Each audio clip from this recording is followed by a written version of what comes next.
Good morning. I am alive. I have coffee, which is what makes me alive. Good morning. Good morning. I hope you guys had a good Saturday. I had a pretty alright Saturday. I hate being outside and being busy. Massive Doge, thank you. Hey, boss. So please don't take so much days off. The world can't handle all the sudden regime changes. I saw a lot of people being like, is Bibi Netanyahu dead? And I was like, I'm not gonna see anything until there's some sort of official report. I don't believe any of this shit. I don't know what's happening, man. You finished your Starlink install? You come from space? Oh, nice. Hello, spaceman. Is the egg sandwich still there from Friday? So I definitely accidentally left it on my desk. And I checked something on my PC last night and I was like, oh fuck, I should probably throw that away. But I had to pee. So I went to pee and then forgot about it. And when I came over here today to my desk, I was like, oh, the cats have nibbled on it. Finish the sandwich, woman, you know? Empower for You went out on Friday, only came back on 3 a.m. Saturday. I hope you're doing well. I'm doing well. Did I eat a moldy egg sandwich? No, of course I didn't. I threw it away. It also wasn't moldy, so I still wouldn't recommend eating it, but it wasn't moldy. How was my day off? I did things! Thank you, Riz Prime, for the 35 months, my dude. Thank you. Thank you, Battleizer, thank you. Fabulous Fox of the Forbidden Facts Zoo. What terrifying taboos do you have for us today? I got a whole bunch of taboos. I got a whole bunch of, like, article taboos as well. Thumb Ugly, thank you. PSA, ketchup is the duct tape of food. Cheers, all. Yeah, I think I accidentally have 2 bottles of ketchup open at the moment, because, like, I forgot I had one open, and I opened another one, but, you know, Spicy cat raid? What the hell is this spicy cat raid? In what way is day-old desk egu sandwich worse than a 2-day-old trunk pizza? Well, the 2-day-old trunk pizza was still soft and edible, whereas the egg sandwich was basically like a rock. I could have chucked that bitch at a wall, and nothing would have happened. The sandwich paid the price. Just call me Josh. Thank you for the 2 gift subs. Thank you. Sorry, I can't read. I'm illiterate. Harkin Shadows, thank you for the 19 months of Proom. And Artemis and Treyri, thank you for the raid. Welcome, Raiders. Welcome, Raiders. Anya. Matt Larson, thank you. Did I finish the sandwich? I did not. I did not. Big Nettie isn't dead. He even memed on everyone when he announced he's still alive. What the heck? I don't remember who Big Nettie is. Oh, Netanyahu. I was like, what the fuck? Who the fuck calls him Big Nettie? That makes him sound like a fucking basketball player. Revenant Legion, thank you for the 19 months, guy. Thank you. Thank you.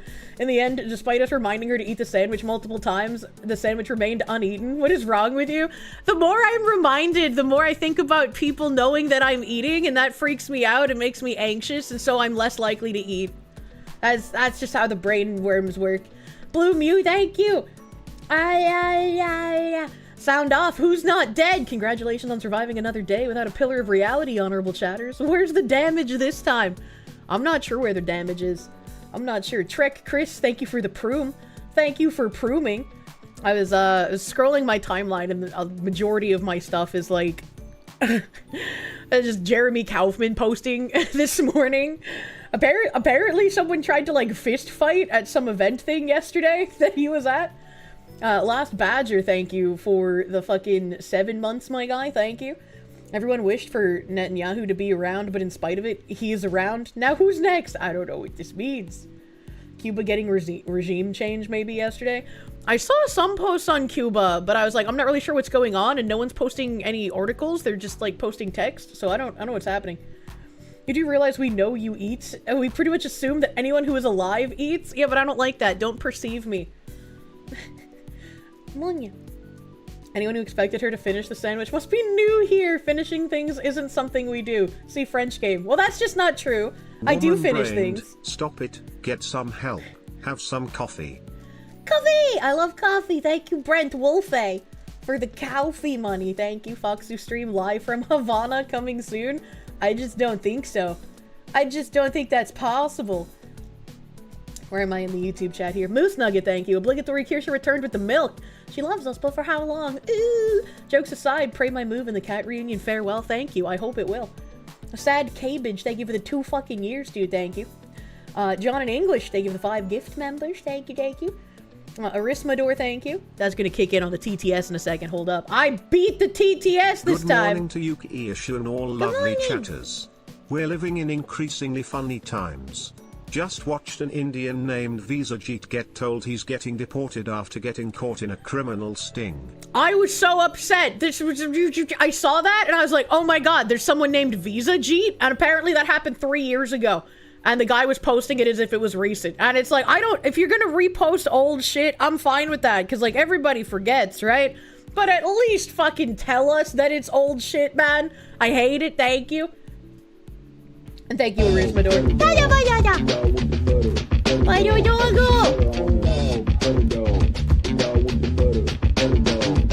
My volume crumbed. It's kind of crumbed. Why do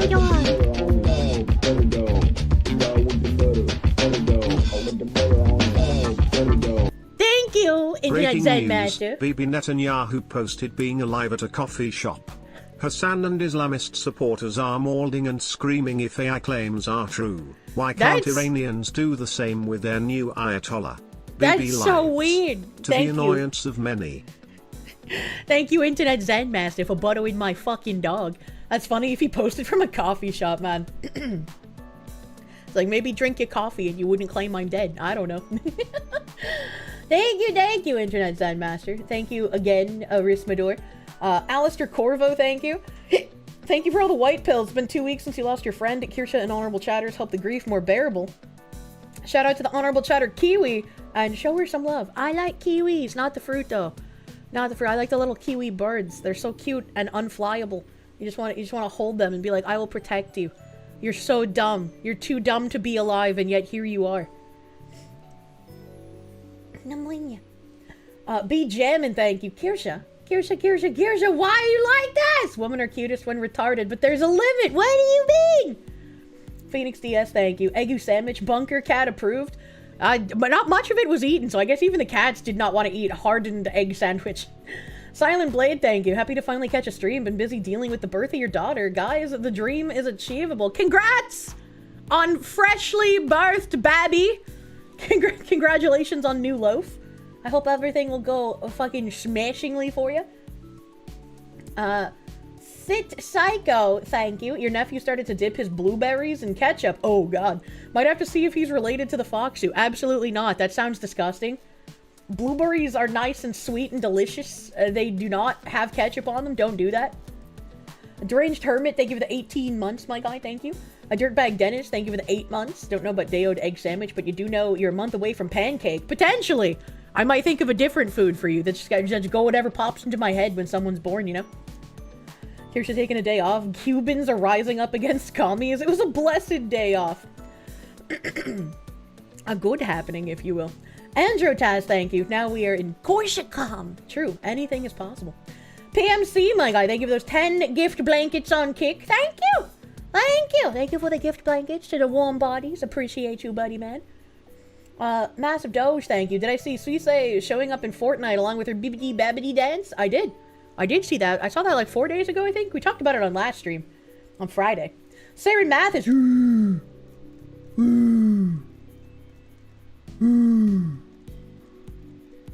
Oh god, can I not scroll back far enough? Where the fuck was this?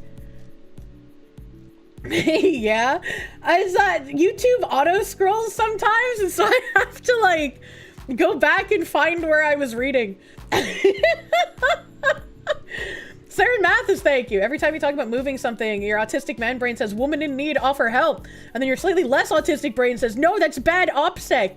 That's true. That's true and real. I hate having to have good OPSEC. I wish I could just flagrantly throw that to the side and be like everyone else on social media. Unfortunately, I cannot. Ah, God, this coffee is good.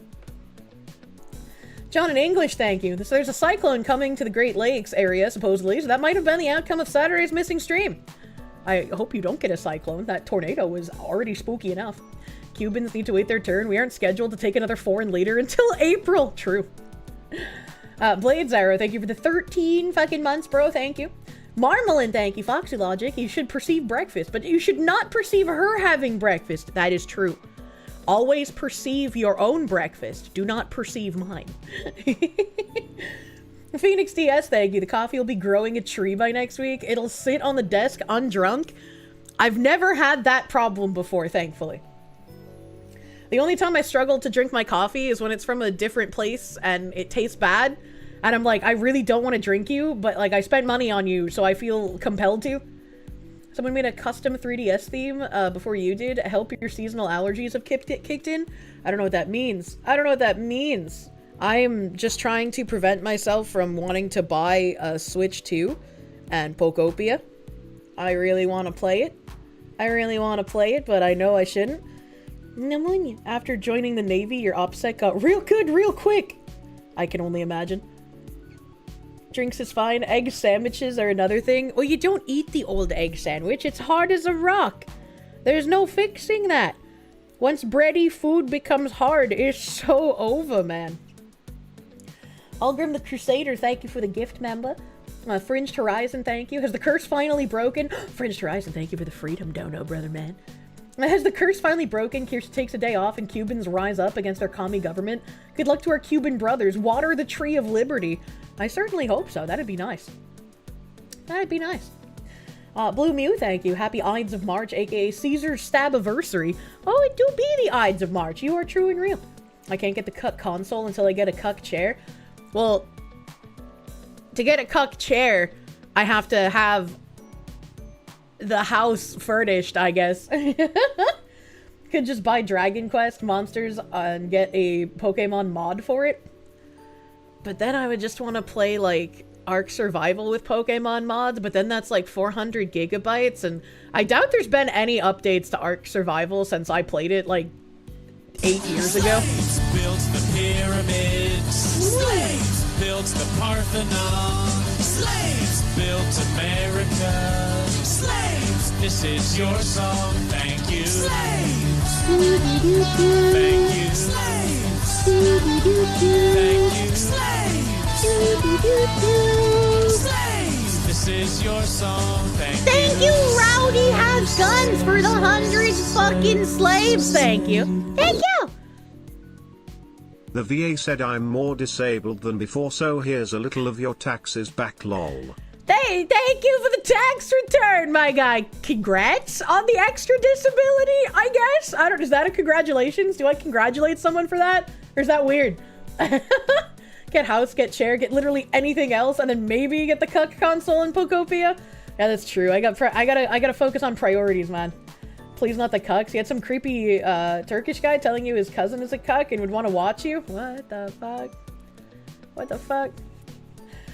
Fox, not Dragon Quest monsters, Dragon Quest builders. It's literally Pokopia. Oh, I see.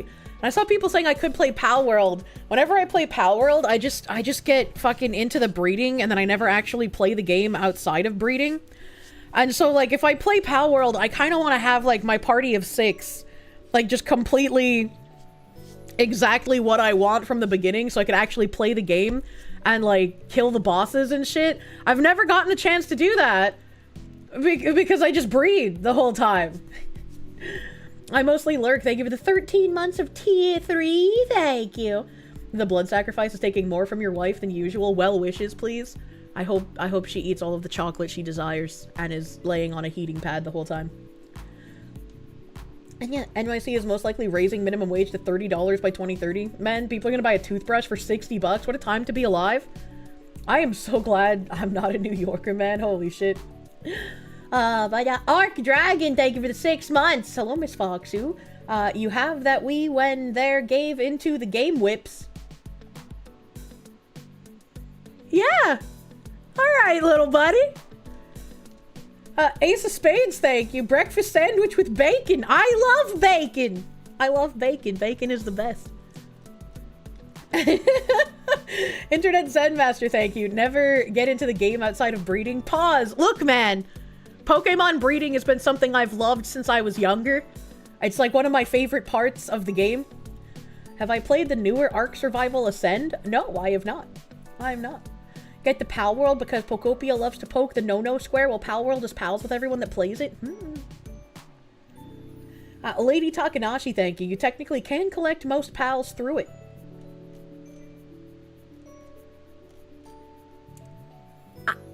What? I don't know what you mean by that. I don't know what you mean. Ark Ascend is kind of bad. Oh no. Can always just play Pal World, especially because they were rapidly approaching the state of having a not safe for work model for every pal. I don't think that's true, actually.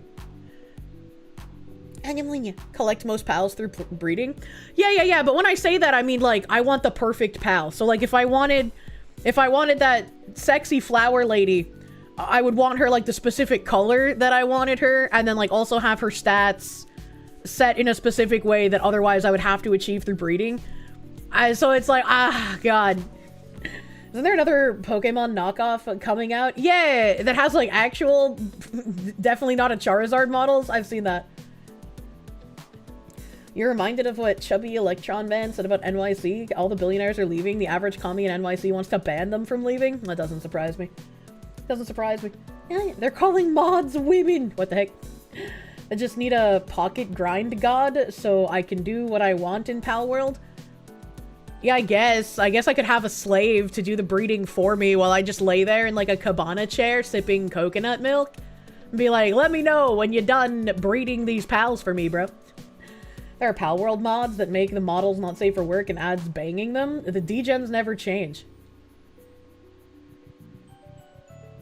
I am sickened but curious. Brent Hydra, thank you. Pray for your buddy Cal. He just had his grandpa die this morning. He's going through it. Oh, sorry to hear that for your buddy, dude. Let's fucking go. My grandpa died. Like, Kirsche wants a breeding slave. Totally not a Phantom streamer. What if we just make a bunch of Pokemon rip-offs all at once, and then we can make Nintendo go bankrupt from all the lawsuits they file? I don't think that can happen. Also, please hold. My nose cummies suddenly really bad. Ein Moment.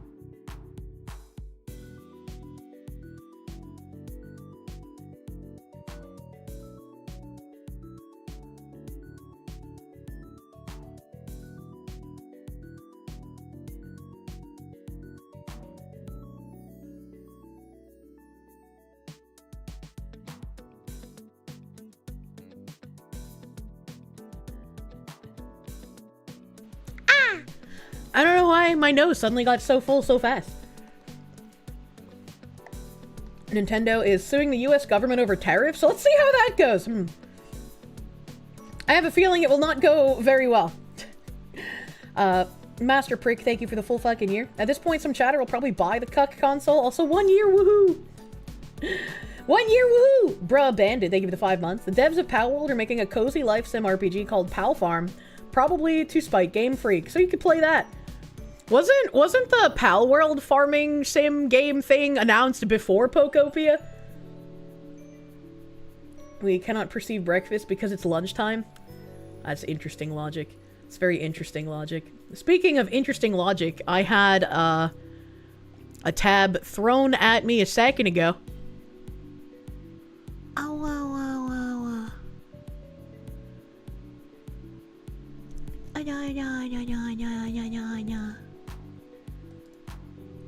Oh, my tummy all of a sudden hurts really bad.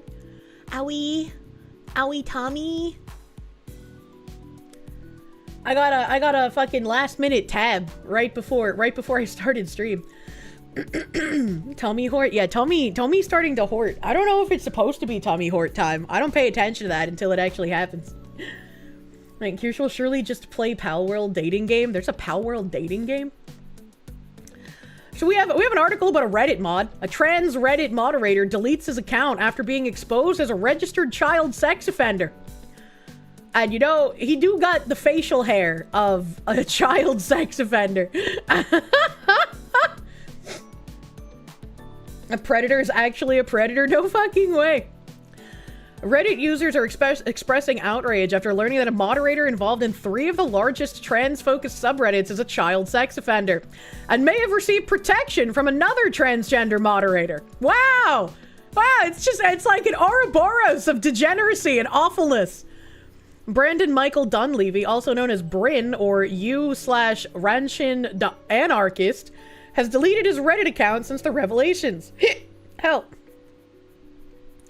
Information about Dunleavy's identity first began circulating on Reddit on Saturday after user Living East posted a warning on his account claiming that user Cedar Wolf, the top moderator at r/male to female, attempted to keep a convicted child predator on the r/male to female moderator team. Man, as a non-Reddit user, this sentence is like the worst thing I've ever read. Mods new? Mods new, brother, man. Mods new. It happens so often you barely need to notice anymore. Battleizer, thank you. It's the least shocking headline you've heard all week. Thanks, I hate it.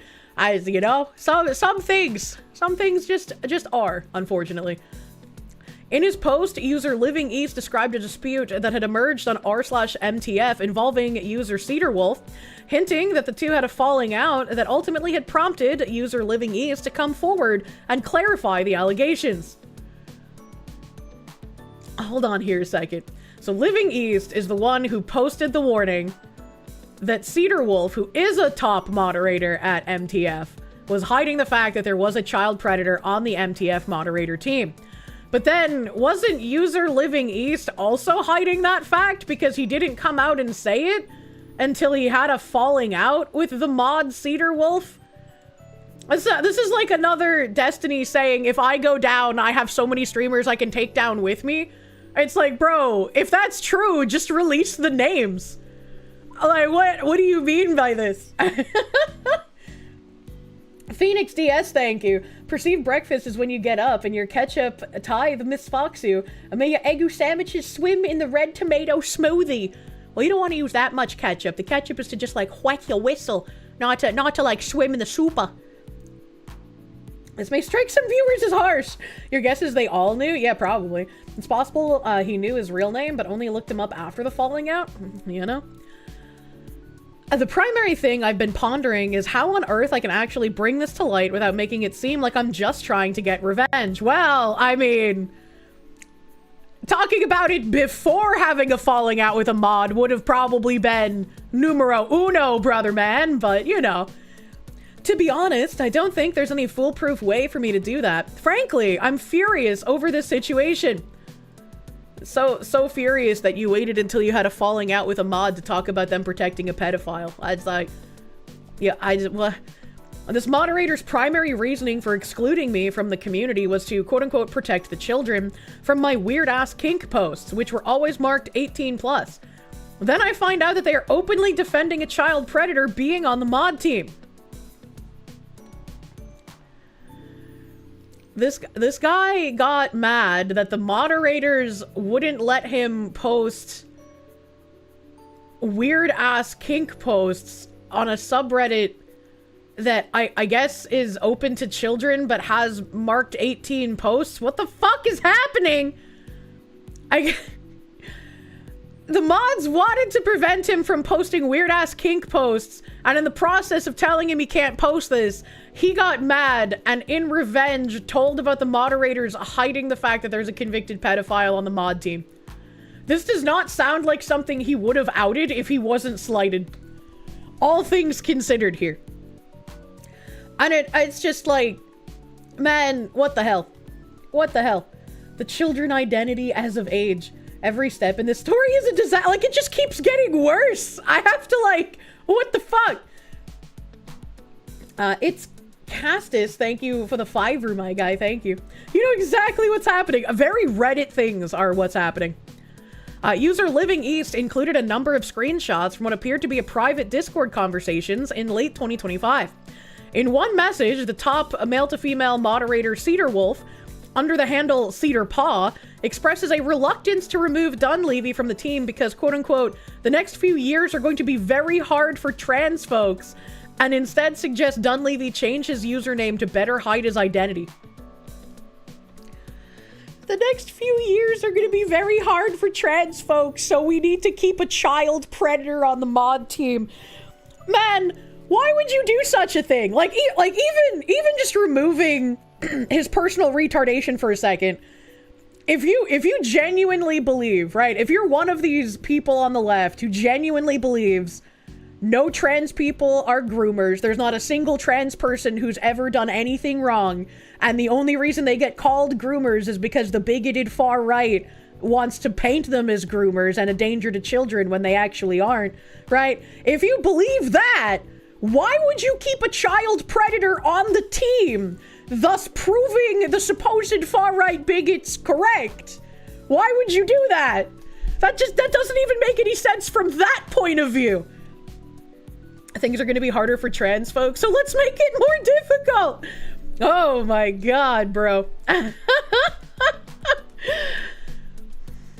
User Cedarwolf suggests Dunleavy can establish a fresh Reddit reputation under a new username by spending a week on other subreddits. And this Discord screenshot says, on the one hand, I don't want to lose capable people during such a difficult time, barring a fortuitous meteorite or someone finally sniping the orange. What the fuck? Yo, that's like unironic. What are you doing? I assume the next few years are going to be very hard for trans folks. It's going to be rough before things get better. On the other hand, having a username that can be easily traced to a real-life person is going to create vulnerability and danger. Especially with that past record floating around, not just for Bryn, but also for the rest of us. I think the wisest and most prudent course of action would be for Bryn to change their username to something a bit more shielded from their regular life, and get that established by spending a week on R All Rising. Or you just get rid of him. The wisest and most prudent course of action is, hey, you're a child molester. You're a registered child sex offender. Get the fuck out of the mod team. Why is that so difficult? Why is that so hard for people? Why does it seem so difficult for literally everyone to get rid of problematic moderators? Like, using the word problematic unfucking ironically right here. Like, it seems like Bizarro World to me whenever I encounter anyone who's incapable of getting rid of moderators that cause fucking problems. I have gotten rid of moderators for a multitude of different issues. Lying about my friends, fucking trying to struggle session community users, fucking being outwardly white supremacist. Like, I have had to get rid of moderators for so many different reasons. Why is it so difficult for other people? I don't get it. Is this why you castrate the mods, right? It just doesn't make any sense. And it feels like so many people just want to continue having problems because they can't say no to one person. Not just the best course of action, it should be the only option, right, man? Very likely because most of the mods knew their dirty secrets, so if one goes, they turn on the rest. I mean, probably. Having a Chinese spy girlfriend. Yeah, that happened. We got rid of a mod for that.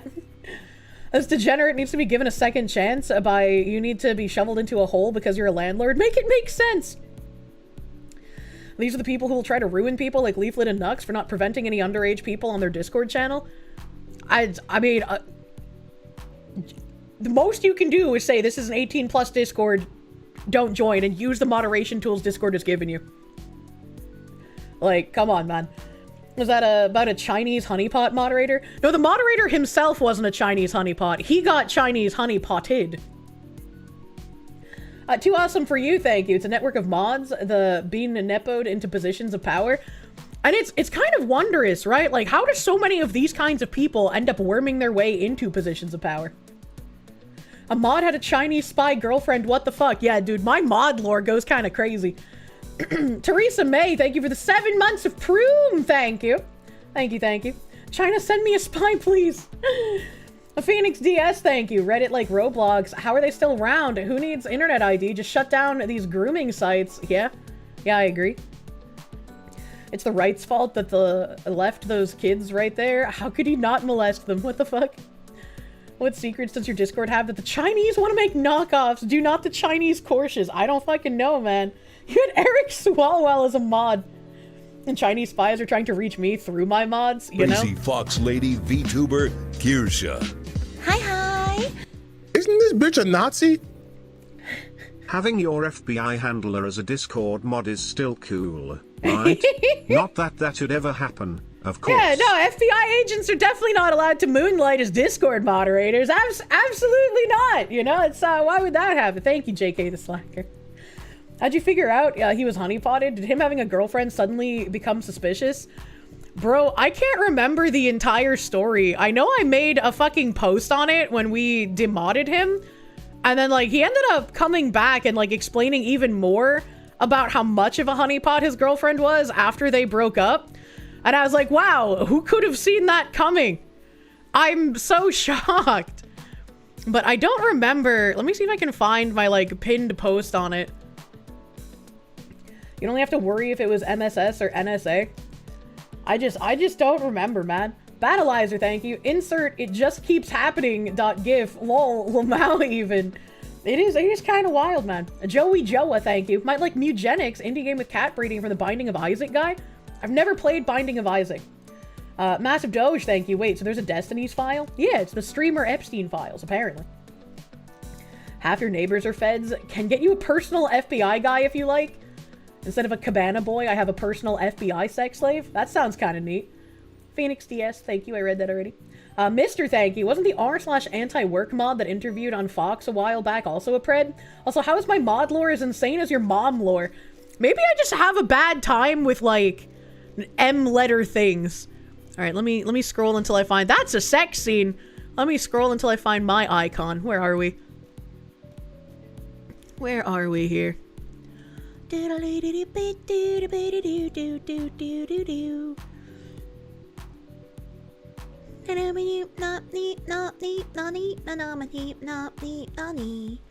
the fuck is even that? Oh, that was when people were saying there was George Floyd porn, but it's just a doppelganger. That's just a doppelganger. No. No.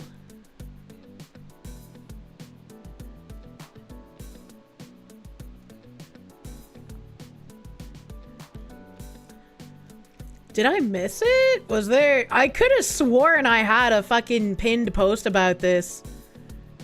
I could have sworn there was a pinned post. Check Ziz's DMs?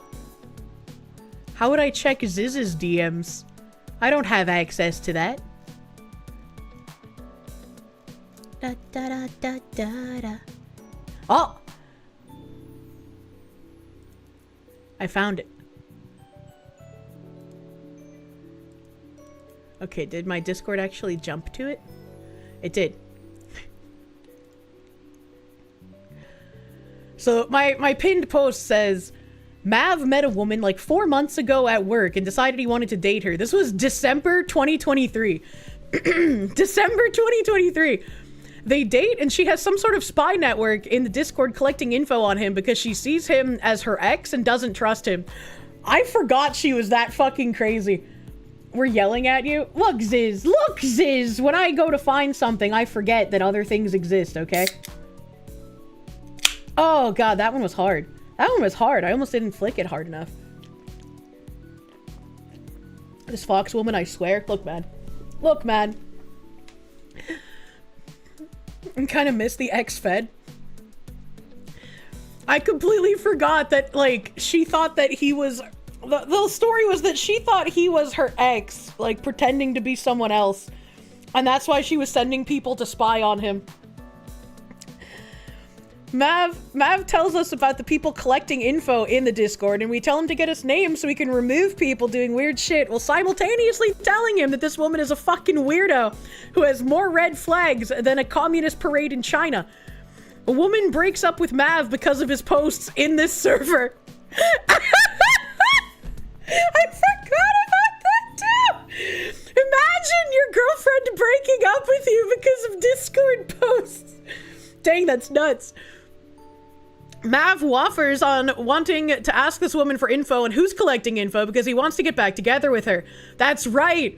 We were like, please, dude, if there's actually people in this server collecting info, whether it's like whatever the fuck is going on, or if it's specifically on you, like, we don't want people in here as, like, data agents. That's fucking weird, all right? Tell us who they are.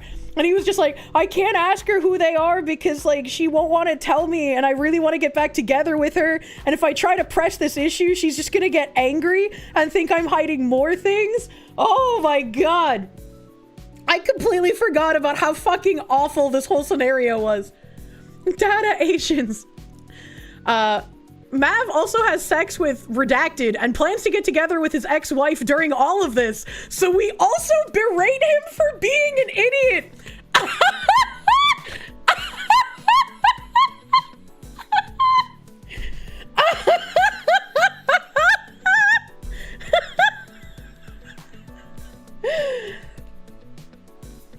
So he's trying to get back together with the honeypot Chinese spy while also having sex with some random other woman and also making plans to get back together with his ex-wife.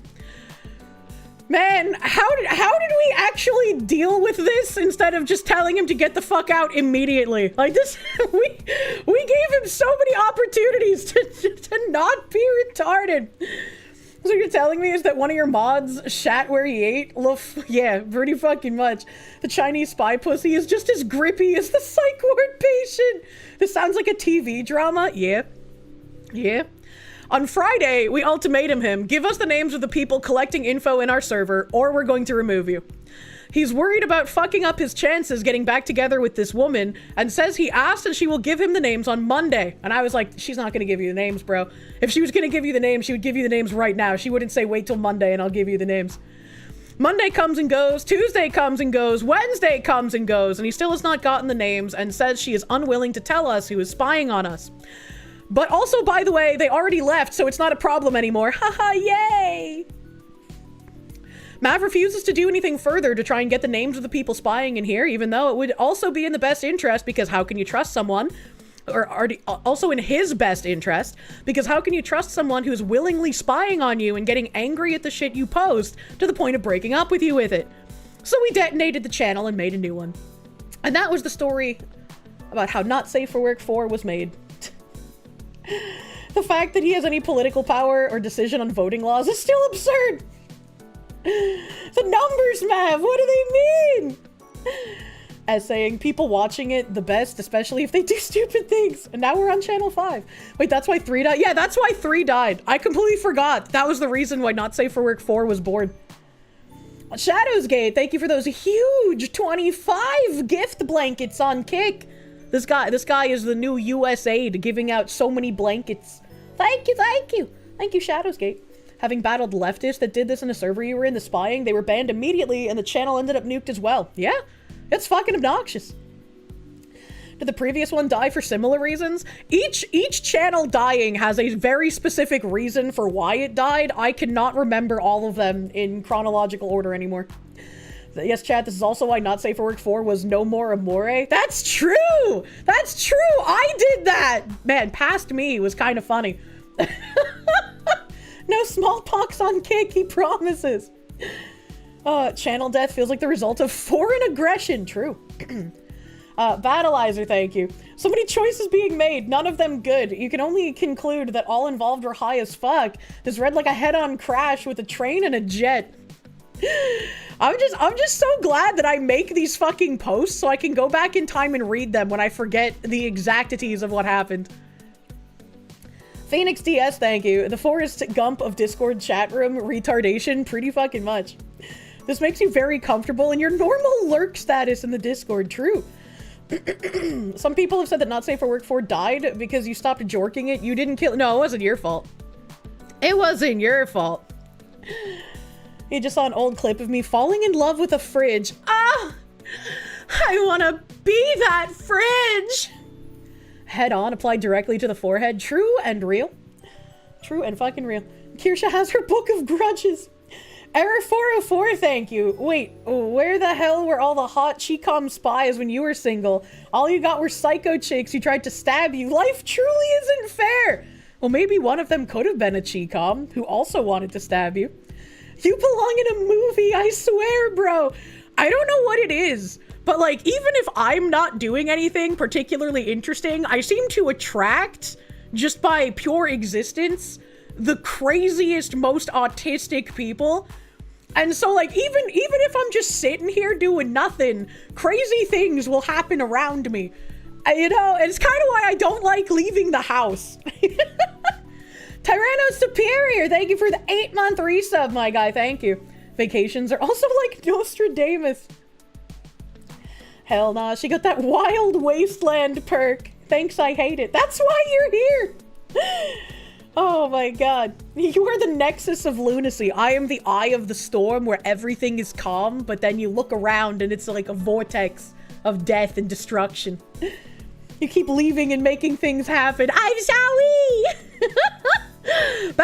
Back to the child predator and not the chi-commed honeypot moderator.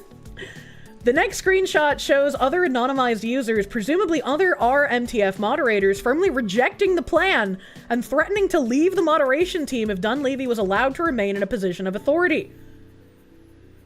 That is the correct thing to do, and I wonder why they weren't listened to.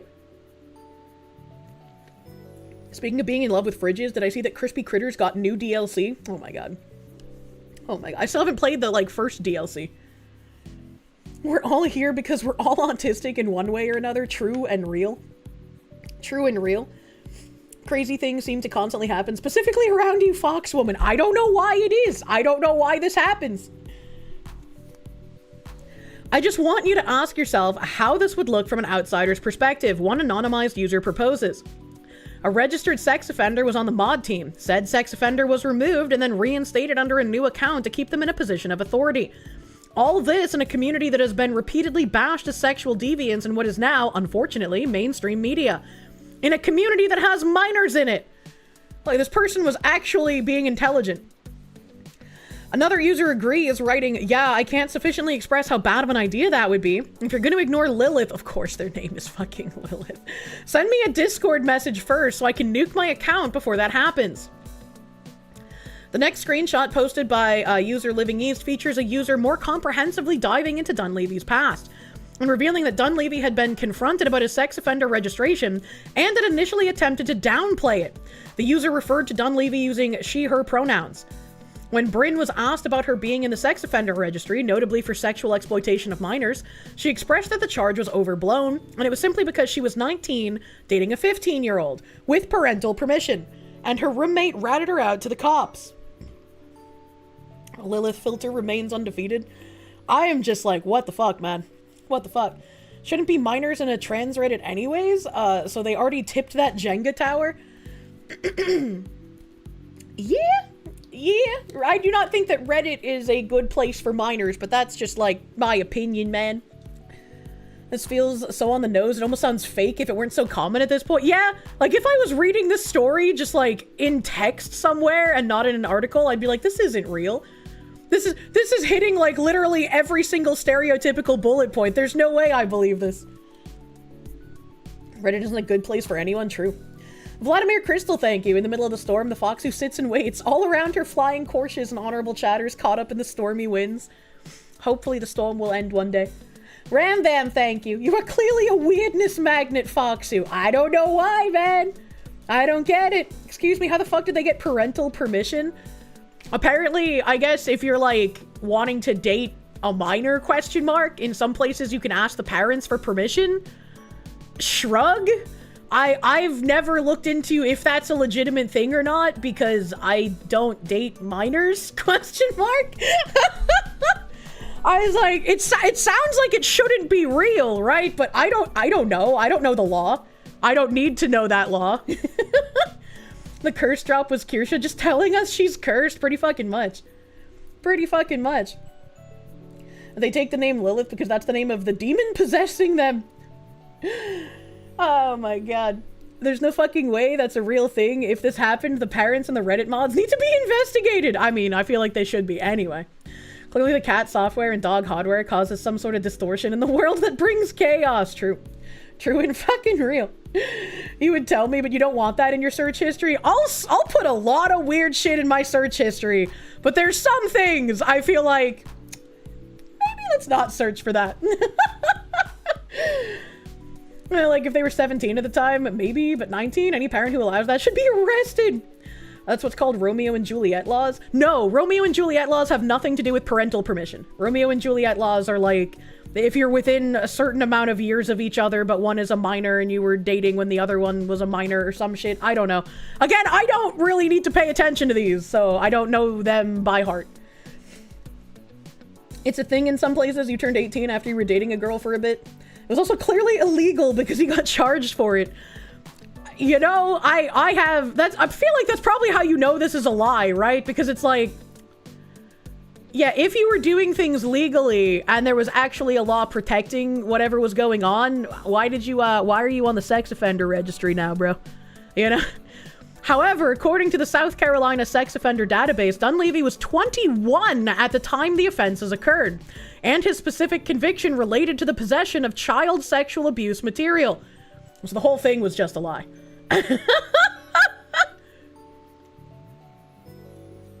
Good fucking God. I wonder if he tells the story about dating a 15-year-old at 19, because, like, this is, in leftist circles, this is like a, what's the word I'm looking for? Like a sympathetic story.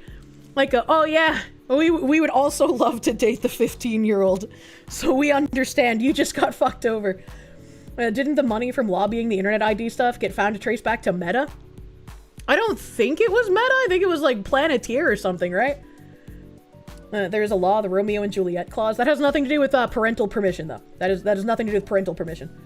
Zim the Despo, thank you. You haven't been diagnosed with autism, but it would explain your obsession with the lore of the Star Wars expanded universe. Fallout, Elder Scrolls, Dragon Age, and Warhammer 40k. Could be worse. The whole Reddit community needs to be investigated ASAP. Yes. Oh, God. Dunleavy was convicted under South Carolina Code 1615-410, a law dealing with third-degree sexual exploitation of a minor. Under 1615-410, a person commits the crime if they knowingly possess material, photos, videos, digital files, etc., that shows a minor engaged in sexual activity or in sexual explicit nudity. In simple terms, the statute mainly targets possession of child pornography. In the screenshot posted by user Living East, the anonymized user continues by noting that Dunleavy's explanation had seemed suspicious. Turns out Bryn had been going onto child sexual abuse material websites. How? Collecting child sexual abuse material content and hanging out in underage chat rooms to solicit sexual interactions from minors, the user reveals. Can I just say, like, first of all, if there's a website you can go to for that stuff, you're about to get arrested, man. Like, that, how can you be so dumb as to think that that is something available that's not being heavily watched by the feds? Come the fuck on. Let's be honest for a second here. And also, second point of thing here, underage chat rooms? Why are underage chat rooms a thing? Why is that something that I have to read in current year? There should not be chat rooms for minors. That's a bear trap with a cushion on it. Hyperjanua, thank you. Thank you, chat, for admonishing me. You are, in fact, an idiot. Never encountered a safety feature like that, so you didn't think of it. Sorry for the trouble. What happened, Hyperjanua? What happened? I have no idea, but I guess thank you, chat, for admonishing that guy. I don't know what happened. Hello, fellow children. Do you like Hamtaro? Roadkill VT, thank you. It was Meta. Meta is backing the other... Okay, Meta's backing the Palantir company. I cannot pronounce that name. Phoenix DS, thank you. MMO Gremlins living in a void of weirdness. Just another day at the office for the fantabulous Foxu. It's, you know, it's definitely weird. Blue Mew, thank you. Really, right in front of my wood chipper. Zaleheart, thank you for the 2 months, my guy. Thank you. There's no law besides age of consent, which should be 18 across the board, but isn't. It's a little weird. MJ Skyver, thank you. To paraphrase Indian Toby Maguire, aka Mudahar. Fucking what? Don't interact with minors. How hard is that to do? That's a great fucking question. Battleizer, thank you. Mr. Chippy begs, sir, just a limb, just a small morsel. I greatly need food. Underage chat rooms have always been a thing. You remember hanging in the old Yahoo chat rooms as a minor back in the 90s? I talked on, like, Gaia Online, which were more like image boards than they were chat rooms. The only time I was a minor in chat rooms was when I was having to pretend to not be a minor and to be my mom. I wasn't really in chat rooms as a minor, like, on purpose. It's wild you go out of your way to remove minors from your life. Makes you wonder, right? Evil Black Cat, thank you. Want to go down a rabbit hole, Foxy? Play VR chat for 5 minutes. It's been taken over completely by degenerates, and lots of younglings play it. Yeah, I had a friend who was like, I got a new VR headset and a bunch of tracking pucks. And I was like, oh wow, I don't even have like tracking pucks for 3D. And he was like, yeah, I really wanted to be an anime woman in VR chat when I play with my friends. And I was like, all right, I'm not going to ask any more questions. All right, that conversation is complete. You're absolutely in chat as a minor though. It was not good, but you did stay ungroomed. The internet was wild in 92. Yeah.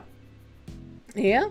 But it's like when you have a chat room that is explicitly stated as for minors, that is basically like, hello predators, here's a giant neon sign for where you can go fishing. You know, like it's kind of weird. Walla Walla Bing Bang, thank you. Age of consent should probably be 25. That's when the brain is fully developed, and it's very obvious from just how stupid 18-year-olds are.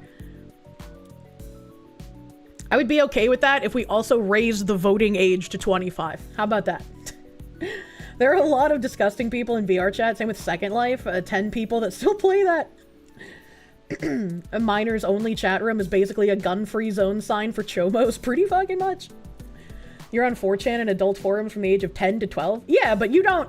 They weren't advertised as, like, minor-only forums. There was no place, like, on 4chan that was, like, welcoming minors, to my knowledge. It was just, like, an anonymous image board. When you're a minor online, you were scamming people with the hardcore, or the Harodric Cube dupe in Diablo 2? I don't know what that means. I don't know what that means. You can vote once, you can rent a van. You get the feeling there is no age where people will be capable of handling voting. You just need a test and license. A voting license? What are we, the British? 4chan literally having the rules you have to be 18 to post? Yeah, exactly. We were explicitly talking about, like, minor-focused chat rooms, which I don't think should be a thing. Your favorite thing to do as a kid online was mess with creeps, because in the old days, they always made themselves really obvious by asking about if you were alone or had pictures. I think I've been forever damaged by, like, the whole ASL, you got any pictures thing, because it makes me less likely to want to give someone a picture if they actively ask for it, unless there's someone I already know and am friends with, you know? Phoenix DS, thank you. Chat rooms, MIRC, were like the Wild West in those days. Man. Armored Crab Man, thank you for the raid. Welcome, Raiders. Back to the Reddit moderator. Man, we keep tangenting, bro. Additionally, while the age of the victim wasn't stated, nude photos of Bryn's underage partner, quote-unquote, were found on her phone at the time of the arrest. According to what we saw, the images were taken by Bryn without consent from the child. Okay, so hold on. This guy was two-pronged. He had child sexual abuse material. He was engaging with websites to obtain child sexual abuse material. And he was also somehow taking images of his underage partner without their consent. So probably when they were asleep while naked? Bro, what the fuck? What the fuck is wrong with this person? An underage child cannot consent? I mean, yes, but like... When they go further to explicitly state that it was obviously taken without consent... They're not trying to say that there are instances in which a child can consent to having these pictures taken. It's more like they were in a state where consent would have been impossible regardless. So this wasn't like... It wasn't like the minor was posing for the pictures, right? It still would have not been consensual because it's a minor. But the way that they phrased it is... It probably means the child was asleep when the pictures were taken. They were unaware the images were taken. Yes. Yes, yes, yes. It's messed up. Yeah, very, very messed up. Makes you think they were either asleep or it's a screenshot or something. Either like asleep, or they did the thing where they were like taking pictures on their phone, and when the child asked what they were doing, they're like, oh, I'm just playing a game. You know? Kids can't consent, but this is even worse because the child didn't even try to consent. I don't like the phrasing try to consent. So like, that's why I was trying to figure out like how to word it, where it's like, yeah, it was non-consensual regardless, but like, the way the sentence was phrased gives a different perspective on what was happening, as in the child was probably not awake. What isn't wrong with this person? I don't know, and I don't know how this person is allowed in society. These are the kinds of people that should just never see the light of day again. And TLDR, the guy's a creep. Yeah. That is fucking wild. Disturbingly, the user notes that they had contacted Dunleavy's former partner, who revealed that Dunleavy had once tried attending therapy, but had quit after deciding that he had a normal and healthy attraction towards young girls in their prime fertile years.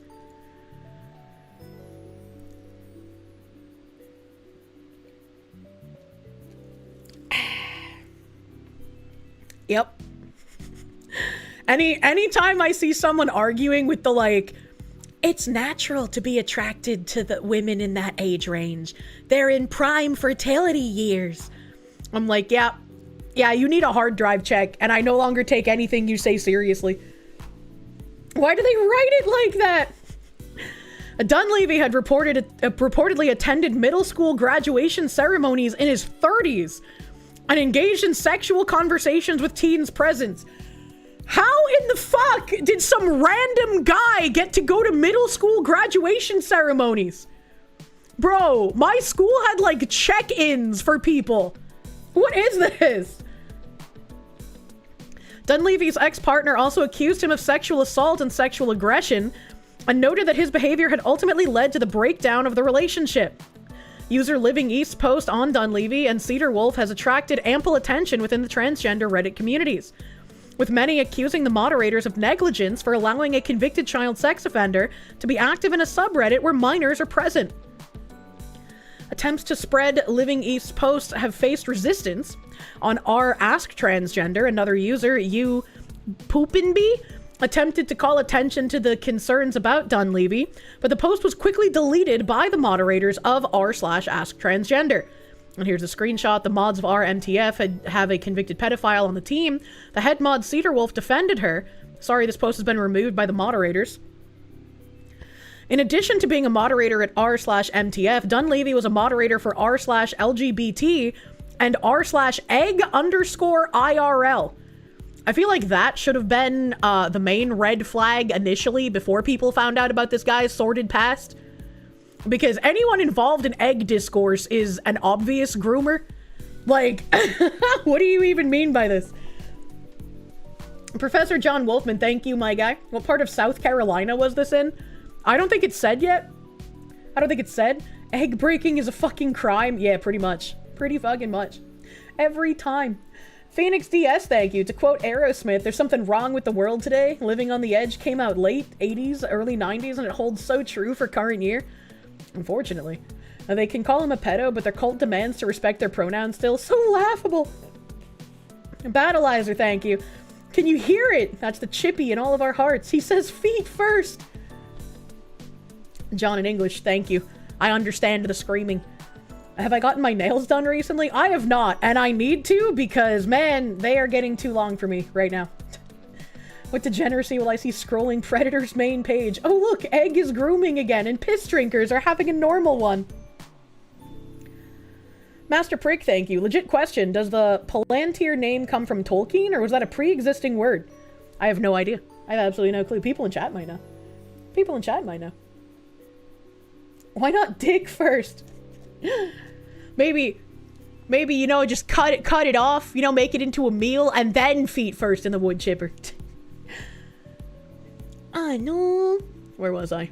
Moderators on those subreddits apparently became aware of Dunleavy's identity in late 2025 or early 2026 after receiving a private message to the moderator account, but initially wrote off the claims as trolling. After receiving confirmation, he was reportedly removed from those two communities. And I think this is a huge issue with how watered down pedo accusations have become. Calling literally any and everyone a pedophile, much like the use of the word Nazi, waters it down to the point where when actual allegations are made or actual backgrounds are dug up about someone, more people are going to just be like, yeah, I don't care, because so many of these things are happening to people who aren't pedophiles and have no proof of them being pedophiles. So why would I pay attention to anything? How do I know this isn't just completely made the fuck up? How do I know you didn't just plant all of this evidence or create some kind of story? You know? Like, there have been people making accounts with, like, Celestium and a couple of other VTubers' names on VGen, and then posting, like, weird pedophilic nonsense pretending to be them. So it's like, I can completely understand why some people would write off these things as, like, oh, you're just trolling, you're just lying, right? And so it's kind of obnoxious, because this guy was a legitimate pedophile. This guy was on the child sex offender registry. And yet it's so easy to just be like, I don't know if I believe that because of all of the nonsense and lies being told about people who aren't. Similar to the use of the words fascist, evil, etc. Charged words get used like magic spells. Yeah, pretty much. Pretty much, unfortunately. Fucking Gramscian bastards and language manipulators. Very fucking true. When the pedophile claim is bandled around, likely the loudest is projecting. Yeah. The word fertile raises all the red flags. It does. It really does. And now you know why they started making those accusations en masse? Yeah, I guess that kind of makes sense, right? The more people were making those accusations to muddy the waters, and it allows more actual offenders to go under the radar and seek refuge in places where people constantly get called that. Because if you can hide in a crowd of people who aren't but get called pedophile all the time, you can hide the fact that you actually are one for probably a decent amount of time. Which is kind of gross. Who's crying wolf, though? If it's the same, or if it's the pedos, then it's intentional watering down. Same with fascism. I mean, definitely some of them do, but there's also people who, like everyone will just, like, call people who play Blue Archive, like, a pedophile, right? And it's like, I don't think that's true. Even if the game isn't for me, like, it's a game, bro. People are underappreciating the well-seasoned fertility of hags. They're aged to perfection, like a fine wine. Like a fine wine. A lot of newstubers like Falside and Rima often try to feign neutrality when in actuality they play industry politics and pick sides in their reporting. I mean, I never really followed Falside reporting. And, like, when he didn't cover, like, what was happening with, like, the Anna Valen stuff, I was like, the way he did it actually made sense, because he just ignored everything, right? He didn't pick and choose which parts of it he ignored. He didn't cover, like, the Vealer, he didn't cover me, he didn't cover the Pippa story, right? I was like, that's how you do it. If you just don't want to get involved, you just don't, right? You know there are predators because they bring fertility up, but not how many complications early pregnancy has. Yeah, right? Yeah, right? The challenge adds to the charm. The people intentionally watering down the term lead to children and teens mimicking them. It's 100% on purpose. How awful. How awful. They brigade like sheep. Should teach them why it's a bad idea, you know? Every day you think your friend with the self-induced MILF fetish is onto something! What the fuck? You know, I said the best part of getting older is that the hot cougars are your age now, man. Count Fabula, thank you. What the fuck? Eggs taste great. Is this code? Are you just old? I guess you're confused about the egg cracking. So, cracking someone's egg is, in terminology-wise, when someone might be, like, when a guy might be interested in, like, wearing, you know, more fruity stuff. He might just be, like, a gay guy. But then you convince him, like, no, honey, you're actually a woman. We cracked that egg. We have a new transgender. Egg loop! Strap in, sir. Your night is about to be ruined. Egg breaking is essentially convincing someone that they are trans and getting them to start transitioning. Yeah, and it might not even be like a fruity guy. It might be like a guy who's completely straight, but he's, you know, a loner. He doesn't have many friends. Might be a little autistic. And he gets convinced, like, hey, baby, you're an egg. Let's crack it. Replace guy with child, and you're correct. I mean, yeah, it's usually children.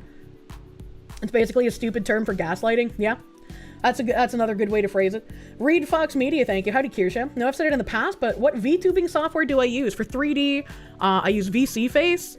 If I get a better, like, 3D rig in the future, I would probably like to try using... It begins with, like, a W, I think. I've forgotten the name. Warudo, thank you. Thank you, chat. I'd like to try using Warudo if I get a better 3D rig in the future. For 2D, I just use VTube Studio. Hand tracking one day. As you've gotten older, somehow your preference in women's ages has increased too. When you're 18, you wanted a 30-year-old, and now that you're 30, you want a 50-year-old. Jesus Christ. I don't know. I couldn't imagine, like, bothering with someone who's, like, 18. It's like, I don't know what I would have to talk about with someone who's 18, you know? And I wanna have, like, a fully robust relationship. I'm a little, I guess, greedy in that way. I want to have, like, a good sex life. I want to have good conversations. I want to just have, like, a robust, I enjoy my time with you relationship, you know? Dude's a wrinkle warrior.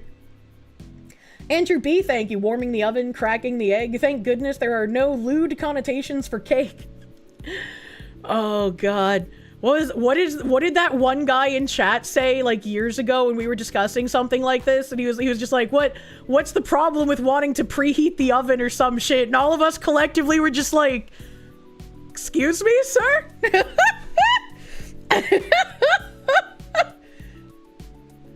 You want a woman that remembers Pizza Hut buffets? True. True and real. Dunleavy has since deleted his Reddit account. Meanwhile, Cedar Wolf appears to be avoiding addressing the allegations that he attempted to assist Dunleavy in retaining his moderator position. Users on RMTF appear to now be calling for Cedar Wolf's resignation as a result, while others have announced their decision to leave the subreddit due to the controversy. Reddit has repeatedly experienced scandals involving trans-identified users in positions of power, both in voluntary moderator positions and those directly employed by the company. Most notably, in 2021, widespread protests were seen across the site after Amy Challenor was brought on as a top-level administrator. Challenor, also known as Amy Knight, is a trans-identified male who was formerly seen as a rising star within Britain's Green Party. 3 years prior, however, he was forced to pull out of the race to become deputy leader of the party at just age 20, after it was revealed that he had hired his father to work on his campaign after being charged for the rape and torture of a 10-year-old girl. I remember us going over this article previously. I vaguely remember this story. Mods or basement dwellers, thank you. Friend of 20 years was egged by girlfriend to trans. Rip. Oh, fuck, dude. I don't know how that happens to adults, man. I do not know. You wish his father pulled out. The Watchman, thank you. Warudo doesn't need a whole lot. They can run with just a webcam. You have a Razer webcam and it works great. Hell yeah. Hell yeah. Challenor, nevertheless, hid his father's sickening past from the public before it was discovered, and what the party would later call a major safeguarding risk. While under scrutiny, Challenor's romantic partner was similarly embroiled in controversy after internet sleuths discovered he had admitted to becoming aroused while fantasizing about children being sexually abused. You know, I know we went over this previously, but reading it again brings back the feelings of disgust in full force. These are the pictures of, Amy. Nathaniel Knight, a man who admitted to fantasizing about children having sex and using mind control on them. And Katrina Swales, another trans woman who has a baby fetish.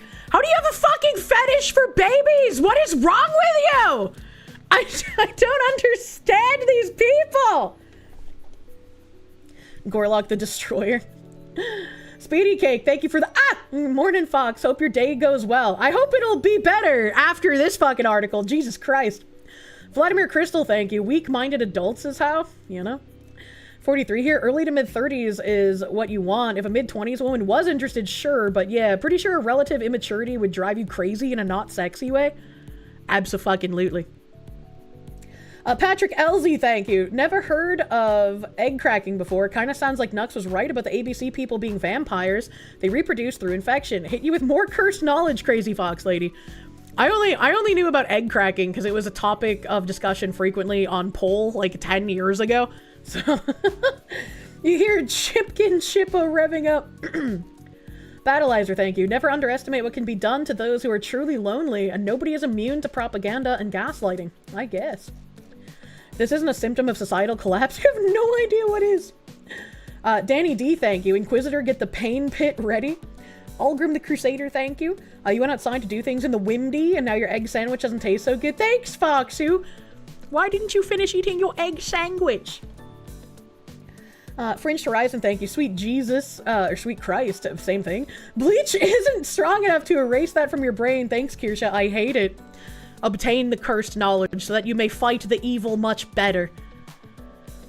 After being hired on at Reddit as a top administrator, multiple popular subreddits locked their communities down in protest of Chalonor's involvement in the site's administration. He was later terminated from the post. Good! Scandals have continued to abound on the platform, including when in 2022 the site banned the term groomer as being a slur against the LGBTQ community. This received pushback from many users and groups such as Gays Against Groomers. By banning this word from their platform in such terms, Reddit is not only inadvertently expressing their support for the grooming and abuse of children, but also paints our community as those who support and engage in it. Jamie Mitchell, the founder of GAG, told Redux at the time. Which is very true. When you start banning things in the name of protection, that's in a way admitting that, yes, these words are descriptive of this community. Therefore, it's offensive to use them. It's a very weird situation. In another controversy, a transgender Reddit moderator who was allegedly involved in banning a subreddit for women critical of gender ideology was revealed to have a prior conviction for domestic abuse. I am so shocked, man. And Mazurkonis, thank you. Thanks for reminding you that they fucked up your friends from high school, kept calling you egg, and tried to bully you into cross-dressing. What the fuck? Yeah, those were not friends, and I am glad you put friends in quotation marks, meaning you are away from those things now. Congratulations on being free from that shit. Jackals of Terra Argentum, thank you. The T's always remind you of the Magog from Andromeda, a race of hairy monsters who could only reproduce via grape and only derive sustenance from causing pain, and were a sign of civilizational collapse. Yeah, once again, my specific tweet is evergreen and should continue to be posted until the cows come home. Ironic, the acronym GAG, since they probably don't. What the heck? What the heck? I shouldn't need prison justice for these people. It should just happen before. True. True and real. In a way, it's explicitly stating that they do that, not implicitly saying that. Yeah, fair. Let me see. Let me see what comes after this. Yama yama yama.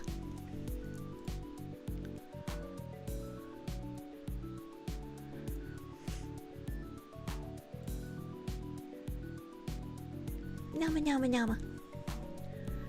You're glad you graduated before all the trans shit became trendy? I feel like it was already becoming trendy when I graduated, because we had like GSA, and I have mentioned before how people were identifying as like severely bisexual and whatnot. And so I can only imagine I can only imagine how much worse it got after I graduated. It's like it's very weird how things were. What is severely bisexual? That's a great question. Next question. GSA was a huge psyop. Yeah. What's GSA? Gay Straight Alliance.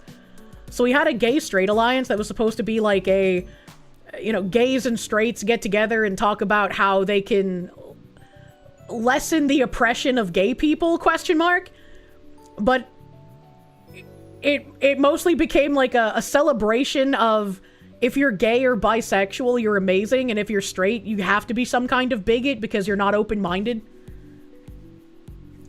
Kirsche in chat, you're planning meals for next week? Send you your ideas? Ooh. Do something with like a fucking garlic butter chicken. That would be delicious. Not any real oppression of gays in the States, though. This is what happens when you go to a lily white school in a decently affluent district.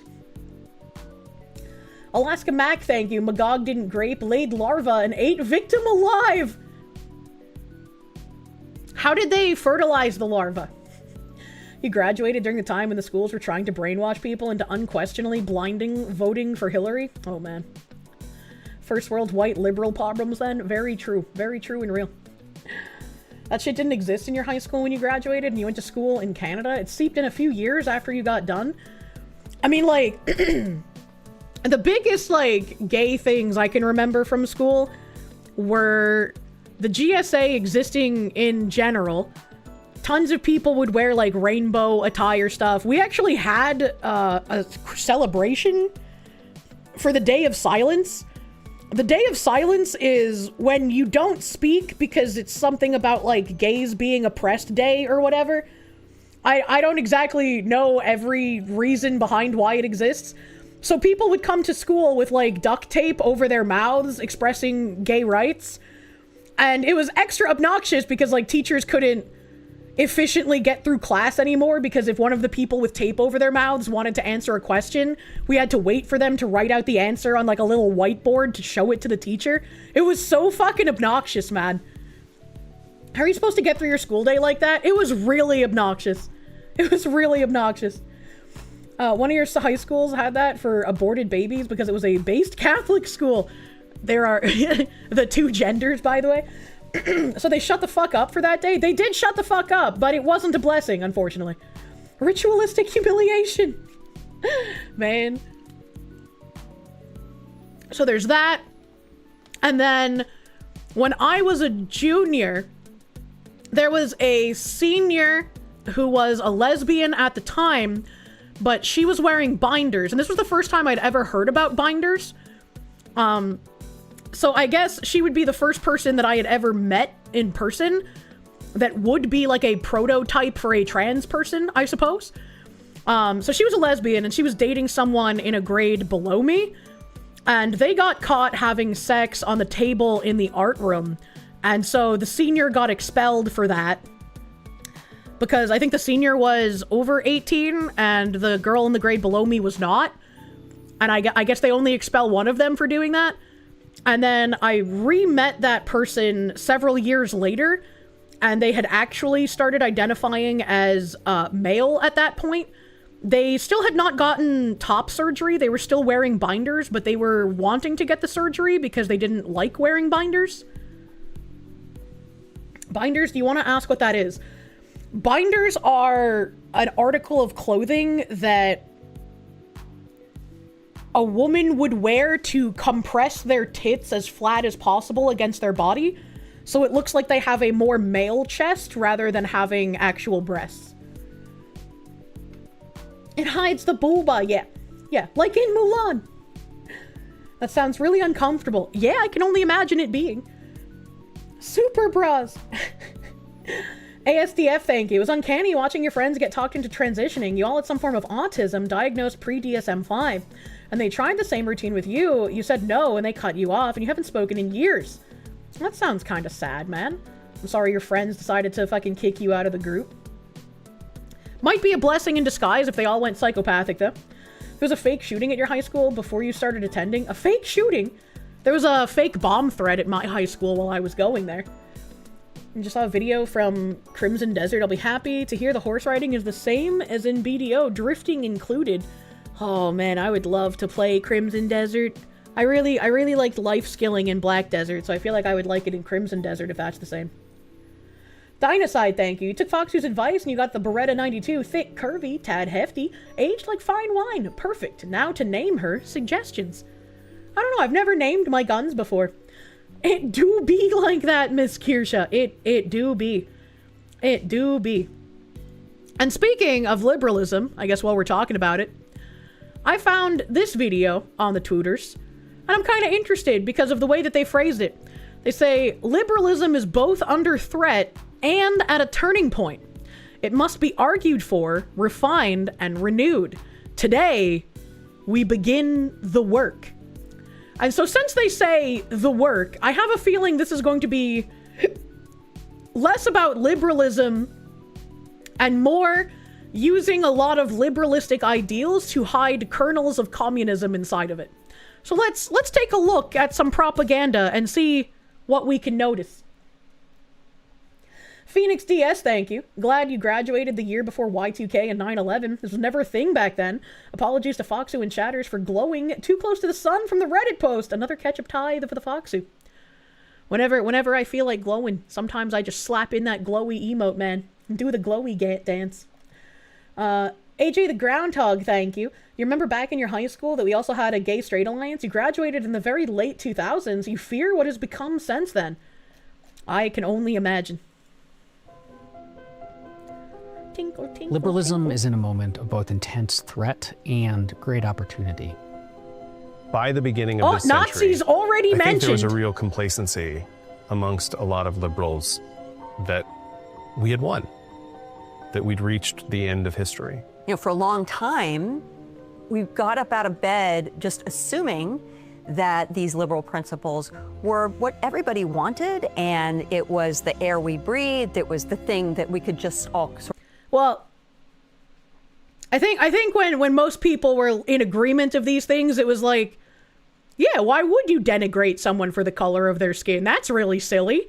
We could and should just kind of all live together in a happy little harmonic area. But then the commies pushed things farther. I don't trust the way this woman looks. Sort of count on. And recent events have just shown that that's not the case. We're seeing rising authoritarianism across the globe. Hey, it's Mr. Mao.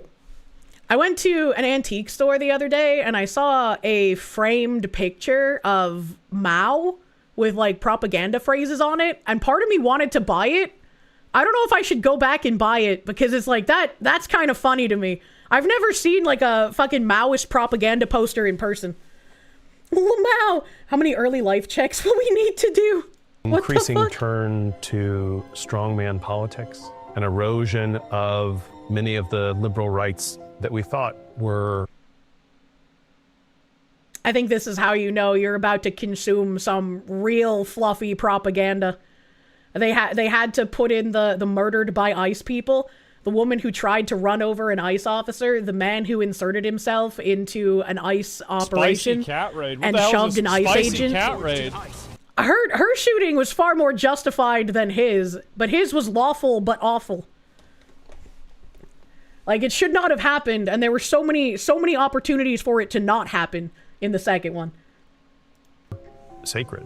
A turn away from liberal values that... How are tariffs a turn away from liberal values? How is the United States asking other countries to pay more equally to what they have us pay? How is that turning away? How is that bad? These people just like want Americans to be fucking weird people who just generate money for others the entire time.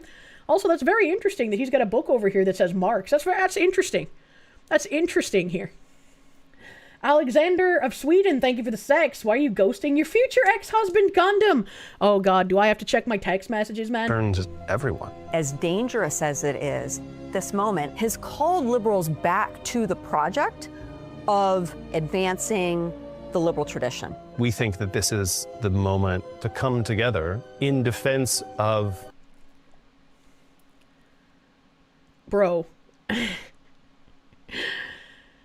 You can't like start talking about how you're revolutionaries and you need to come into the defense of like liberal principles and then use like dysgenic Will Stancil as your poster guy here. Like, I don't, what is this? They're not even liberal, they're just leftist. Liberal principles. We can't return to the prior status quo. Instead, we must build something new. And there is no time to waste.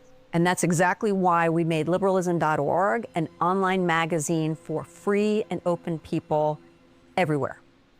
We think of liberalism as a conversation, one that has been happening for centuries and will continue for centuries more. Liberalism is a technology. It's a set of tools and principles and ideas that essentially asks, if people have freedom, what problems can they solve? If people... Metal Mule, thank you for the 10 gift subs, my guy. Thank you. Thank you. Wasn't there someone that said, like, it seems that some people can't handle the responsibility of having freedom? I can't remember where that was from, but I saw that on Twitter at one point. And it's like some people just cannot have autonomy over themselves. For one reason or another, they're just like, incapable of governing themselves as like a decent person. I don't understand exactly why that is. Ant Dude, thank you for the gift subby bubby, my guy. Thank you. It's that guy, the guy in the still with the American flag, you're pretty sure is Call Me Chato? I've never heard of that person. A big hi, Leo, thank you for the... It all makes sense. It was commies who cut down the big tree. The communists stole our world trees. Patchouli, thank you. Who cares about liberal rights? It's time to start addressing liberal wrongs. Maoists need to get out. True. True and real. Tenshi-sama, thank you for the 25 months. Thank you. And Living W, thank you for the 5 gift subby bubbies. Thank you. Thank you. Autistic loners get preyed upon heavily by all forms of unwell or mentally challenged people. You were saved by God, 2 loving parents who fought for their marriage and kids as hard as they fought each other, and the principles those 2 things raised you with. Oh, good. Good, good, good. They took our trees and gave us Nashville. How could they do this? Phoenix DS, thank you. They're weaving the communist spells again, hiding in the guise of liberal values. Must weave better magic words to erase the communisms. I don't know how to weave better spells, but I'm sure with our brain cells combined, we can figure it out.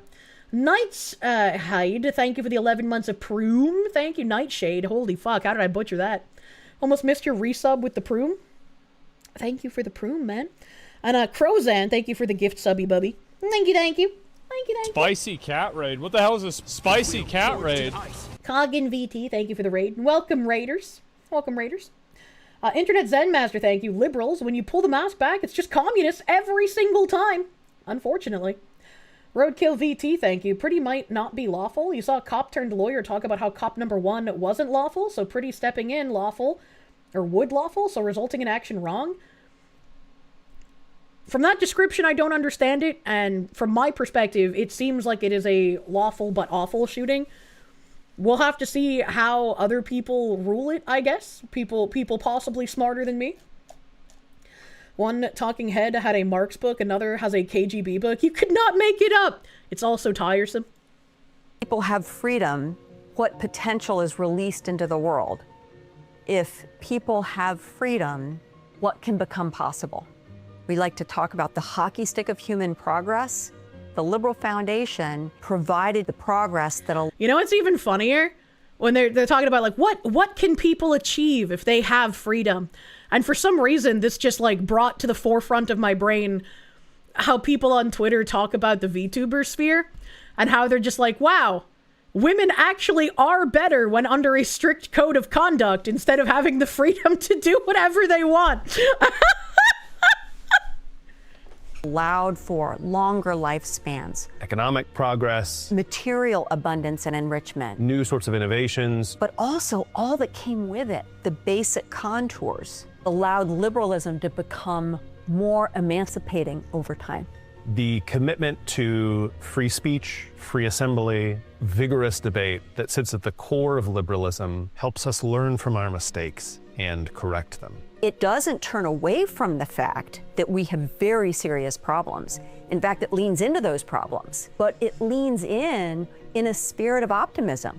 The idea for liberalism.org is to update the model of the Enlightenment coffee house so that anyone can have access. This pretty much just reads to me like, if we say stuff that people voted for in the 90s, then they'll vote for us again because they seem to be angry at the Republicans right now. And that way we can garner more votes so that we can just kill them. We can just kill them once we get back power. It's not a big deal, guys. To the best minds working on the most important problems facing our society today. So someone coming to liberalism.org will find ongoing dialogue between interesting, innovative thinkers across a range of disciplines and perspectives within the broader liberal tent, modeling outward liberalism as a discourse, as a movement, as a set of constantly evolving ideas. We build our values around what I call the four corners of liberalism. Political freedom, economic freedom, intellectual freedom, and cultural freedom. This is really funny when you think about what people on the left have been doing in politics for decades now. They don't actually believe in the freedom of any of these things. You can have the freedom to believe in whatever you want in these things as long as you agree with them. As long as you have the right opinion. Or just in general. Proctor Zakharov, thank you for the 37 months of tier 2. Thank you. Oh no, you missed your 3-year anniversary. Guess you'll have to settle for a 3-year plus 1 month anniversary. Keep making weird noises, strange fox woman. I make a noise. Ow, ow, ow. Miso Trashed, thank you, my guy. Culture peaked around the year 2000. I wish we could go back. Dems were center left and you had to use dial-up internet. Bring me the fuck back, bro. Wrench Wench Racing, thank you. Stop beating you with the hockey stick of liberalism. I'm tired of being beaten. Zippy DSM Lee, thank you. You wish they would stop calling progressivism, leftism, liberalism. One is a cult. I wish so as well. I've tried really hard over the last few years to stop calling these like communist, Marxist people who are trying to terraform our country liberals, because they're not. They're not liberals. But it seems like they are also intent on using the moniker liberal so that they can go less noticed, I suppose. Demon Sparta, thank you for the proom. Thank you for prooming. Emperor Creatine, thank you. 1348 ex voto supposedly had 250k plus wish lists, and yet launched to only 427 players. Gee, I wonder how this could have happened. I've never even heard of 1348 ex voto. I don't know what that is. Internet Zen Master, thank you. Oh, I read that. I read that. It's fundamentally the same thing. No, Melania.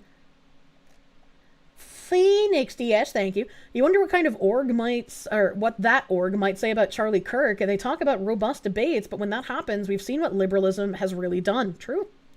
True, true, true. ASDF, thank you. The older you get, the more it seems liberalism is some sort of socialist psyop, subversion tactic, and or Trojan horse. That might be. They call it liberalism. It's mostly because they very liberally tell the truth, as in once every 20 lines. That's funny. Aided Clock, thank you. If people have freedom, they would agree with you 100%. The ex-voto game is a woke, lesbian, feminist game Asmund played the last time I raided into him. Oh! That explains why I don't remember it. MJ Skyver, thank you. Holy corporate world salad, Batman. With that whole thing sounded so cultist as fuck. Unfortunately, it seems like that cultist language is pretty common, unfortunately.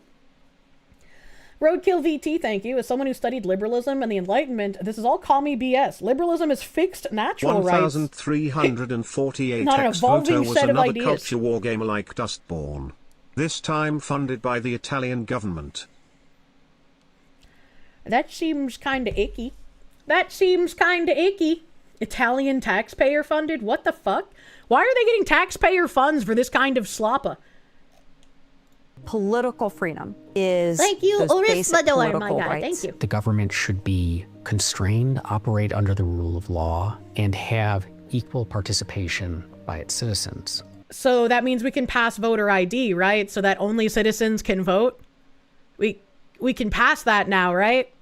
Economic freedom is also essential, though. Markets are a tremendous driver of wealth and innovation. They lift people out of poverty. They provide opportunities. We view open... So that means that people are free to do whatever they want and whatever they can without having racial discrimination visited upon them by the government, giving grants to people who have the right skin color, right? That means we can stop doing that, right? Markets and open economy is critically important to the liberal project. Intellectual freedom means intellectual openness and intellectual humility. None of us have... And that means that everyone has an equal opportunity to apply to educational institutions and not get accepted based on immutable characteristics like their genitalia or the color of their skin, right? Because that wouldn't be a liberal principle. That would be giving someone positive discrimination based on something they have no control over. And thus, you are negatively discriminating against other people who do not have the right skin color or the right genitalia. Has all the answers. There's always more to learn, more to discover. Cultural freedom means... Why are they showing the wheat fields in this video? They once again show themselves to be the secret white supremacists every time.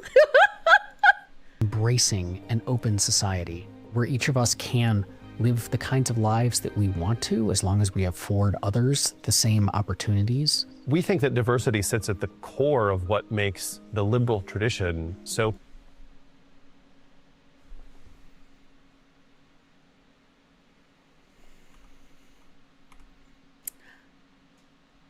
Very interesting.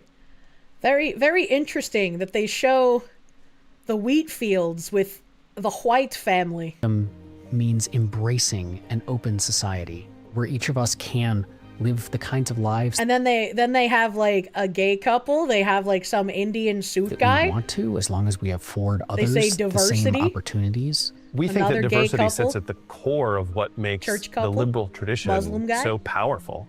Chinese At family. liberalism.org, we see all four corners not just as necessary to the liberal project, but mutually supporting. When taken together, they work as a system to generate widespread human flourishing. Widespread human flourishing. What the heck is this guy even talking about, man? Hitting every check mark, right? IHS is a natural home for a project like liberalism.org. IHS has been investing in the core ideas of philosophical liberalism for decades, since 1961. For 65 years, our core mission has been built on the belief that ideas matter, that ideas shape the world. And so liberalism.org is in many ways just the next step of the evolution, right? That kind of makes sense if they believe that ideas shape the world, that they also simultaneously believe that words are violence. That makes a bit more sense now. It's what we've always done. Invested in the ideas by investing in the people, and then bringing those people together. Liberalism is our inheritance. We are the beneficiaries of all the generations that came before who applied and pushed and advanced liberal principles. I would say they kind of failed then. If what we're living now is like heading towards the ideal society, I'd say they resoundingly fucking failed, actually. What did they mean by this? It's a living project. And recentering that is critical to strengthening liberalism and presenting it as the best path forward. This is not the ideal society our ancestors worked towards. I would agree with that, but they showed like all of the progressive movements in those frames when they were talking about that. Owe it to the next generations and the generations who won't remember our names. That's who we do it for. Liberalism is an inspiring That's true. You got to create the modern audience after all. vision of how to live. I am so excited about the future because in so many ways, we've just barely begun. I really hope liberalism.org just tells the story of why these ideas and values and principles matter so much so that all of us can then go out and try to make the world a more liberal place. I don't want the world to be a more liberal by your ideology place.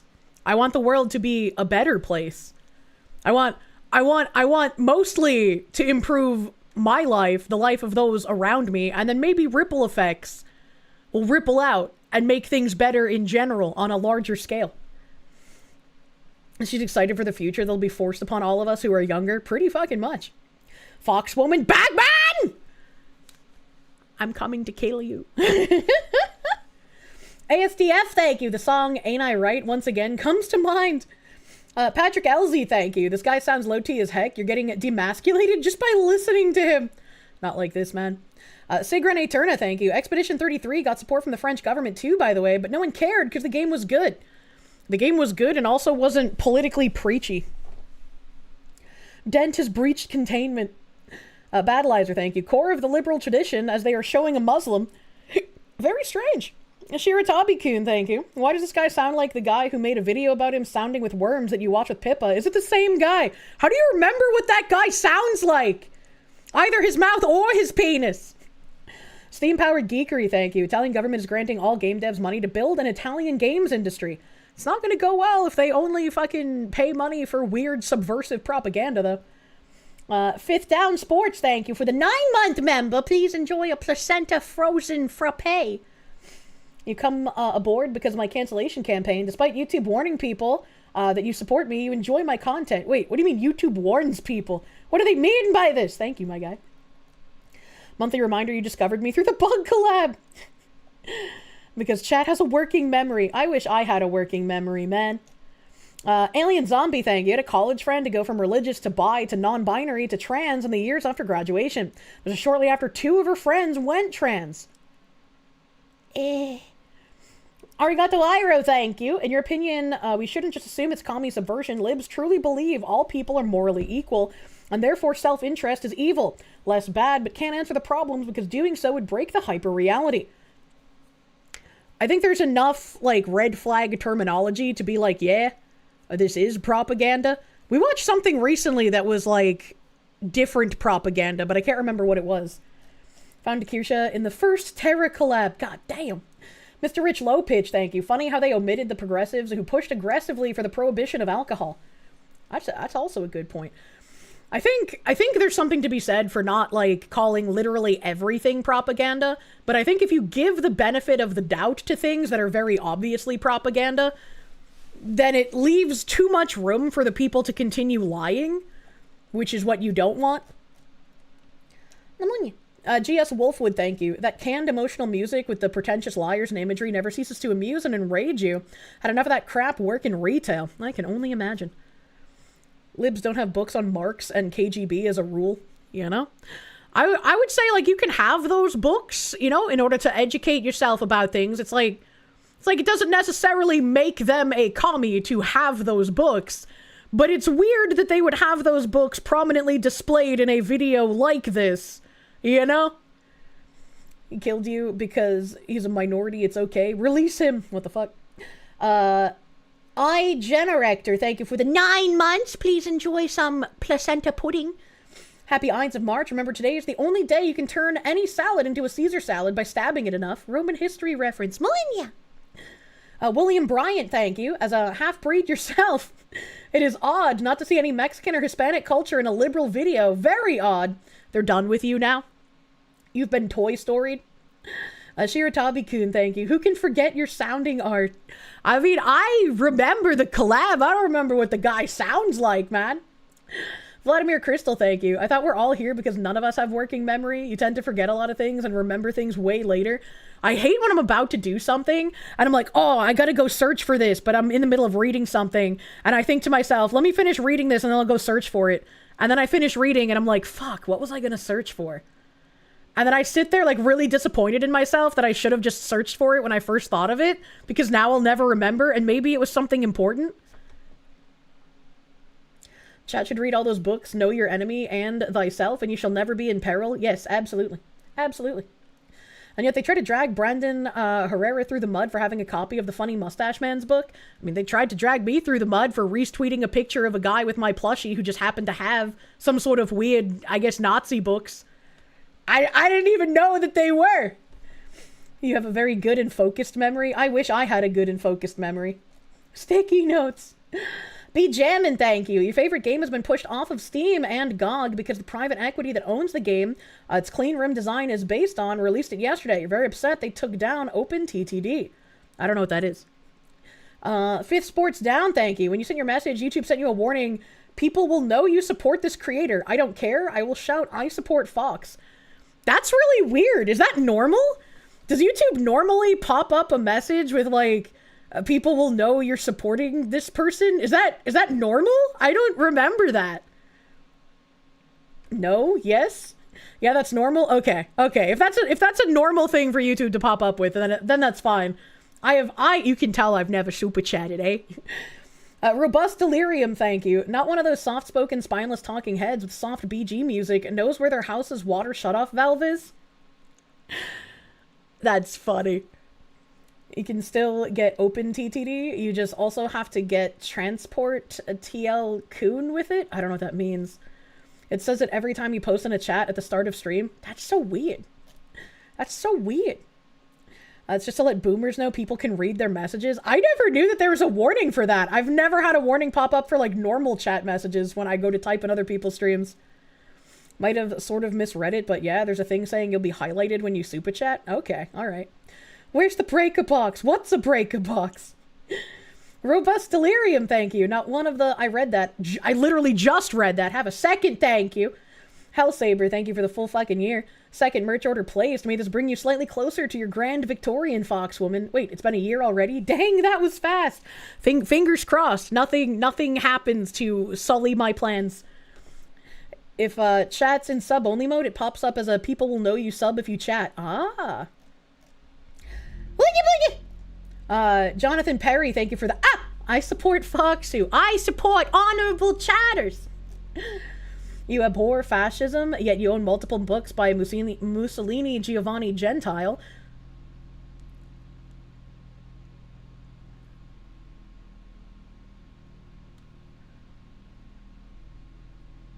I don't know a Mussolini whose last name was Gentile. I just got kind of stun-locked for a second. I was like, I know Mussolini, and then you finish with Giovanni Gentile, and I was like, who the fuck is that? It's almost like you can read about an idea while disagreeing with it.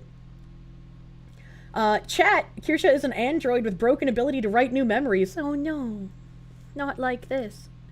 Those are two different people. Well, he's not Jewish. Sounds like an anime character. Benito Mussolini and Giovanni Gentile co-wrote The Doctrine of Fascism. Oh, okay. Okay. I was like, what? The Moose Zucchini. Mika Lim, thank you. Now all of China knows your support Foxu. No, not the Chinese. Miso Trash, thank you. The not so secret is the left believes whites are the most capable and have to uplift lessers in their mind. Only the second half is new for them. I don't even think the second half is necessarily true. I feel like there's probably a bunch of people back in the day, like slave owners, who are probably like, I'm a good person. I brought them from a terrible country into a better land. Like, I'm sure there were some, like, horrifically brain-damaged people who unironically thought that back in the day. Gentile is Jewish, you stupid coconut. I read a chat. Someone in chat said at least you know he's not Jewish. Mussolini hated pasta so much he tried to ban it. I'm gonna call him a slur.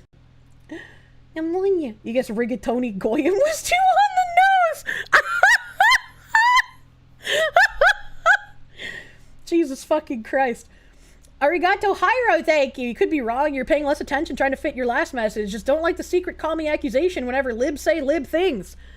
Well, if you know what commies espouse, and you know what liberalism actually is, it's pretty easy to tell when it's commies putting on the liberalism skin suit. There was a name for it about 100 years ago. It was like the white man's burden or whatever. They believed it was the duty of white men to uplift. Yeah, like it's fucking stupid. It's stupid and it's very racist. There was a liberal policy by Britain and America that was called the white man's burden. Yeah. I remember that book. Sonic Extreme, thank you. You hate egg culture with a burning passion, especially as someone who it technically targets, a feminine guy. You are who you are and they don't get a say. True and fucking real. Mr. Sweetie Squad, thank you. Did I see the Gypsy Crusader fight? I have no idea what that is. Dark Seraph, thank you. You will always be, or I will always be your favorite dingus. You pray I never change. I hope my brain damage doesn't get worse. Bad Latency, thank you. Not only did they think that, but the argument was made regularly before the Civil War. That's kind of fucking retarded. Shutoffs to know about water, electric, gas. Don't get caught lacking. Gary Coleman, thank you. If you don't hate communism yet, or want to hate it even more, read the Gulag Archipelago. Truly evil stuff. Truly and really. Do we have a link to your organization here in your bio? Yes. They're a non-governmental organization. They're an NGO. What early liberals knew will remember. The foundations of an inclusive and prosperous society are open to all those who will defend them. We intend to do just that. Wow, how interesting that the foundations of an inclusive and prosperous society are open to everyone. Not just the people who built that society, but everyone. That's an interesting thing to say. These fucking quangos. Filthy fucking quangos. The enemy is power wherever you find it. Concentrations of power are a danger, and a liberal society must reckon with them wherever they occur. Yeah? Concentrations of power are a danger? Is that why Antifa isn't real? It's only an idea? If you hear inclusive or diverse, you know a Marxist spiel is coming pretty fucking much. Yeah, I can love NGOs. They're so good for the host nation. At a hinge moment in history, we must build a liberal future. Lessons from history for our current moment. Liberalism, a future worth wanting. At liberalism.org, we're here to build. Here's why you should join us. Ideas in progress. Chandran Kukathas on immigration. I don't know, right? Like, as a U.S. American, I don't know if I want to hear from Chandran Kukathas on what my policy for immigration should be. Isn't this just a rebrand of the whole New World Order bullshit? Announcing liberalism.org, so that's their announcement. They haven't been around for very long. Do they post often? They're treating America like it's freaking Ibiza. So we watched that. Proudly a part of the broader liberal tent, Laura Ebke. I don't know who that is. Former Nebraska state senator. I think Annie is Nebraska. Levi Shelton, an eloquent piece about a shared value across the political spectrum, constraining power. Jason Cannon is a great interlocutor. What is that word? And Kukathos is a brilliant thinker whose ideas couldn't be more relevant. This is a fantastic interview. Okay. Give it to me. I think the whole principle of nationality is a very, very dangerous one.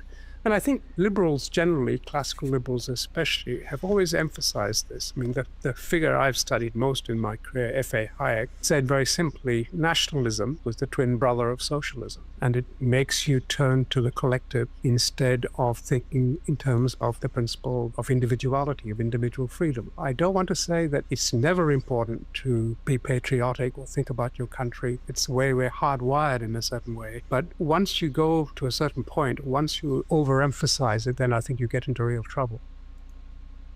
I wonder if that guy in chat still thinks these people aren't communists. Nationalism bad for thee, but not for me. A collectivism good when it's real socialism, but collectivism bad if it's nationalism. If they think unlimited Indians should be able to flock wherever they want, then you think unlimited Pakistanis should be allowed into India. Oh my god, nationalism is fundamentally a dangerous one. Wholly, immediately, intellectually bankrupt. Yep.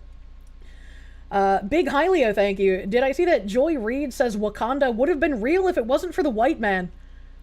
No, but I would love to see that dumb take.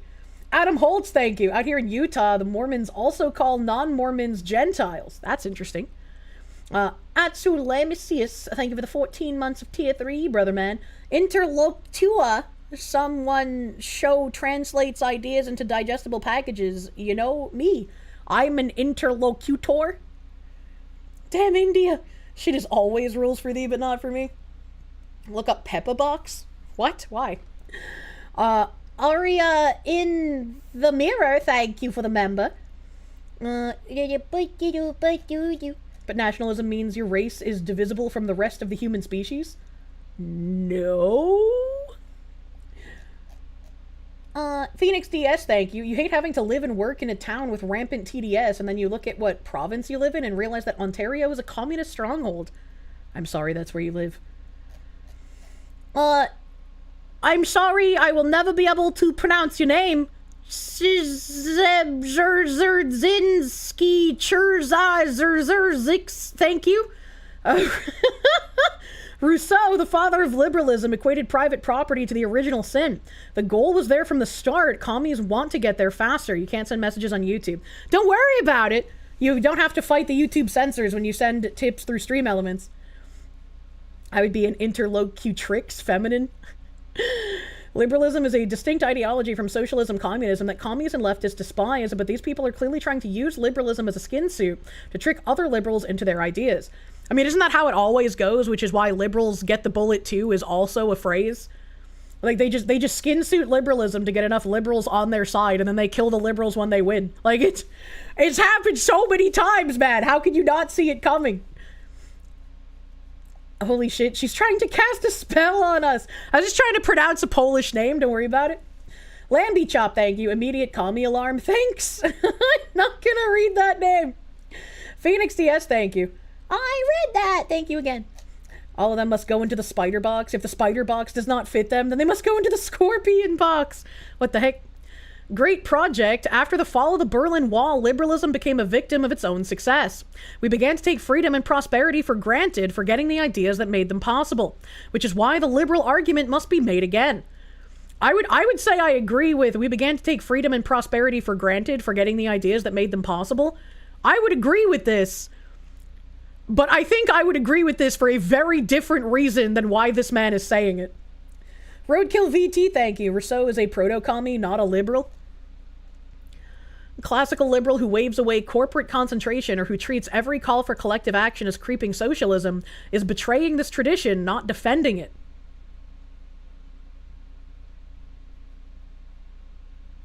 interesting thing to say. Wakanda is fiction? What do they mean? It would have been real. Real when? What are they talking about? You know? Certainly sounds timely and interesting. For liberals, the enemy is concentrated power wherever we find it. My first essay is up today. Thanks, guy, with 47 likes. Liberalism means limiting power, protecting rights, and sustaining open inquiry and pluralism. Those commitments don't self-actualize. Read more from Jason Kuznicki. I was going to say Kaczynski, but that's definitely not a Kaczynski. That's a Kuznicki. But also, it seems like the things that they keep saying are the things that libertarians tend to want, and also get shit on for from the left by. So it's very interesting. Roadkill, thank you. Rousseau hated the English liberalism we adopted. Very interesting. Millennia. Wakanda also took a magic space rock to work. I want a magic space rock. Buy my book to learn how capitalism is bad. Is this a different video? This is, I don't want to say it's never important to be patriotic or think about your country. Is this the one we just watched? It is, okay. Full episode. How long is the full episode?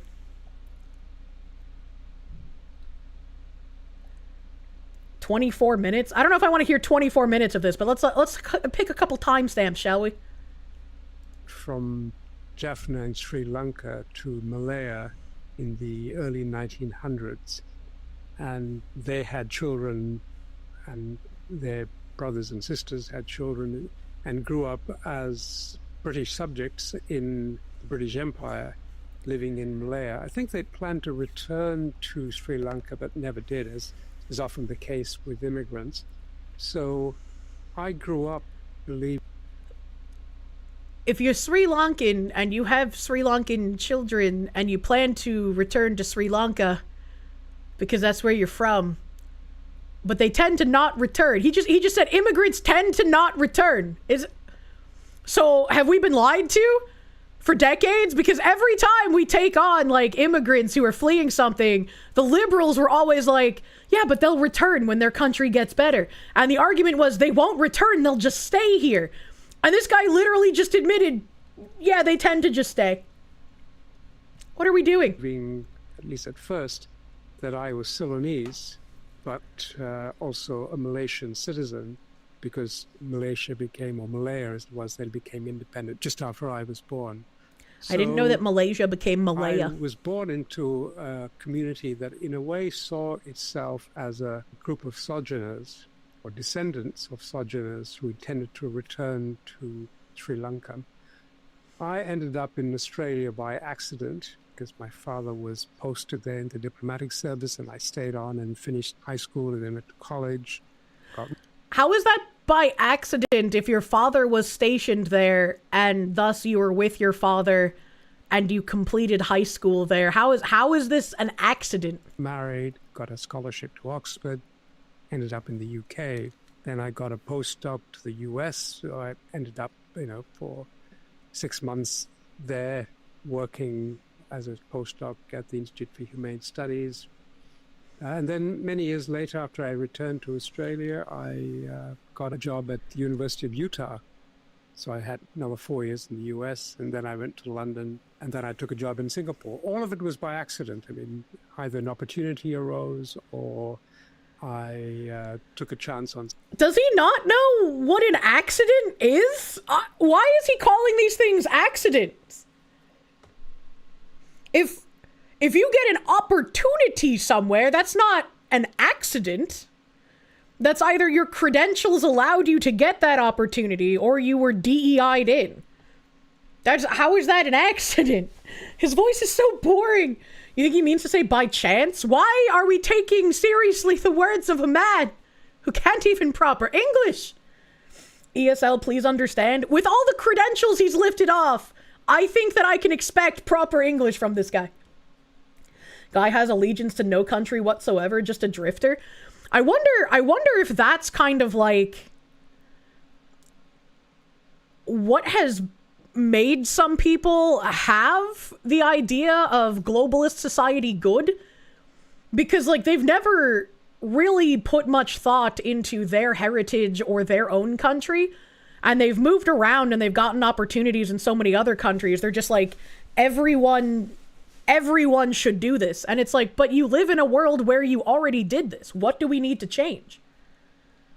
Diddly Doodler, thank you. Sargon has some vids that, through his research, pretty much liberalism will always lead to socialism because it has no answers to the question socialism poses. May want to check that out sometime. Interesting. Battleizer, thank you. Accident implies DEI. Unplanned implies coincidence. True. Phoenix, thank you. He's trying to use the spells of Bob Ross, but communism is not happy little accidents. It's not. Help. Saren Mathis, thank you. Locke is the father of liberalism. Rousseau is the juncture point for liberalism and socialism, and heavily influenced by Hegel, Marx, and Mussolini. Thank you. Thank you for the fucking walkthrough, man. Senator Satan, thank you. You're simple men. You see Star Wars name talking about immigration policy. I ignore. Yeah. It's a little funny, isn't it funny? ASDF, thank you. It's hard to take liberalism seriously when it refuses to enforce basic gatekeeping and police itself against subversion and infiltration. And the more you try to police an area that you have some control over, the louder that those people will yell at you. Even Honkenfreres, thank you. If these liberals are so against organized power, why do they always vote for bigger government? One of them is a lie. It's pretty obvious which one it is. You just came by to share that recently a friend shared with you that your birthday is in fact 6/7 in European format. Why have you done this to me? I'm going to steal all of your sour cream, dude. Bob Ross was a true wizard. Anything bad was a happy little accident. That guy's a fraud. Darelight, thank you for the 56-month resub, my guy. Thank you. Thank you. Kill that guy. Lambie Chop, thank you. The inclusion of an Indian immigrant can be seen as an accident, seeing as it's usually a net negative for everyone involved. Something. But I think what it's meant is that I've grown up not thinking about the world as a place that was divided into boundaries that were difficult to cross. In fact, my children live in different parts of the world. My oldest son lives in Canada. My second son lives in London, and my daughter lives in Sydney. So we're all over. I like how immediately after I posed I wonder if this is why these people think this way, he confirmed that is in fact why people like him think that way. And I think that is also not a great thing, right? Like, I am a born and raised American. My ancestral history is like French and Italian mainly. I would love to go to other countries and experience other countries' culture, right? When people want to take a vacation and tour in a country, it's because they're interested in the things that country has to offer. If I go to Japan, I'm not looking for pockets of American culture in Japan. Obviously, there's going to be influence that is crossed, right? But I'm going to Japan because I want to see Japanese culture. I want to see how things are in Japan. Same with like South Korea or even North Korea if you're let in, right? When you go somewhere else, you want to experience what life is like in that somewhere else. That's why there's like all these touristy trinkets, whether they're actually like real touristy items or whether they're people who will try and take advantage of a tourist and sell them like a toenail clipping for $20,000, right? Like there's always these things because people, when they go somewhere and they want to experience something different, they get like a trinket or something that shows that they were there. They get something that's like, I can look at this item in my house and remember the experience that I had in a different culture with different people. If everything becomes globalized and if everyone is a free citizen of the world, there are no boundaries, there are no borders, countries are essentially by name but obliterated in any other form, then all cultures will be the same. My life will be the same whether I am in Virginia or in Japan or in Morocco or in London. And I don't want that to be the case. I think that makes for a very, very boring world. If I go to France, I want to experience French culture, not African culture. If I wanted to experience some form of African culture, I would go to like the Congo or South Africa or I can't think of another, Chad, right? I would go to an African country. And so when people try to do this like globalist, we are a citizen of the world kind of nonsense, I think it dampens everyone's culture. And I think there are interesting things about the majority of cultures that exist in the world and that have existed in the past. At least Colombian Coca-Cola is different from the one in US. Man, different people want different things, so different places should be different, yes. You want to experience French culture. Don't all those countries have danger warnings for travelers? Probably. Including France. Roadkill VT, thank you. You've read Locke's works many times, and Sargon gets Locke so wrong it's almost lying. Locke articulated Sargon's criticism in his own book, followed by, "This is not my position. Sargon is only right about one article by Rousseau." I wouldn't know, because I don't know what Sargon says about any of these things. Kirsche wants to go to Chad. Stacy confirmed. Mike W, thank you for the 21 months. Good morning, Foxy. You pulled the trigger on some merch without cucking yourself financially. Thank you! Progress. You got a wallet, pins, and a wall scroll. It'll be very fun to announce what our final tally of orders are. This is your friendly reminder. Today is the 15th, and the 20th will be the last day to buy any of the Kirsche merch currently on sale. 20th is when sales end. So if there are anything that you would like to buy in this merch drop, please make sure you get your orders in before the end of day on March 20th. Battleizer, thank you. Getting real sick of this World Without Borders You're Ace getting Combat a Zero vigorous bullcrap. spanking because you've been a bad girl. Go spank you! Either get you a giant laser tower or quit LARPing! Yeah, right? Schmearlies, thank you. Foxu, can I finish French game already? There's a YouTube channel with hilarious related vids and merch. To avoid spoilers, you won't name them. You got some merch for me, but no P.O. Box! Well, hopefully soon, TM P.O. Box. Also, you can't open the 2026 calendar until I finish the game. Wait, what do you mean I can't open the 2026 calendar? I literally have the calendar open right now. I'm looking at the 15th today, Sunday. I'm so confused. Swirling, thank you. The fungus spread has spores to a bunch of majority white Western English-speaking countries, and none in India. How curious! Interesting. That is a very interesting thing to notice. Mike W, thank you. Also, it's Gentile, not Gentile. Well, that's his fault for having the last name Gentile and then pronouncing it Gentile. That's like the dash be silent. You know, like, what is this? What is this? NWO liberals are a funny sort. For a bunch of people who claim to not believe in God, they sure get fucking mad when you say that they are proof that God was fallible and could make mistakes. That's funny. King Meek, thank you. You want to see true racism? Be a black person who does not subscribe to the constant BS of the left. Their true feelings will spill out really quick. The crazy racist things that have been said about some of the black men, like, looking for political positions, or Clarence Thomas on the Supreme Court. It's bad. I'm like, even the people my mom hung around with wouldn't say shit like that. I'm like, holy fuck. If everything goes smoothly and you need help setting a place up for streaming and recording, you can help give pointers on setup. You have experience with studio and recording setups. You can also tap your father for advice. I'm not sure what I would need help with exactly. Unless I could, I don't know, trap like a slave in the attic somewhere who, whenever something went wrong, I could just use them as tech support.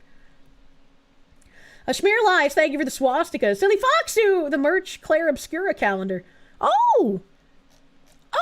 I don't have that. The place. So I think it's not so much that it's taught me something about being an immigrant, but it's led me to think about living in different places as something entirely normal. Well, living in different places would be entirely normal, right?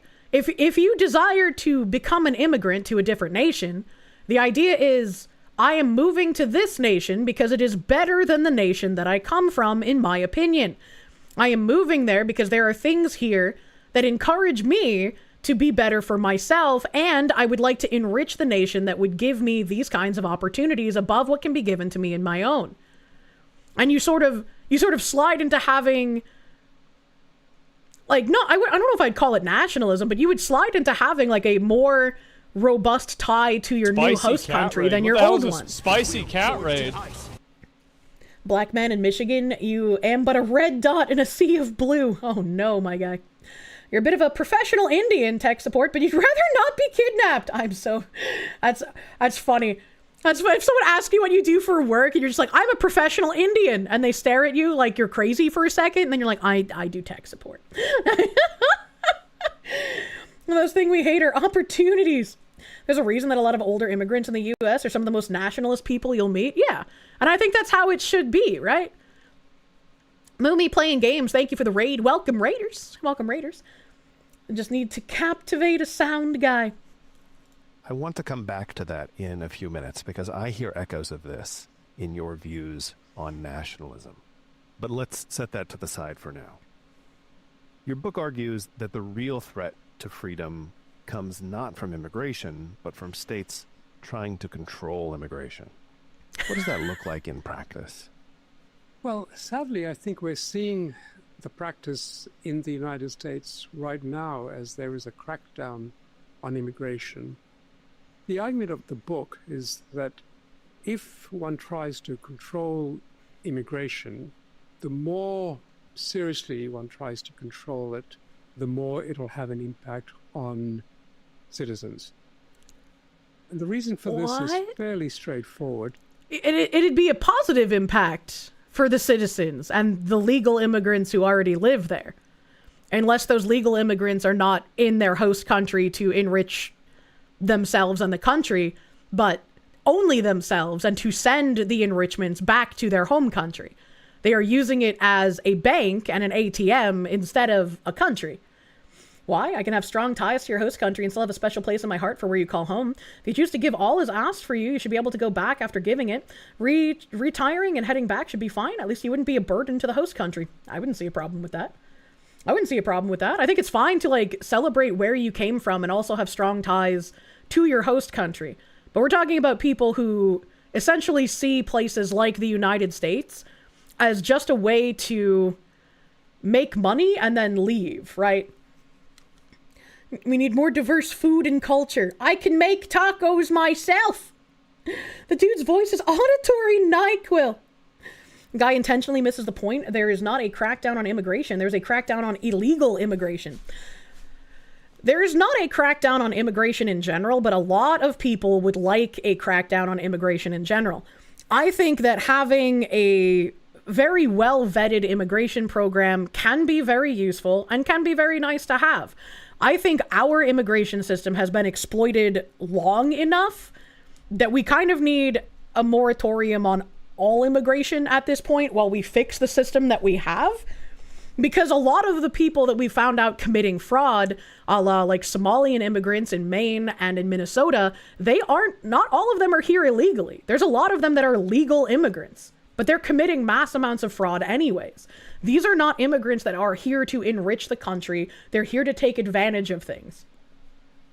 They treat a nation like a company. Man. ASDF, thank you. After you began attending Oklahoma State University, you quickly lost track of the slurs flung your way from white liberals because you, a half-white, half-Hispanic man, wanted nothing to do with them. How dare you walk off the plantation, brown man? Just kick everyone out. Their problem solved. If you weren't here before the Vietnam War, get out. That's like the Dominican Republic is saying that all Haitians will be deported unless they can prove ancestry like 3 generations back or some shit. I was like, that is some hardcore immigration lockdown. Immigrants are guests. Bad guests get kicked out. Yeah. 100% kick out those who were either sneaking in or planted here. Yeah. Yep, I really hope something can be done about like the birthright citizenship shit that we have as well. Finding out that there's like entire networks for Chinese people to have like tourist babies so that their children can be American citizens is kind of crazy.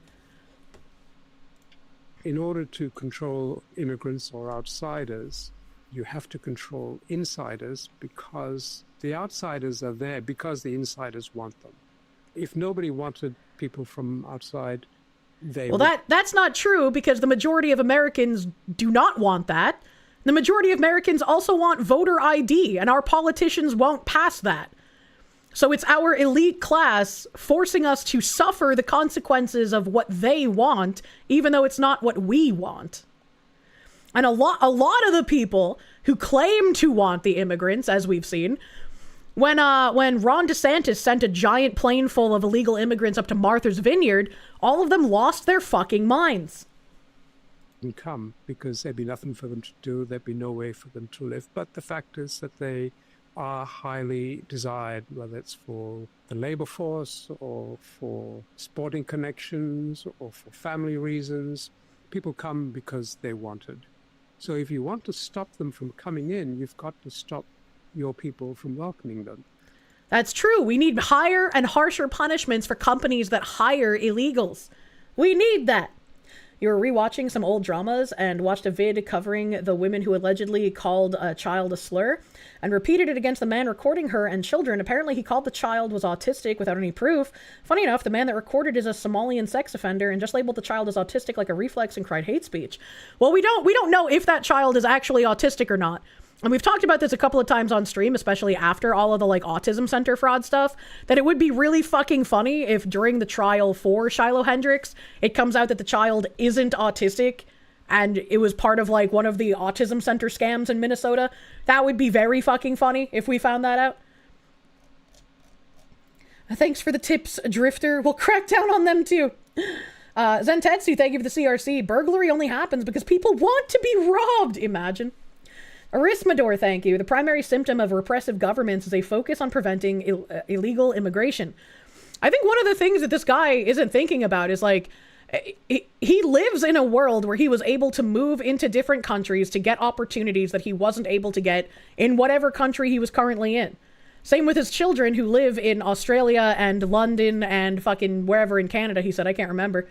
But it's like, if you live currently in a world where your children are able to get benefits and are able to reap rewards from going to different cultures and experiencing different opportunities they've been given there, why again would you want to destroy all borders, destroy all like forms of countries as they are now, and have a globalist society which would eventually become a homogenous society? And those opportunities would no longer exist because everywhere would be the same.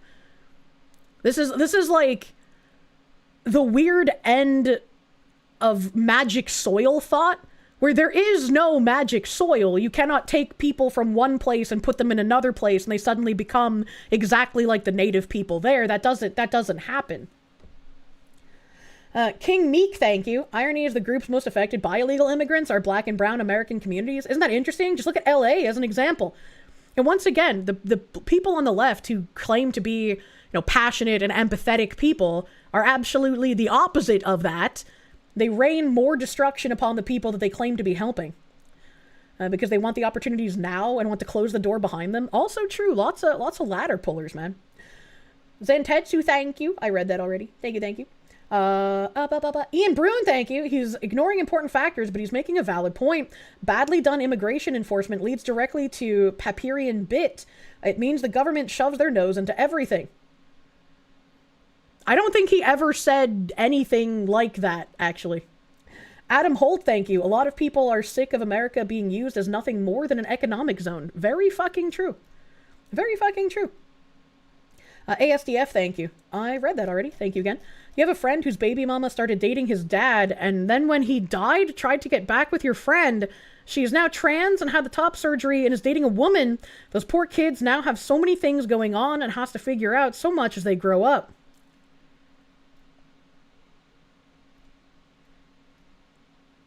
I don't think I could ever recover from, like, a significant other breaking up with me and dating a family member. Like, I think that would be something that causes me to absolutely fucking snap. I'd get on the news, man. I'd be in a news story. Someone else would be reading me on stream. They want the future to be the old episode of South Park where people from the future all look the same and are all the same shade, speak only in clicking noises, traveled into the past to get jobs because everyone is ultra poor in the future. I mean, that's your future under communism. It doesn't lift people up, it brings everyone down to the same level. No. ASDF, thank you. It's funny how your father's homeland, the Dominican Republic, has stronger immigration laws than your birth nation, the U.S. I always tell that story because it's always funny to me how the Dominican Republic has better immigration than our country does. This bitch is insane. Now, it's very difficult then to not try to control your employers, not to try to have regulations on universities, not to have all kinds of mechanisms then of enforcement that will rebound onto your fellow citizens. Well, okay, maybe that's not that bad in itself. But then the more you try to control it, the more people will resist. And I don't mean just the immigrants or would-be immigrants, the more your fellow citizens will resist. So you're going to have to start controlling them. You're going to have to find them. You're going to have to put obstacles in their way. And you can still do this in a way that's still legal, still comports with the rule of law and so on. But the problem there is that if you keep doing things legally, according to the book, by the law, by the rules, it's going to be very slow, because not only will immigrants or would-be immigrants appeal, but so will your fellow citizens. It'll take time to go through the courts. You'll have to put people in detention. You'll have to hear appeals and so on. So what do? Well, you either accept that, in which case the US, before the Trump administration, had the capacity to deport about 400,000 people a year by the book with a little bit of fudging. Well, that would take 25 years to deport 12 million people, assuming no one comes in. So if you want to speed this up, you go around the law. That's when you start doing things like the Trump administration is doing. That's when you start militarizing your society at the extreme. Because I don't think the Trump administration has done anything illegally. If they had, I feel like we would have quite literally nonstop heard about it with anyone without any kind of pushback of like, actually, that's not true. Like what is he even talking about? Dude is super soft spoken, can barely hear him compared to you. I have my volume fucking kicked up. It's almost at 100%. Because that way you can achieve the target. I think they've deported more than 200,000 people in the last year. And that's not enough. We need to deport more. Many of them also American citizens, which is another price you'd have. That's not true. That's absolutely not true. To pay. One of the statistics I quote in my book is that in the last 70 years of the 20th century, the United States deported 1 million of its own citizens, obviously not by intention, but that's what happens if you try to achieve a goal like immigration control. If you want to control outsiders, you're going to have to control everybody. I think one of the book's real contributions is highlighting how immigration... That is a horrible thing to say. This guy is off his goddamn rocker. Goddamn. I don't think we need to listen to more of that, but holy shit. Holy shit. An excellent initiative. I love freedom in every one of its dimensions. Liberalism's under threat. Read that. Optimistic. Liberals rising. Wait a minute. Hold on. Oh my god. Poor Fillion, you missed the silly cat. I missed the silly cat. Low speed boot, thank you. Laws are hard and time-consuming to enforce, and not everyone will accept and follow them. Therefore, we just shouldn't have laws. Who in their right mind gave this glue sniffer a job? That's a great fucking question. Liberal gear rising revengeance. Godel self, thank you. Illegal or not, people forget basic economics. Every immigrant increases the supply of labor on the market, which decreases the cost of labor. There's a reason wages haven't kept up with inflation. That's a good point. That's a good point. Hey, screw laws and shit. Furious Dan, thank you. It's actually illegal to punish people for crime. How dare you punish people for crime? That's a horrible thing to do, man. How dare you? Political freedom. We're living through a hinge moment in history where the future of a free society is once again an open question. Man, thrilled to welcome a new friend in liberalism. Who even are these people that are like reposting this, right? Like, who are these people? So excited for this effort. The Coalition for Human Freedom and Dignity is more needed than ever. Excellent to see another banner added to the cause. How many views does this even have? This has 140,000 views, 433 likes, and they're retweeting everyone that quote retweeted it. This is very weird to me. Something with such like a low view count having like this many people positively supporting it. Only need one banner. NGO alert. These people have lost the plot. Political philosopher at the University of San Diego and co-author of The Individualist, director of USD's Center for Ethics, Economics, and Public Policy, and senior fellow at the Niskanen Center. Zwolinski will explore the political theory of today's liberal coalition, universal basic income, and contested questions at the intersection of philosophy, markets, and justice. That's not a video. That's unfortunate. Happy you did not quote post your reaction. The ideas that change the trajectory of human history won't sustain themselves. Today we're stepping forward with a new project. We've watched that. We're launching liberalism. These are all like the launching people. I want to see. This has 115 total retweets. Is there a single quote retweet of this that is critical of it? New pro-liberalism organization that goes to renew liberalism for the modern age. Looks inside. It's another Substack. Can we stop this? The problem with modern liberalism is not our play on Substack. If anything, that's one of our weaknesses. I don't know what they mean by this. Excellent initiative, optimistic. Liberals wonder, amidst the rising tide of authoritarianism, who killed liberalism? The answer is, you did. The short version of the story of how that happened goes like this. In the 19th century, liberalism, or more broadly, the radical Enlightenment, gave rise to socialist critics who still viewed themselves as liberals. They had spotted liberalism's core contradiction. Markets were a powerful driver of economic dynamism, but if left to their own devices, tend to also produce inequality, domination, and crisis. This in turn undermines democracy, faith in democracy, and the broader liberal/Enlightenment project. These critics concluded that the liberal fight was thus not just for democracy, but as they called it, the social democracy. Socialist critics in this way could be said to be working to save liberalism and the Enlightenment from itself. Then in the 20th century, world wars, depression, and the Holocaust showed that socialists had been onto something, that unconstrained markets produce economic crisis, and that crisis produces horrors.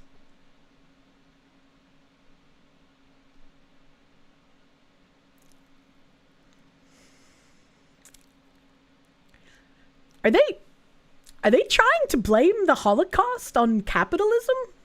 The Holocaust perpetuated by National Socialists?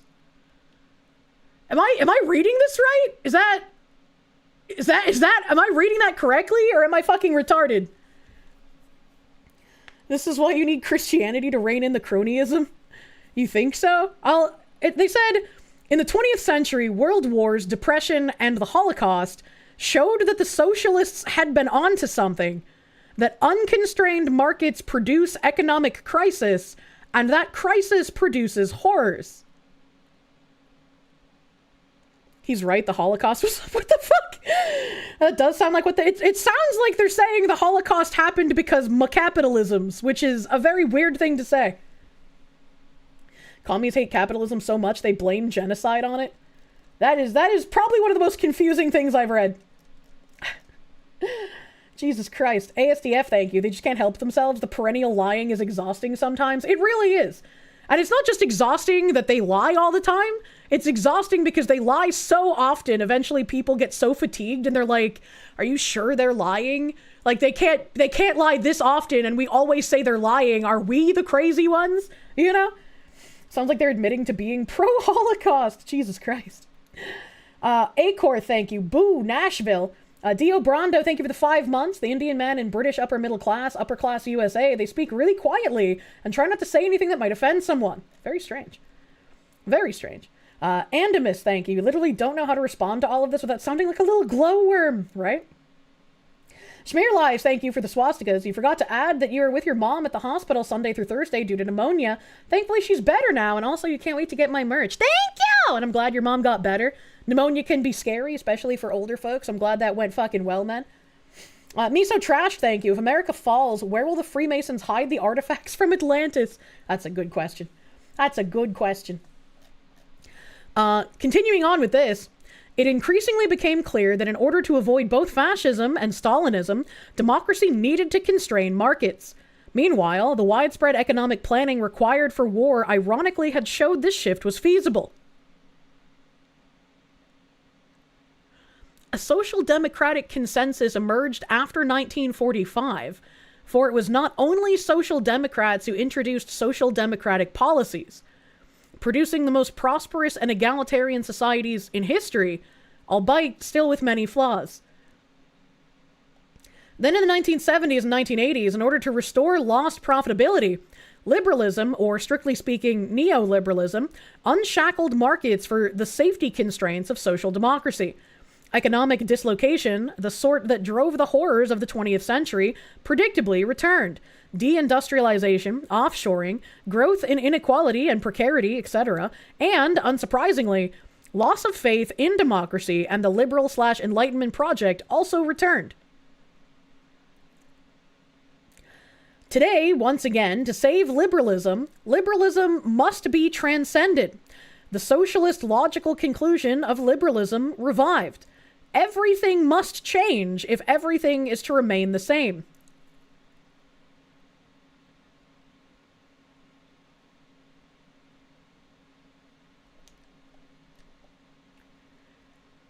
Yeah? Yeah, that's, it definitely sounds like the crazy commie gobbledygook we are subjected to today. Millions must sneed. Every time you think these people can't be dumber, Kirsche pulls up another clip. Please no more. The socialist logical conclusion. That's some terrifying shit, and they don't understand logic, right? That is an insane. Let's see what the comments say on this. I'm interested. So much subversion in a couple of sentences. This says 10 comments, but I only see fucking 4. Did they hide replies? No? What the fuck? Funny how people started to rein in neoliberalism 15 years ago. Suddenly corporations weren't the problem anymore. They were the solution via SJWs. Liberalism has limitations. It has morphed into namely the specter of neoliberalism, bad banks, privatizing public institutions and industry, non-competition, aggressive, undemocratic activity under radical party politics. Real democracy has suffered. This is basically the thesis of the DR's 1936 speech, albeit couched specifically in U.S. history and framing. One small crevice, are we sure deindustrialization is a product of neoliberalism? I've been exploring this, and it seems automation is the larger factor, and from an economic perspective, I don't know if reindustrializing would be as high a priority as it is, as is thought now. What do they mean by real democracy? That's a great fucking question. Did you hear that right? They just blamed the rise of Stalin on capitalism? Very weird framing. ASDF, thank you. Phoenix DS, thank you. Are the socialists implying that we'll need licenses for ovens in the coming future? Communists speak with such confidence that you wonder if you're the crazy one, but communist confidence is a result of the fact that they have communist logic, which Marx created to make himself right. It is very what the fuck. Lamby Chop, thank you. Market Senpai, what are you doing with that oven? Battleizer, thank you. Don't look for a logical through line. You'll give yourself a stroke trying. Yeah, when I read shit like this, I'm just like, what is happening, man? Seriously, you don't know what the fuck any of this shit means? It sounds like this Leigh Phillips person is starting from the premise of liberals wonder amidst the rising tide of authoritarianism, who killed liberalism? The answer is you did. So it's kind of like the who radicalized you? You did meme? And then they're explaining how the liberal mindset got, I guess, infected by socialist ideology and planning. So I don't think any of this explanation is like what this Leigh Phillips person believes. They're like explaining how we got to the point of people equating liberals with bad policy and failing politics. Real democracy means communism. There's a line of Marxist theory that says as long as capitalism exists, the privileged people's votes will carry more weight than the oppressed people's votes. I feel like currently in my republic, it is very much the opposite. His statement amounts to liberalism died because you didn't go far enough. The oven talk makes you really want to make a joke. The olive, Primarch Bentley, thank you. There's a huge vault carved into Stone Mountain, and that's where Atlantis artifacts go. Classic Atlantis and Atlanta obfuscation. How could they do this to us? They're not trying to figure out what is bad. They're trying to explain why capitalism equals fascism, and both are bad. Very, very interesting post, I would say. translated from Polish. I think we already briefly read that one. That was one of the ones that was quote retweeted. Great project, liberals rising. I'm very excited about this project. I assume one of the main objectives will be to tackle the greatest threat to liberalism in the West today, mass immigration from cultures incompatible with classical liberalism and hostile to it. Man, this guy is in for a rude awakening considering that fucking thing we just listened to. The ideas that change the trajectory of human history won't sustain themselves. Each generation must renew them. Liberalism is a technology. It's a set of tools and principles and ideas that essentially asks, if people have freedom, what problems can they solve? Oh, he's just quoting the video. Proudly a part of the broader liberal tent. Political freedom, economic freedom, intellectual freedom, cultural freedom. These 4 freedoms from the operating system that humanity has created to lift ourselves out from the mud and squalor and darkness and oppression, to solve problems, to fix things, and achieve greatness. There are way more people who are very excited for this as opposed to people criticizing it. So that's very interesting. That's very interesting. Sensational. This, that shit could have been JPEG Mafia? I don't know what the fuck that means. The circle is almost complete. Man. This person says, 18 seconds. They say, we understand liberalism is under threat because many people simply do not share the belief in freedom at 1 minute 28 and 2 minute 18 seconds. That is why we will solve this with conversation and debate. Look, I understand you mean well, but it would help to understand that this will not work. I feel like we agree, but for different reasons. Liberal values are American values. They are New Hampshire values. They're my values. Liberalism is the way forward. What is the NHCLP? The New Hampshire Classical Liberal Party?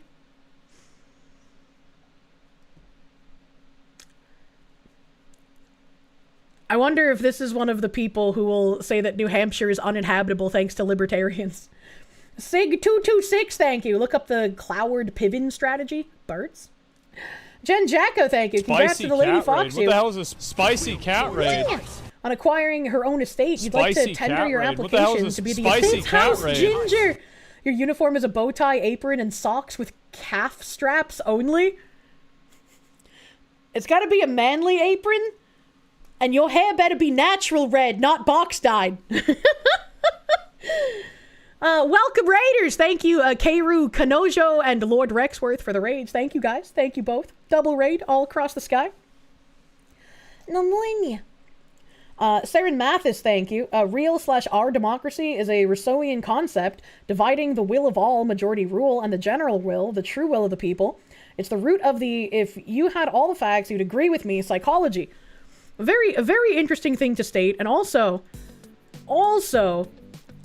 it's very interesting when people say the, like, our democracy thing. That's kind of come up as, like, ooh, they said the line!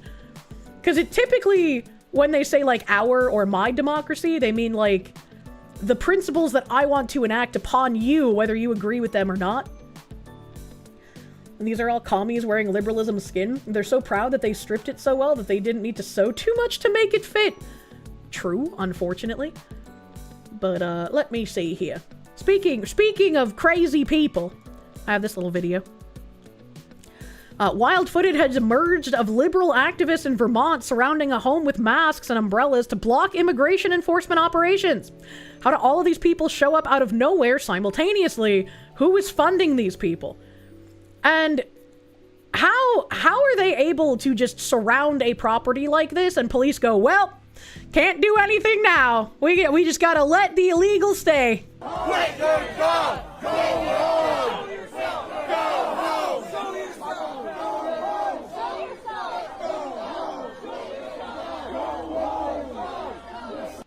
Wait, God! And this is why when we read that story previously, when a liberal, like, gave a heads up to a guy they were going to detain, and he got away, when that liberal found out, supposedly, that the guy was, like, a registered sex offender, they felt bad. I don't believe they felt bad. If that story was true, I'm sure they went home and felt really good about themselves. Going to need a lot more handcuffs, yay! Phoenix DS, thank you. Communism is just Ouroboros in real time with all the circular logic rounding back upon itself. It's a carousel of idiocy. It really is. And it's very frustrating to have to deal with. This was Vermont. I would like to see if there's, like, an article to read more about this in current time. Let's see here. Liberal activists in Vermont surround home. Block ICE. Let's see what comes up. Do do do be do do. Wah wah wah wah wah. Wah wah wah wah wah wah. Was a VermontPublic.org thing. ICE Vermont police face scrutiny following Dorset Street standoff. ICE had a warrant, and that was why agents were able to wrench 3 immigrants from a South Burlington home, prompting an intense hours-long confrontation between law enforcement and activists. Okay, good. Okay, good. They were able to detain the people. The criminal search warrant signed by a federal judge in Vermont was what local and state police say compelled them to provide security for the federal agents who pushed through a human blockade and rammed down the door to the Dorset Street home. Good! Good, I'm glad they didn't just stand there and do nothing like I expected them to. I am happy to be proven wrong, thank fuck. Then, the next morning, the U.S. Attorney for the District of Vermont revealed the man who Immigration and Custom Enforcement agents were pursuing, a Mexican national who said they fled them in the morning, crashed into 2 vehicles, and retreated to the home, had not been taken into custody. The subject of the search warrant wasn't inside. So wait, hold on. They had an arrest warrant for one specific guy, and the guy wasn't there, but they were able to arrest other people? That's crazy! They went for one and they got 3, but not the original one?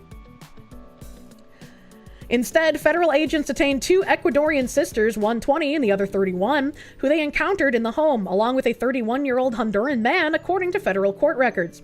They were taken to state prisons before being transferred to the Department of Homeland Security custody, their attorneys said. The attorneys have filed petitions to prevent DHS from transferring their clients outside Vermont while they pursue their release.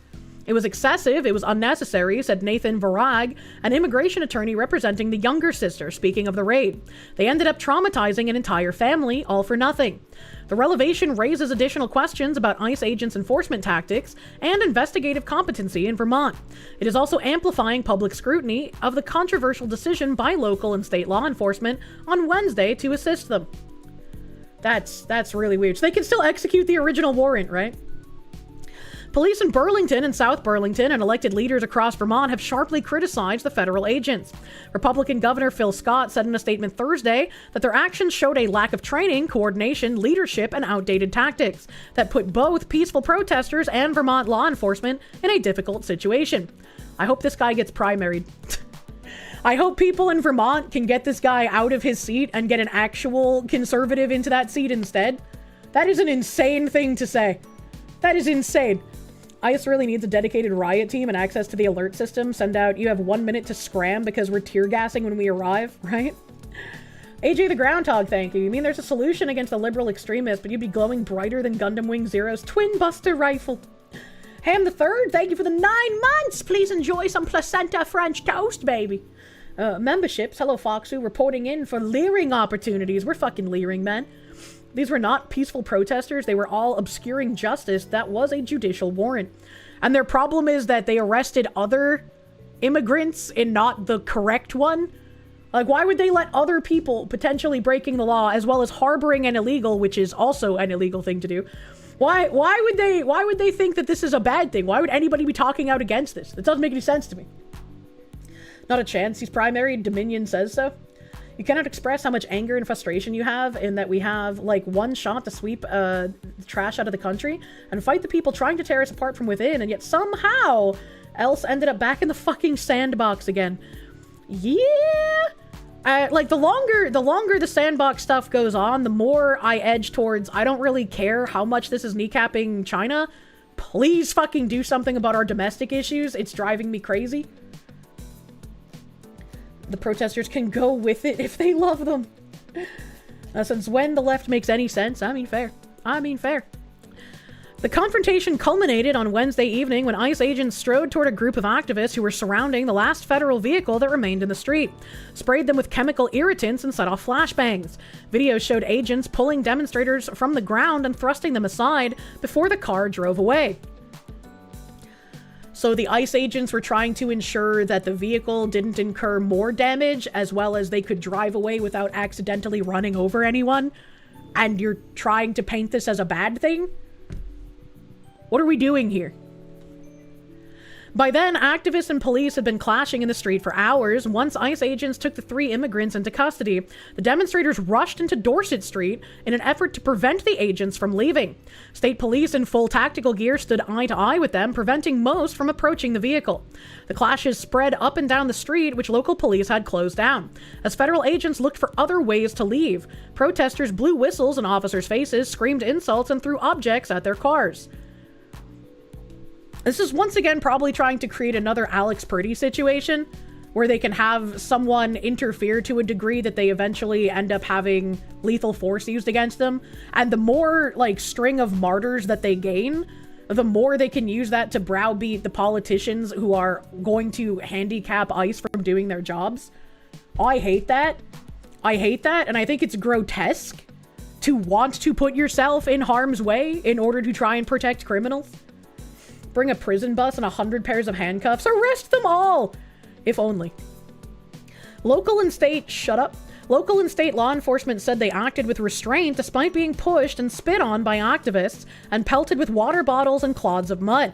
Vermont State Police said in a statement Thursday, local police did throw protesters to the ground in instances that were captured on video. I don't see a problem with that. If the protesters were getting up onto the officers, if they were assaulting the officers, I don't see a problem with this. If they were obstructing the attempted arrest of these immigrants, I don't see a problem with that.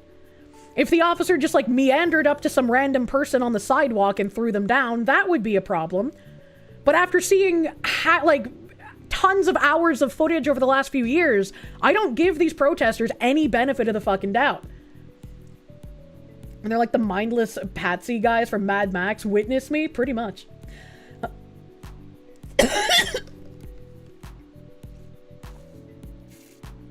Oh, God. Ooh, something just got real scratchy in my throat. That felt horrible. Oh, my back. Oh. Okay. I just cracked my spine in a very weird way. You know those like tubes that you could spin around your head and they would be like, whoa, and you could like make them longer or shorter, but they would make like a crinkling noise when you did that. That's what just happened to my spine. It was the crinkle noise. Well, Celestium, thank you for that raid on Kick. Thank you for the Kick raid. Welcome, warm bodies on the Kick. Thank you. Thank you for being a warm body. You need to keep tabs on this. You missed out on starting the GoFundMe for Pretty. That's up to like 1.5 million now. That could pay off some mortgages is all you're saying. I don't understand how the GoFundMe is still there, but you know what? If we can crowdfund for murderers, who cares at this point, right? Do not crinkle the Kirsche. Why do they just do what Tim Waltz had them do during COVID and 100 cops in riot gear march down the streets shooting people on their porches with pepper balls? I'm sorry, the what? I'm sorry, the what? Phoenix DS, thank you. 3 years to clean house and counting. We need to up those numbers exponentially along with ousting activist judges and DAs. Yeah, we are running out of time to be able to do that stuff, man. Ham the Third, thank you. To quote Nux in regards to deportations, let's up those numbers. I'm pretty sure that's him quoting Ludwig, which I also do. Venmaru the Fool, thank you. The problem with asking for Trump to focus on domestic issues is that the president doesn't have the same authority as with foreign policy. Aim your displeasure at Congress. Congress is who has power to affect laws at home. That's why I encourage people to get involved in local politics, though. If you can get involved in local politics and you can start electing people to local positions that share your values and want to do the same things you do, that's how you're going to get that influence in Congress. Which is also why I've said, if you don't have time to primary your people for this upcoming election in November, you gotta fucking bite that bullet and just vote for the spineless do-nothing over the fucking Democrat. There are people that are going to try and demoralize you and convince you not to vote, and I think that is a very, very bad thing to do. I retweeted something the other day where I think it was like Florida or something, or Virginia, I can't remember. Somewhere there was like a Democrat that won literally by one vote. There were two Republican candidates, so the vote was split, but that Democratic candidate won by literally one vote. That was one vote. That was Boca Raton. It was Florida. Thank you. So it's like, you need to get out and cast your vote. It doesn't matter if you have been demoralized to the point where you think your vote doesn't matter. If it doesn't matter, that's all the more reason to go do it anyways, right? At least make the attempt. Typically, there's like less than 10% of like voter participation or some shit. That needs to be way higher. We make fun of the whole Pokemon go to the polls thing, but the people on that side are way more motivated to ruin your life. So you need to be motivated to protect the way of life that you have, rather than just let them take over. 3-way vote, 2 Republicans, don't be disheartened, but yes, your vote matters. They want you to be demoralized. I'm saying get out and vote anyway, man. Bandalore, thank you for the 10 gift blankets on Kick, dude. Thank you. Thank you, thank you. Pneumonia. In Houston a few years back, there was a Republican that won a seat on the city council by 32 votes. Yeah, it can fucking matter, man. It can matter. Battleizer, thank you. Joke, all they need now is for the third martyr to have the last name right to make pretty good, right? Badumptis. You'll see yourself to the tomato throwing room now. I would probably genuinely start believing in simulation theory if that was the last name of the third person. I'd be like, well, they were right the whole time, chat. Let's fucking go. Wastelander, thank you. They're trying to take out the fox who we must protect. Roadkill VT, thank you. Blue can't flip red if red doesn't vote, you know? ASDF, thank you. Fox who messes with spine, next stream announces, GoFundMe for spinal surgery. I hope I'll never need to do something for that. I do not want to get the spinal surgeries. What really sucks in your case is your voter registration was jacked years ago, and, excuse me, you've been upgraded to a federal investigation. It's been an issue for years, and your vote has been stolen since about 2018. That's fucking ridiculous. We watched a documentary thing on a guy who had his identity stolen as well. I have no idea, like, what recourse you have, but it even sounded like that guy had taken years to have anyone even take him seriously. It shouldn't take that long. If your identity has been stolen, that should be, like, a priority for, like, whatever fucking department you report that to. So it seems kind of ridiculous that it takes so long. And that might be something to bring up to your local representatives. Because the guy that we watched that documentary on, he started just, like, bombarding his local reps with emails and letters. When do I run for office? I will not run for office, as I am a whammons, but I will support other people running for office. Stolen by an illegal? The illegal had been in jail multiple times and was garnishing his Medicare payments, if you recall correctly. I know something was getting garnished, but I can't remember what. Nord, thank you for the Canucks. If you do not vote, then you have zero right to complain about the outcome. I also very much feel that way. It's just like, if you're complaining but you didn't even bother to go vote, like, what? Why are you complaining? You didn't care then, so why are you, what? Like, come on, man. Jen Jacko, thank you. Even if your candidate doesn't win, make the other side sweat as the votes get tallied. Yeah, even if you don't win the first time, try again the next time. That's what Brandon Herrera did. He lost by only a couple hundred votes the first time, and he won his seat this time. And hopefully, he'll get to keep his seat on the next election. Patchouli, thank you. Populated areas of Palm Beach County trending purple give you hope that the county can flip red and remove Broward's relevance. Keep pushing. Absolutely. Become the change you wish to see. Do the things that you're capable of doing to bring about the change you wish to see. You won't run for office because you would start some kind of civil war by going, you're a dumbass, shut up, and this is what's happening, incompetent fools. I'm gonna just say, it's great to, like, look at people on the local level, sit there and just call each other autistic F-slurs. It's like, yeah, you know, you're getting stuff done. This is great. It depends. Your country's 2 largest parties. Call their members comrades. Oh, that doesn't sound like you have 2 parties, actually. He won the primary. He did not win yet. That's true. He won the primary. He has to go against the Democrat person. I don't even know who the Democrat person is. Sorry about that. He won the primary, not the actual seat. My bad. I'm sorry, chat. I did not mean to mislead you. What if you want to see the Fox woman call someone a candy ass in Congress? If you want to see politicians call each other candy asses without the veneer, I would watch videos from the Libertarian Party of New Hampshire. The F-slur. I have more claim to reclaim the F-slur than anyone who's actually gay does, as a Massachusetts born and bred woman. The F-slur is our word, all right? His opponent is called Stout. You can remember this because she's fat. Isn't stout like an animal? The videos that come out of LPNH convention were funny as hell. I've only seen a couple, but I would definitely like to see more. The F slur is the R word. What? What? What is he talking about? A stoat, but close enough. Stoat is the animal. I see. That's a stoat, Kirsche. Brandon did a good job exposing Tony Gonzalez. Having the incumbent drop out makes his chances way better. It really does. And it's crazy how people didn't start paying attention to how fucked up Tony Gonzalez was until, like, basically the election happening.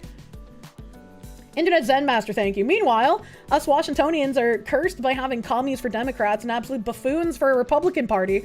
You hate how bad it is, but you ain't leaving the damn shithole. If you ain't leaving, you gotta get involved locally, man. Get the fucking rhinos out, get the spineless do-nothings out, propose an actual quality candidate to go against the Democrats.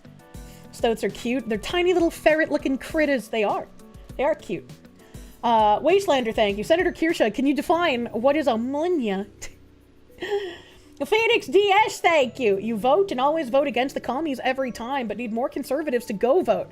Just hate that there are 2 more commie parties and 1 separatist party to dilute the votes. I can only imagine. Get more people involved locally. Does that make 3 of us in Washington now? I have no idea. You wish Brandon never left North Carolina. You could use him. Great for Texas, though. Maybe you could find North Carolina's Brendan Herrera. Patchouli, thank you. Populated areas of Palm Beach County trending purple. I read that. Thank you again.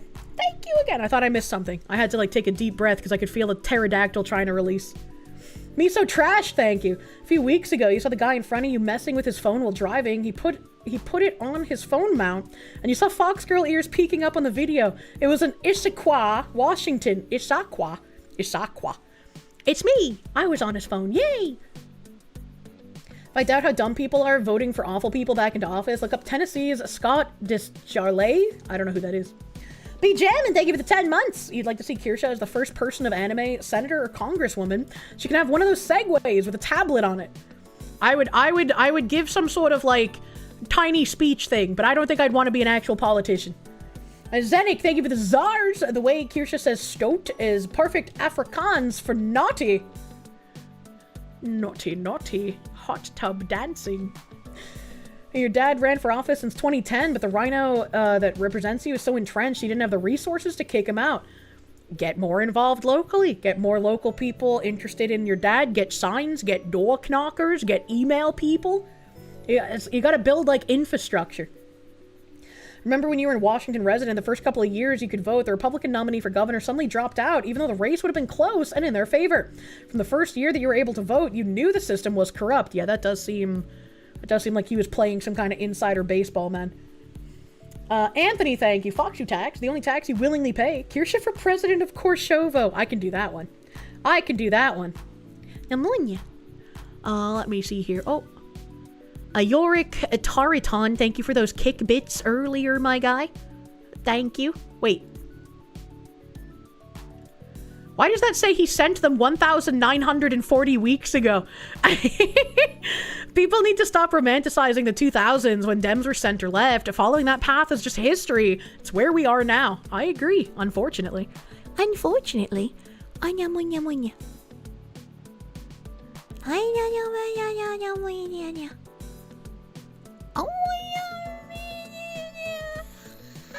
Okay.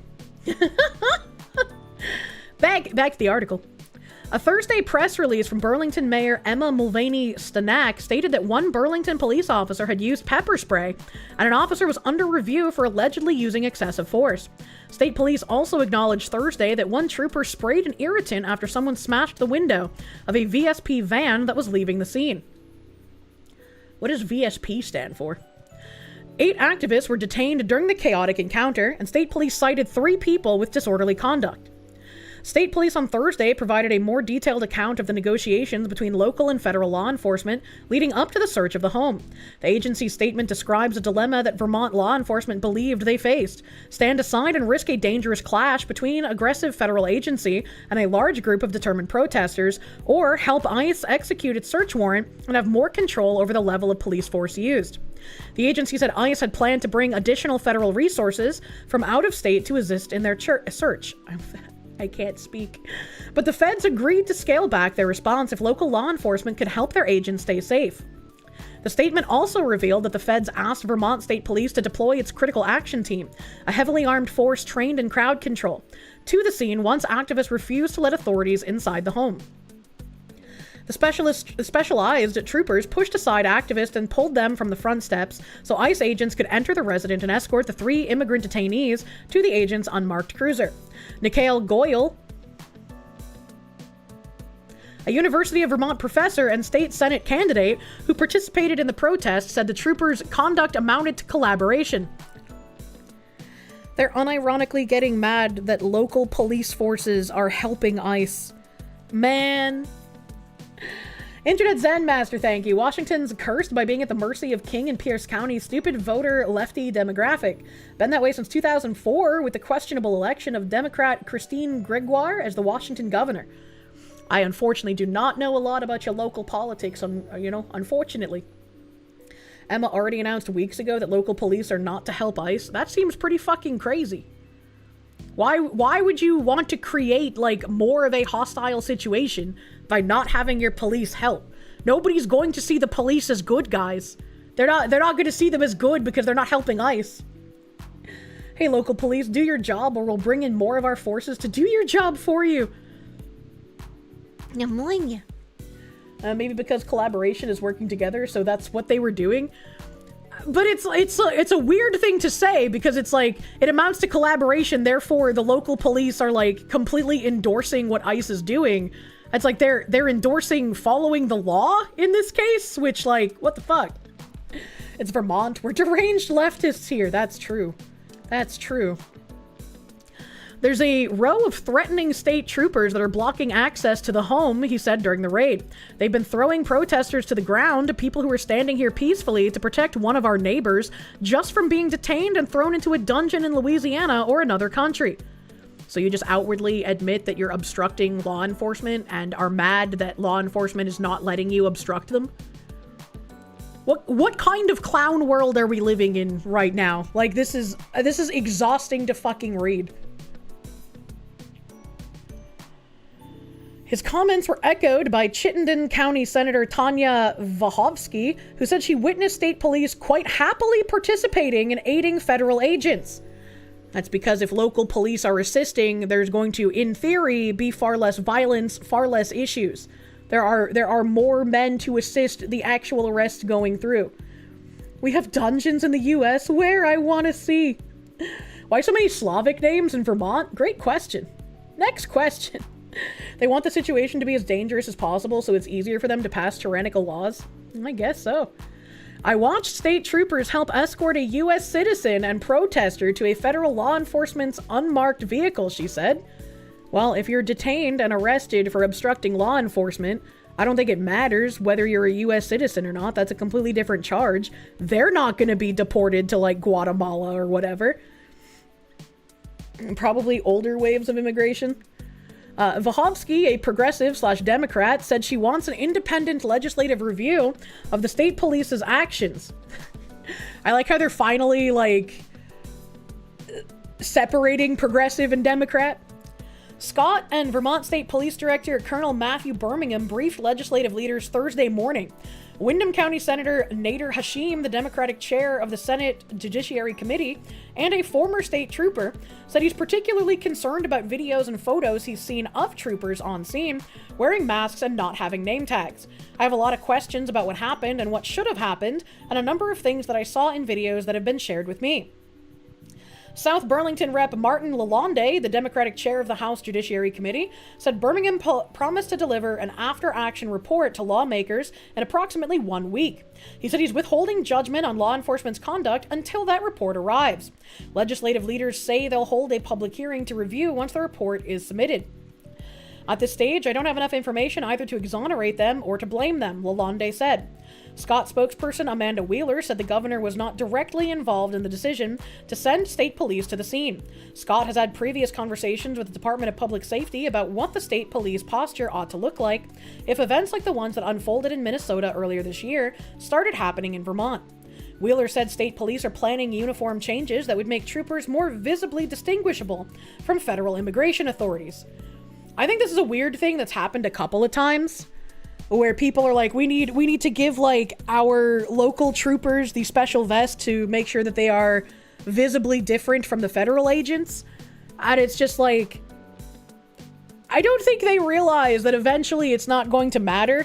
The police will become targets too. They're only not targeted right now because I guess it's more important to these people to visit the violence on the ICE agents in the immediate. Phoenix DS, thank you for the Canadian. So local law enforcement and ICE are doing what Vanilla Ice had said many years ago. Stop, collaborate, and listen. Thank you, Vanilla Ice, for giving us our immigration enforcement policy. Oh no, I have a hair stuck on my fingernail. Man, I need a fucking nail tech. I'm going crazy. Police are already targets here, Kirsche. It's bad. I mean... Internet Zen Master, thank you. TLDR on the Washington 2004 election. Recounts and mysteriously found ballots for Dems. People whine about ballot stuffing. We've seen it firsthand out there. I wonder if anything will happen to all of that. I wonder if eventually there will actually be repercussions for that kind of thing. It feels crazy that there's not. Nails must be crazy long if I think they're too long. They're a bit long.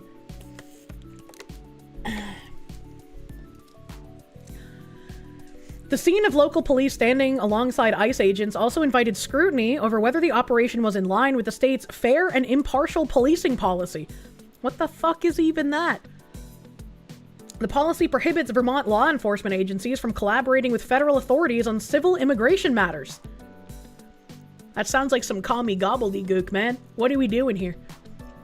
Migrant Justice, the organization that helped organize the standoff with police outside the Dorset Street home, accused state and local police of violating the policy. The group claimed that state troopers had smashed down the door to the home, allowing ICE agents to rush inside. A claim that is contradicted by video taken by Vermont Public. So the group is already lying even though there's public video footage. The footage shows federal agents wearing vests over plain clothes striking the door with a handheld battering ram. Man.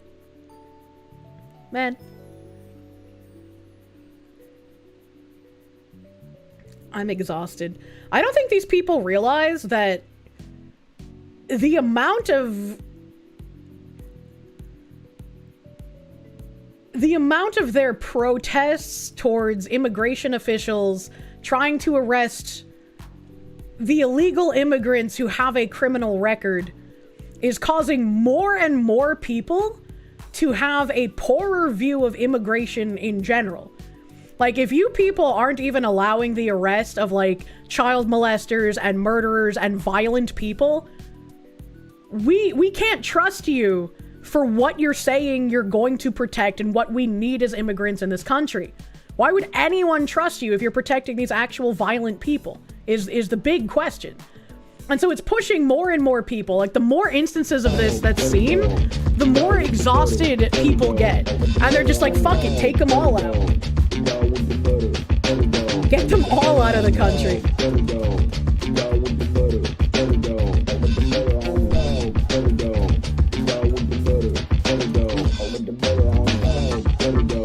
Thank you, Bought some Cataclystia. merch.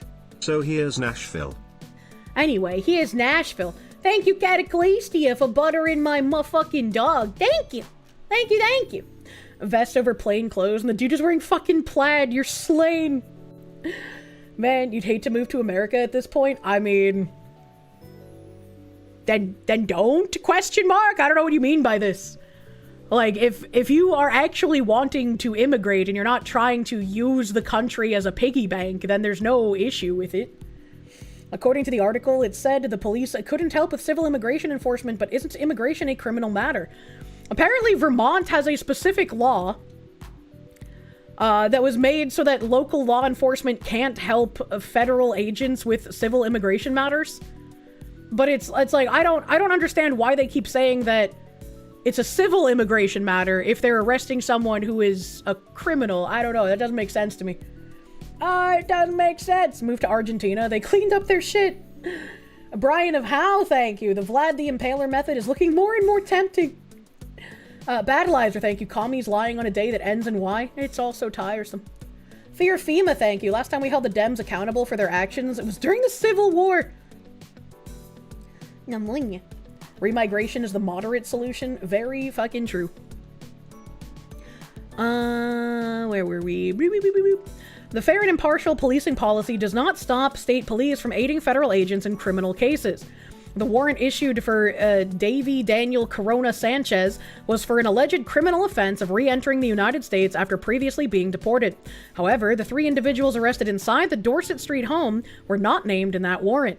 Allegations of fair and impartial policing violations are generally investigated by an officer's employing agency or, in some instances, the Vermont Criminal Justice Council. So the guy that they were going to arrest, he had the criminal offense of re-entering the United States. So he entered multiple times illegally after being deported. So first time, then deported, then entered again. We're not sure what the other 3 individuals were arrested for. I would say probably harboring a criminal, right, would be the most reasonable thing to come to mind. But if all 3 of them are also immigrants, it's like, I wonder what their records show as well. After the first deportation, it's a felony. The ACLU of Vermont stopped short of saying that police had broken the policy. I can't sit here today and say this or that provision of the FIP clearly were or were not violated, Legal Director Leah Ernst said. Ernst, however, noted that the policy emphasizes that enforcement of federal criminal immigration law is generally not a priority for state and local police. Excuse me, why would enforcement of federal criminal immigration law generally not be a priority? Should that not be a priority for you to keep your local constituents safe? For you to keep the American citizens under your umbrella in a safe state? Like, why would that not be a priority? That doesn't make any sense. Why, when the state's policy is that enforcement of federal criminal immigration law is not a priority, are we expending what appears to be an extraordinary amount of resources if that's what facts show?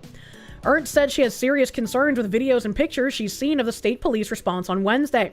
She said state and local law enforcement officials can play an important role in protecting the public from wildly out of control and cruel and violent ICE and CPB agents. What about protecting the agents from the wildly out of control and cruel people who pretend to be protesters? What about that? This is actual insanity that they just expect everyone who hates the feds to take their side. It's just like, no, you are so crazy and out of control and violent. You have forced me to defend federal agents. I will never forgive you for this transgression. Double speak and double think, right? Diner J, thank you. Heard on Side Scrollers you love Xenosaga. Have I seen the fan translations on the HD mods? Thanks for the merch. Ordered everything without having to use your knowledge of armored car routes. Thank you! Thank you. I have not seen the HD mods. I have not seen that. I know that there was a recent, like, fan translation of, oh god, Ziggurat's game? I forget what it's called. It was on some fucking console that I keep confusing for the Wonder Swan. I'm pretty sure it also had a Wonder Swan release, and I might not be especially crazy. You hate that feds, when they do bad things, which they've been doing for like 2.5 decades now. But now that the feds are starting to do good things, you like them. Your opinion on feds is based entirely on their actions. I still do not trust the feds, but I would like for the feds to get the illegals out and the criminals out. May not trust the feds, but y'all are fucking retarded, so I'll never take you seriously. Yumma, yumma, yumma. In his statement, the governor also assigned responsibility for the chaotic scene to some protesters whom he referred to as those there to agitate. Their actions and those of federal officials further escalated a situation that was avoidable from the start. The 31-year-old woman who ICE detained during the search is a mother with children in the South Burlington School District. Her attorney, Kristen Connors, wrote in court filings. She lived in the home that ICE raided, the documents assert, and had a hearing in her pending asylum case scheduled for 2027. Oh? So what you're saying is that she has children in a school district taking places from potentially American students? That's interesting. What is her pending asylum case? Why is she requesting asylum from Honduras? That's a question I have. Yes, I do judge people on the content of their characters. What do you ask? The woman was taken to the state's women's prison, Chittendale Regional Correctional Facility, before being released into the custody of the Department of Homeland Security. U.S. Judge Jeffrey Crawford approved an emergency restraining order preventing federal authorities from transferring the woman outside Vermont, a tactic that ICE has used in previous immigration cases. The sisters would not typically be a target for detention by immigration officials, Virag, the other immigration attorney said. If not for the warrant targeting a man who was not even there, Virag said, they wouldn't have been picked up. Absolutely not. So what you're saying is that they would have gone under the radar for a bit longer? Why did they get picked up? Right? They don't tell us this. I'm assuming it was initially because of harboring a fugitive if they had that guy living in the house with them. Otherwise, I would like to know why they were detained. I would like to know. Honduras has a history of being the matricidal capital of the world. Is it our job to take in everyone like a daycare, though? That's my question. They act like if people are able to hide and then they deserve to get away. Really? Chippendales? That is a funny name. Protests that block policing or flow of goods and people should be classified as terrorism? I don't know. I feel like some of the people would probably fall under that, but I also would not want to completely water down the term terrorism. A Jackals of Terra Argentum, thank you. FBI and CIA were founded by literal devil-worshipping Marxists. Never can they be trusted. No good, glowy. True. True. I might like the feds deporting people. But that doesn't mean I like the feds. Anyone that blocks ICE should be deported to the same country of the person they are protecting. That would be an interesting thing. Collateral pickups on the initial warrant is all. Trump changed policy on letting people go free until their asylum hearing, and now the hearings are scheduled weeks out instead of years. You're from Honduras? Getting mugged is as common as sneezing, and the newspaper is just a list of who got killed yesterday. That sounds fucking awful. Also kind of like a day in Chicago. Honduras can figure out why it doesn't get invited to the party like Jamaica, Costa Rica, and Panama do. If it's our job to take in the tired, sick, and hungry of the world, then it's also our right to annex their country. You know? Be very, very, very interesting to see where that goes. What else do I have here? Nom, nom, nom, nom, nom, nom, nom. Nom, nom, nom, nom, nom, nom. Oh, I have a Boston thing. There was a FBI Boston the other day. Boston's Violent Crimes Task Force has arrested 10 Indian nationals across Massachusetts, Kentucky, MO is Missouri, and Ohio for allegedly participating in staged armed robberies for the purpose of allowing store clerks to claim that they were victims of violent crime so they could apply for immigration benefits. An 11th Indian national who was deported to India has also been charged. Learn more. Free migration is the peaceful option. 11 Indian nationals charged with visa fraud conspiracy. Defendants allegedly participated in staged armed robberies so that victims could apply for immigration benefits. 11 Indian nationals have been charged in connection with a conspiracy to carry out staged armed robberies of convenience stores for the purpose of allowing store clerks to falsely claim that they were crime victims on immigration applications. The following defendants have been charged with 1 count of conspiracy to commit visa fraud. Holy fuck these names. Jitendra Kumar Patel, 39, unlawfully residing in Marshfield, Massachusetts. Mahesh Kumar Patel, 36, unlawfully residing in Randolph, Massachusetts. Sanjay Kumar Patel, 45, unlawfully residing in Quincy, Massachusetts. Dippy Kaben Patel, 40, deported to India after unlawfully residing in Weymouth, Massachusetts. Ramesh Bahai Patel, 52, unlawfully residing in Eubank, Kentucky. Amita Bahen Patel, 43, unlawfully residing in Plainville, Massachusetts. Ranakumar Patel, 28, unlawfully residing in Maryland Heights, Mississippi. Sangin Taben Patel, 36, unlawfully residing in Randolph, Massachusetts. Minkesh Patel, 42, unlawfully residing in Perrysburg, Ohio. Sonal Patel, 42, unlawfully residing in Perrysburg, Ohio. And Mitul Patel, 40, unlawfully residing in Worcester, Mass. How in the fuck did they find 10 people and they all have the same fucking last name? What is this? That's a lot of Patels. Fucking Cash has some questions to answer. Money Man, thank you for the 6 months, my guy. Thank you. It runs in the family. Battleizer, thank you. Glad to know you're fluent in Star Wars speak. I'm absolutely not. Ham the Third, thank you. It's the Patel family.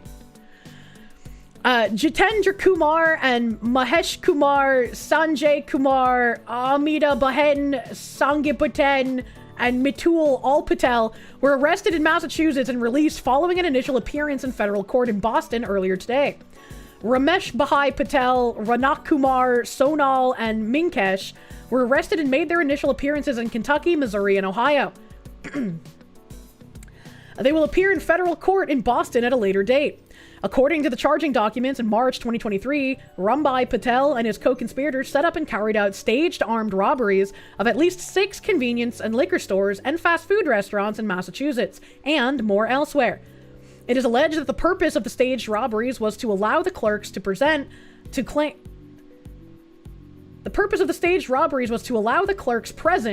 claim falsely that they were victims of a violent crime on an application for U non-immigration status, the U visa. A U visa is available to victims of certain crimes who have suffered mental or physical abuse and who have been helpful to law enforcement in the investigation or prosecution of criminal activity. I can smell the Izzat in this scheme. Good morning, Kirsche. Good morning! ASDF, thank you. The jokes write themselves, truly. Ryfile, thank you. When scamming old people over the phone isn't cutting it. This is an interesting, like, peek into immigration scamming, dude. That's a lot of Patels. Why does that visa exist?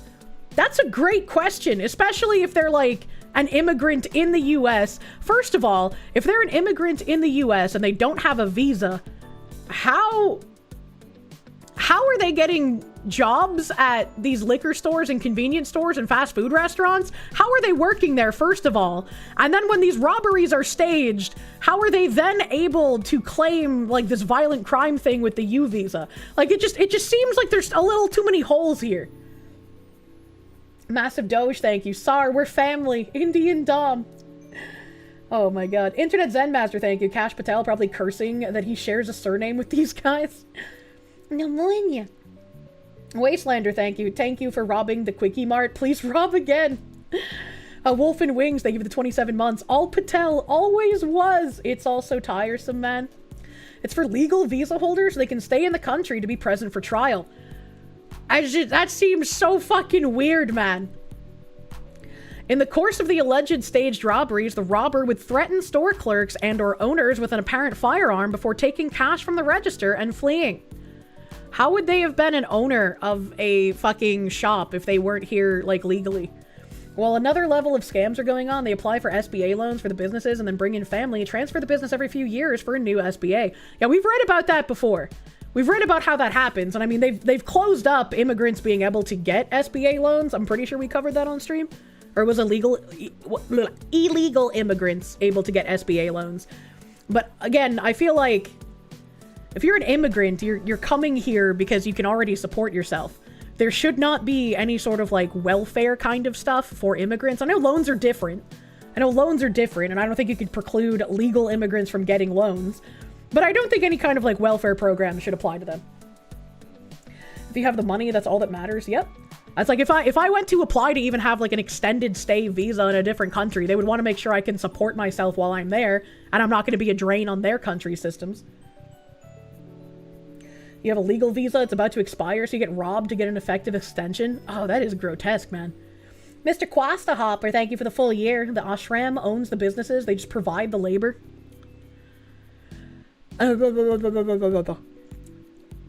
While the interaction was captured on store surveillance video, the clerks and/or owners would then wait 5 or more minutes until the robber had escaped before calling police to report the crime.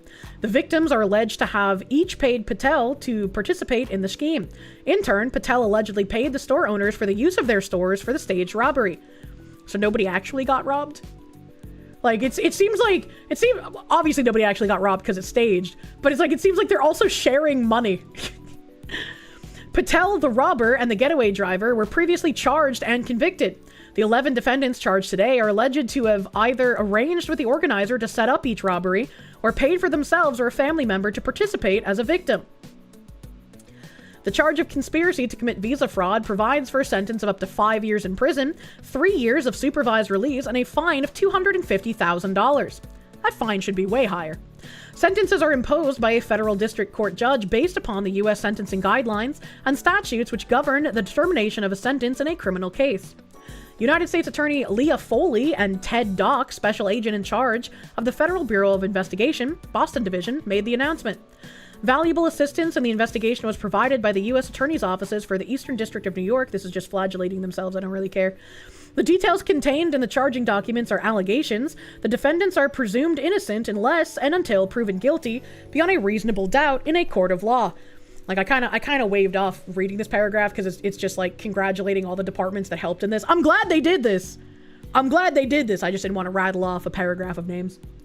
Need to start making the punishments harsher? Yes, very much so. Miso trash, thank you. It's just like eating bananas with rice. It's a lot, so it's kind of like the bananas and rice, you know? Like, people don't really see, like, you know, people don't think, oh, you can eat bananas with rice, but, you're gonna get what I mean. Soon, we will all be eating the bananas with rice. No one will get ahead. GS Wolfwood, thank you. Staged robberies are less damaging than all the Patels running a multi-million cigarette tax dodging operation, I guess. Their audacity never ends. It's all so tiresome. I hope for the day that I no longer have to read these things. But as a small white pill section, we gotta have some happy stuff going on, right? We have a coalition pushing Trump to continue mass deportations. A coalition of longtime allies of President Donald Trump, groups advocating stricter immigration policies, and conservative policy experts have formed a new advocacy group aimed at pressing the administration to intensify deportation efforts against migrants in the United States. The group, called the Mass Deportation Coalition, says it plans to lobby the administration to prioritize the removal of all migrants who are legally eligible for deportation, arguing that immigration enforcement must be significantly expanded to address unlawful entry and overstays. The push comes as the White House told Republicans to say the focus is on deporting just hardened criminals.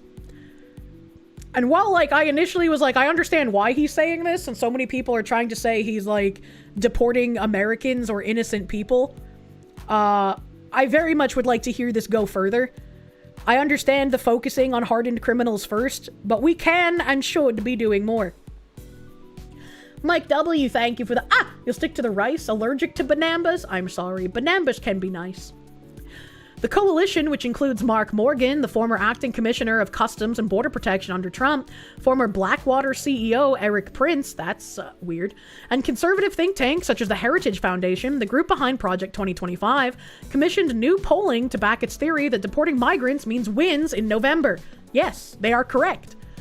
The survey, conducted by the top Trump polling group, McLaughlin Associates, found that 66% of likely 2026 voters support deporting any migrants who enter the country illegally. 58% said they support deporting all deportable migrants, not just violent criminals. True and real. Overwhelmingly, Trump voters expect this from the administration. They don't just support it, they expect it. Chris Chmielewski, president of the Conservative Immigration Accountability Project, told Politico, and he's completely correct. He's completely correct. There are many people that voted for Trump because they want to see mass deportations. That was a huge thing that he ran on and that everybody expects from him. Anytime he tries to roll back any of the rhetoric on mass deportations, it's going to look bad not just on him, but on all of the Republicans who aren't going to rally together for mass deportations. Despite this, Trump is backpedaling on deportation, saying non-criminal illegals are good people and hard workers. Absolutely not. Stop it. Get some help. It's almost like that's what they voted for. Exactly. That was like the biggest issue. Baka ZCO, thank you for the full fucking year of Prune. Thank you. This is a good way to re-energize the base as we move into the midterms, the same way that Trump was able to do so in the lead up to the 2024 general election. Immigration has long been Trump's signature issue and was a central theme of his 2024 campaign. Am I high? Shouldn't that TTS have gone off? What the heck? I paused because I saw something that I thought should have triggered the TTS. Ein Moment. Oh, It didn't trigger the TTS because there was no message! Insidious, my guy. Thank you for the mushroom stamp. Thank you for fucking sliding a 50 and fucking leaving. Thank you! Man just came in, showed his dick, and walked out. Thank you, my guy. Preston Pieces, thank you. First time catching you live since getting a new job as a survey pilot. Wanted to say thanks for helping you avoid the black pill. Hell fucking yeah, congrats! I hope you enjoy being a survey pilot. I don't know what that entails, but flying around's gotta be fun, right? That's gotta be fun. I watched airplanes do like the crop dusting stuff before, and it's like, I don't know, the movements that those guys in those planes have to do seem very dangerous, but it also seems like it could be fun.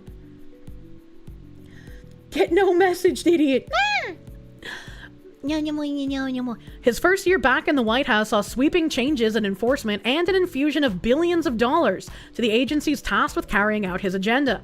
Axios on Tuesday reported that the White House Deputy Chief of Staff, James Blair, told House Republicans to stop rhetoric on mass deportations and focus on deporting violent criminals. Butter dog!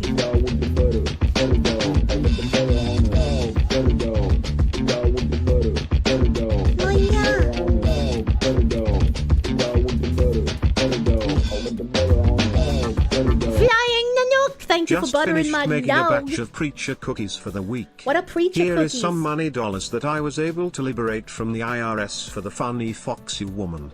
Thank you for liberating money from the IRS. Thank you, Flying Nanook, for buttering my goddamn doggo. I don't know what a preacher cookie is. I hope it would be delicious, though.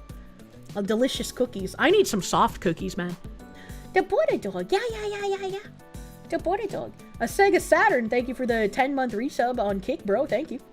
Somehow being drawn poorly makes the butter dog more charming. I love the poorly drawn butter dog, man.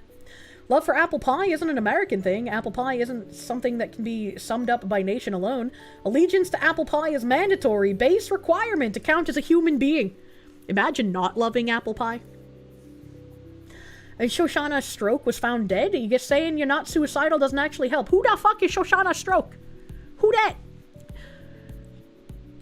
Axios on Tuesday reported that the White House Deputy Chief of Staff, James Blair, told House Republicans to stop rhetoric on mass deportations and focus on deporting violent criminals, though the report was disputed by the Trump administration. Yeah? I mean, if he did say that, he's a fucking retard. Appealing across the aisle is not going to make more people vote. If your base wants mass deportations, they're going to reject voting for you if you do not give them the mass deportations.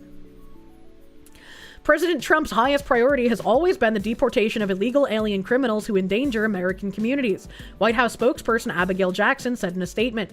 Nobody is changing the administration's immigration enforcement agenda. We do need the mass deportations. We need a restore Britain, but for the U.S. A Bullet Shepherd, thank you. Never be concerned with what Trump says, only with what he actually does, and what he's doing is the same hard line on deportations, despite what groypers and black pillars cry about. I again would just like to see less local places capitulating to crazy people so that more jobs could get done in these deportations. Unfortunately, it appears Trump is about to go back on the old standard of we need illegals for our farms. I certainly fucking hope not. I certainly hope not. On another thing, I don't know who Randy Ogles is. I've talked about him briefly before, and I'm pretty sure I quote retweeted something with this. But he said the Hart-Keller Immigration Act of 1965. Dog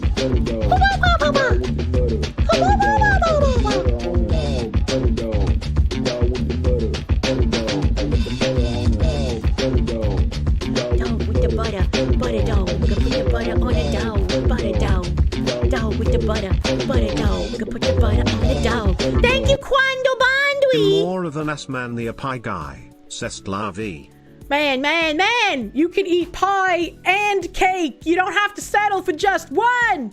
Thank you for buttering my goddamn doggo, Quando Bandwi. My favorite slur, man.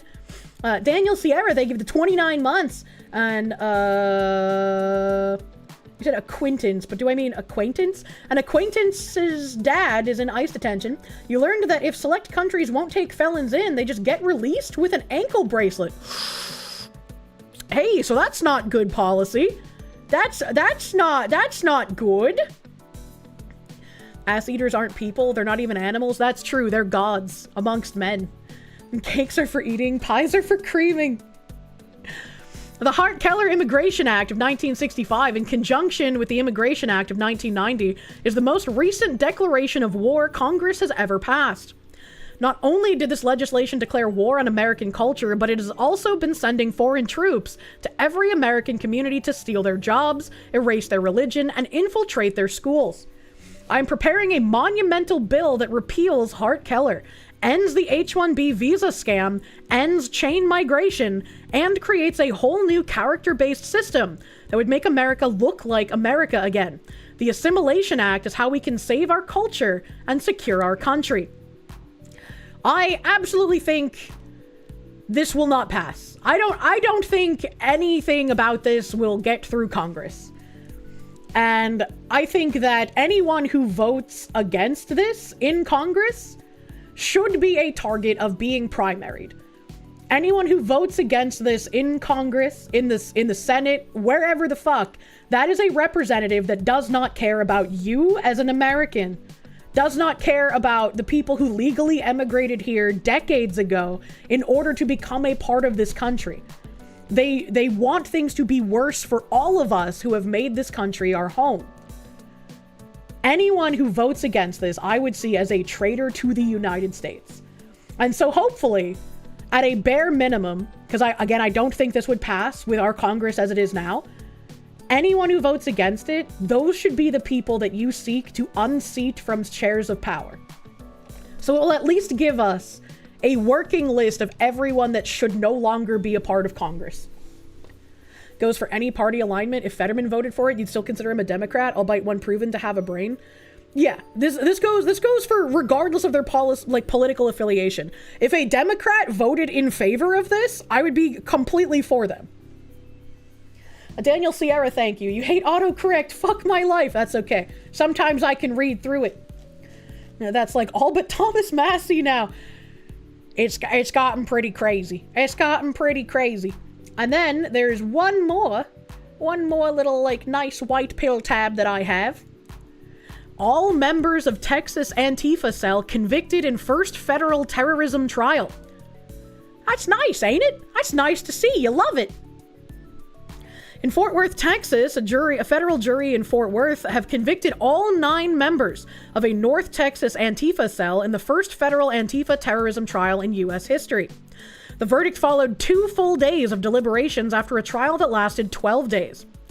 Benjamin Song, Cameron Arnold, a Trantifa known as Autumn Hill, Bradford Morris, another Trantifa activist known as Megan Morris, Zachary Evitz, Savannah Batten, Marciela Rueda, Elizabeth Soto, Ines Soto, and Daniel Rolando Sanchez Estrada were indicted last year on federal charges including providing material support to terrorists, rioting, and using an explosive device and obstruction. Jurors found the defendants guilty of providing material support to terrorists, rioting, conspiracy to use and carry explosives, and using and carrying explosives. The jury acquitted the group on 2 of the charges, aiding attempted murder and aiding firearm discharge. Very weird. Very weird. Benjamin Song, whose prosecutor described as the ringleader, wasn't charged with the explosives-related charges, but was convicted of the more serious attempted murder of a peace officer, as well as multiple counts related to discharging a firearm during a crime of violence. Daniel Rolando Sanchez Estrada, a Mexican national, was found guilty of conspiracy to conceal documents and corruptly concealing documents or records after the attack.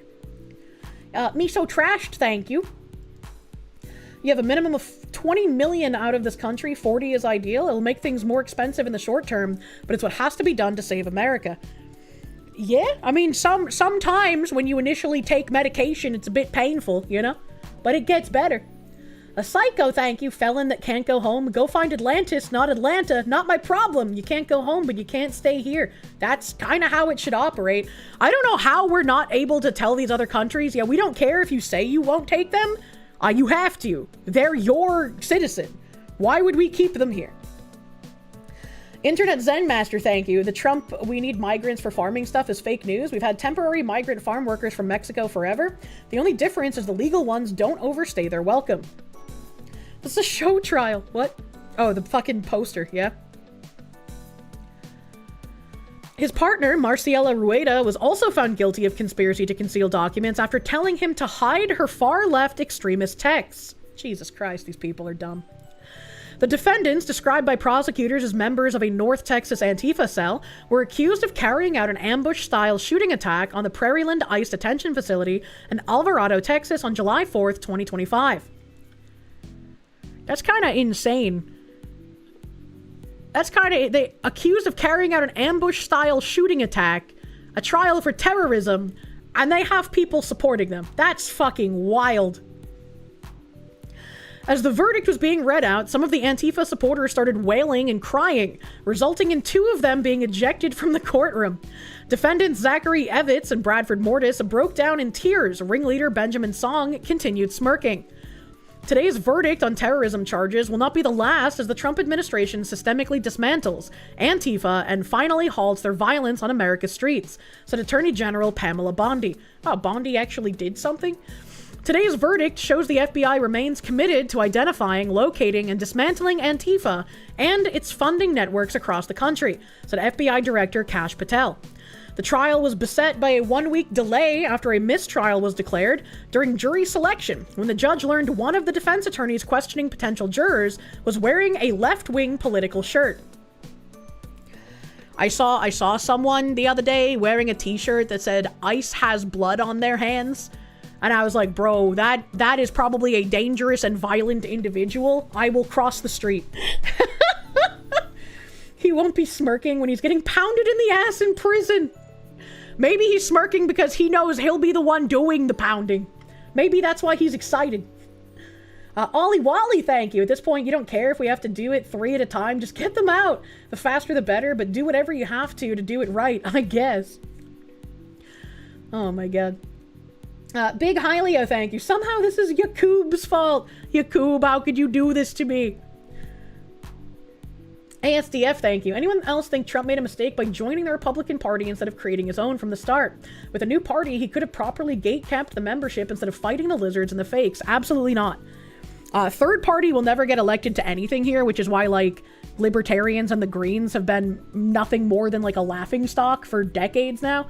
All they do is end up splitting votes when everyone knows they have no chance of winning at all.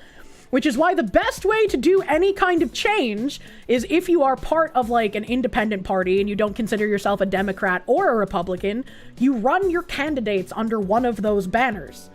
If the Democrats have been running infiltration tactics, getting Democrats elected as Republicans, as, you know, Rhino, Republican in name only, why would it be any sort of an issue if independent people wanting to run someone who's actually going to get things done, instead of knowing they won't ever have a chance of winning and knowing all they'll do is end up splitting a vote, why not run their candidate under D or R depending on where their actual priorities lie, right? So, like, if you have a libertarian-minded group of people, it makes more sense to run your candidates under the R banner if you want things to start improving and not go towards Marxism. It's an unfortunate, like, tactic you have to use when you're effectively under two-party rule. At the same point, you have to dismantle the big parties? Yes. Seriously need to do that to the Dems? Need to run America First people under the Dem banner? I don't know if that's possible to do. Like, it's possible to run Democrats under the Republican banner because all you have to do is say shit that Republicans will believe in and then never do it. But, like, if you get elected once as a Democrat and you don't start, like, fucking shoving your dick in Marxist theories, you're probably not going to be reelected. You have to beat the nationwide mentality of a third-party vote is a throwaway vote for a third party to actually have a chance. I don't think that'll be able to be done on a large scale, you know? Libertarians need to be more than just the party of legal weed. True? I'm scrolling back down. You need a politician like Rupert Lowe to get a real third party? Yeah, like the party that just popped up in Britain, but they don't have, as far as I know, like a two-party ruling system. They have like a million different parties, right? And so making a new party when there's actually like a large split of parties is a lot easier than when you're under a two-party rule like we have been in the United States. I could be wrong. Maybe they're basically under two-party rule in the UK. I don't live there. They already have 8 parties and share power even when they lose. That's what it seemed like to me, yeah? Ivan McDeath, thank you. The dude who's smirking has definitely been arrested and bailed out and is expecting the same thing to happen? I hope not. I hope not. For a third party to have a chance, they either need to be content in lower levels of office, or the system needs to fundamentally change. Yeah. It's a dumb two-party system. It would be great to change that, but that's unlikely to happen from the incumbents in power through that system, unfortunately so. Which is why running your candidates under one of the big banners to fundamentally change the shape of the tent, I think is a good idea. At least where we are working from. Alvarado Police Lieutenant Thomas Gross testified during the first week of the trial that he was shot in the neck during the attack. Hell, his blood-stained bulletproof vest was entered into evidence. Antifa supporters had circulated claims online falsely stating that the officer faked his injuries. Not surprising. Jurors were also shown the large cache of weapons and ammunition seized from the suspects. Investigators recovered mobile phones stored in Faraday bags designed to block signals, along with Antifa and anarchist anti-government propaganda that prosecutors said reflected the group's ideology. Prosecutors learned in the investigation that the cell acquired over 50 firearms in the Fort Worth, Dallas area prior to the attack. That's kind of crazy. That's insane. Wait, continue reading the post for free? I have to log in? I don't want to do that. I don't want to do that. But I guess we got enough information from this. It's pretty robust as it is. He faked his injury by shooting himself in the neck. Why would someone do that? Why? Like, how dumb? You know, I hate the like, how dumb do they think we are thing, because it's like there's so many people that are dumb enough to believe that. They have the right to do that. Don't use that against them. I think that's a very dangerous thing to go down. When you learn of a terrorist cell acquiring this many firearms, I think it's fine to say, yeah, I don't think terrorists should be allowed to buy firearms. I think that's a fine thing to say. I think we have, you know, some guardrails on things like this, and I think it should be okay. Terrorists shouldn't own firearms. It's a bad idea. Hot take. Two parties is human nature. Humans grow up their power into tribes and often combine into one simple form. Because despite trans and kink being nothing with gay, they group up because that gave them power and legitimacy. I think the majority of like the trans activism stuff came from people wanting power, not from people caring about those who suffer from dysphoria. Which is again why my trans activist tweet is evergreen and should be posted literally everywhere. Ryfile, thank you. Terrorists are so lame these days. Man. Zach was EMP'd and kidnapped. Over here to say hi. What happened to Asmongold? Account walling is worse than paywalling. If terrorists have guns, one of the two has to go, and it isn't the guns. True and fucking real. If they're dangerous to the point that they shouldn't buy firearms, they should be in jail. Yes. You have no idea how annoying it is as a gun owner to hear random newcomers who are obviously leftists pose as libertarians and complain that we don't want to arm leftist criminals. Yeah, it's kind of weird. It's kind of weird. Asmon's power died. Oh boy. I hope there's no big storms going on in the Texas area. Let's see here. Oh, speaking of crazy fucking people. Speaking of crazy people, I had no idea who this guy was, so I saw this tweet. I saw this tweet, and it says, Graham Plattner, every single breath we take discussing culture war stuff is a breath we are not taking about universal health care. It's a breath we're not taking about going after wealth where it's been hoarded, not talking about breaking up corporate monopoly power. That's what we need to be focusing on, but we do not sell people out. A politics that is willing to sell anyone out will eventually sell everyone out. Well, I mean, the left eats their own for a reason, right? Just have no patience for getting dragged in to, frankly, culture war issues that are being invented. Culture war issues are invented, silly chud. Our side is just correct. And if you disagree, you're talking about culture war bullshit. I hate this line of reasoning, and it's used a lot in VTubing as well.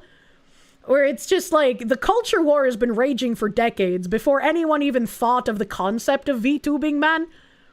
Before like any content creators really jumped on board to any culture war clashing, it's been going on for ages.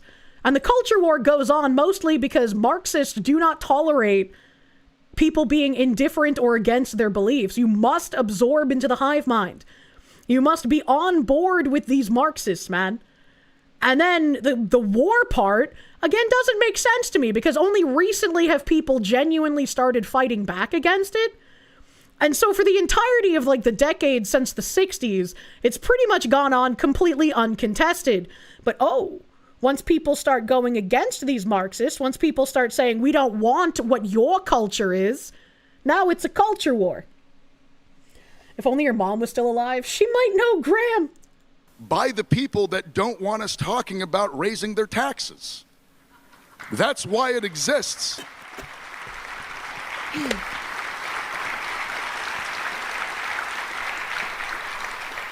And every single breath we take, just discussing culture war stuff that quite frankly has very little material reality for any of us. Wrong. Every breath we take on that is a breath that we are not talking about universal health care. It is a breath we are not talking about going after wealth where it's been hoarded, not talking about breaking up corporate monopoly power in this country. That's what we need to be focusing on. But we do not sell people out. I refuse to accept that that is necessary in politics. A politics that is willing to sell anyone out will eventually sell everyone out. That's just not true. I just have no patience. The way that he phrased that, it makes it sound like he's talking about people who are selling out, like, oh, you want illegal immigrants deported? You're selling people out, man. It's like, that's just not true. That's not selling people out. That's getting rid of criminals. Get out of my country, man. Get out of my country, man. It just sounds like Matt Walsh from a different angle. Someone in chat mentioned that he's the guy with the Totenkopf tattoo. I remember covering that fucking thing from earlier. I remember covering him having that tattoo. But someone named Ryan James Gadowski, I don't know who this guy is, but he said he doesn't want you to know, talking about the Graham Plattner guy, Graham Plattner doesn't want you to know he identified as a communist, that he taught firearm training to a socialist paramilitary group, and that he said women who were sexually assaulted should take responsibility, and that whites in rural parts of Maine are too stupid to know what's good for them. Help. Me when you start a war and lose it. Let's stop the war. Sly Maverick, thank you. Came late to streams. You've been catching up on YouTube while also being a warm body on Kick. Foxy and Kirsche head pets. Yeah, thank you. That's crazy. And I was like, did he really say all that? So let's see. This is from updated 4 minutes ago. Maine Senate candidate downplayed sexual assault concerns in deleted posts. Democrat Graham Plattner disavowed the comments in an interview with the Washington Post, saying, I don't want people to judge me off the dumbest thing I said on the internet 12 years ago. Maine Senate candidate Graham Plattner responded dismissively to a cartoon about sexual assault in the military and a video promoting underwear designed to prevent rape in an unearthed Reddit comment from 2013. Urging people to avoid alcohol so they don't end up in a compromising situation, and downplaying the challenges service members would face in reporting sexual assault. In today's current climate, when every whisper of a misplaced hand brings down a feature-length film, anyone who actually thinks the military is purposefully covering up rape to save the career of some goddamn captain is clearly both an idiot and junior enough in rank or life experience to think that it matters. Well, that's a weird thing to say. That's a weird thing to say. I mean, we both know that this is true. Every whisper of a misplaced hand brings down a feature-length film. We know that's true. But we also know that there are still cover-ups of rape. Like, these two things aren't mutually exclusive. Detest with all your heart these vermin who obsess endless on UHC, which is of itself a grotesque idea. What is UHC? His faction went after 22-year-olds for teenage bants? What the heck? Rape is a real thing, he wrote in another post. If you're so worried about it to buy Kevlar underwear, you'd think you might not get blacked out, fucked up around people you aren't comfortable with.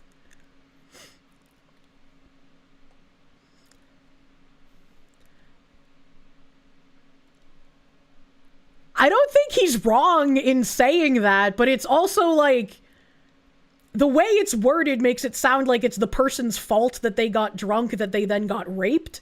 I think it's just like hey, it might be a good idea to not get blackout drunk, but if something then happens, that's not their fault. I kind of get it. He's not wrong, it's just bad optics to say it. I fucking guess. It's really bad form. That's a fair statement. That's basically telling you to not stick your hand in the hungry lion's cage, yeah? It's an interesting way to put it. The villain may be correct, but he's still a villain.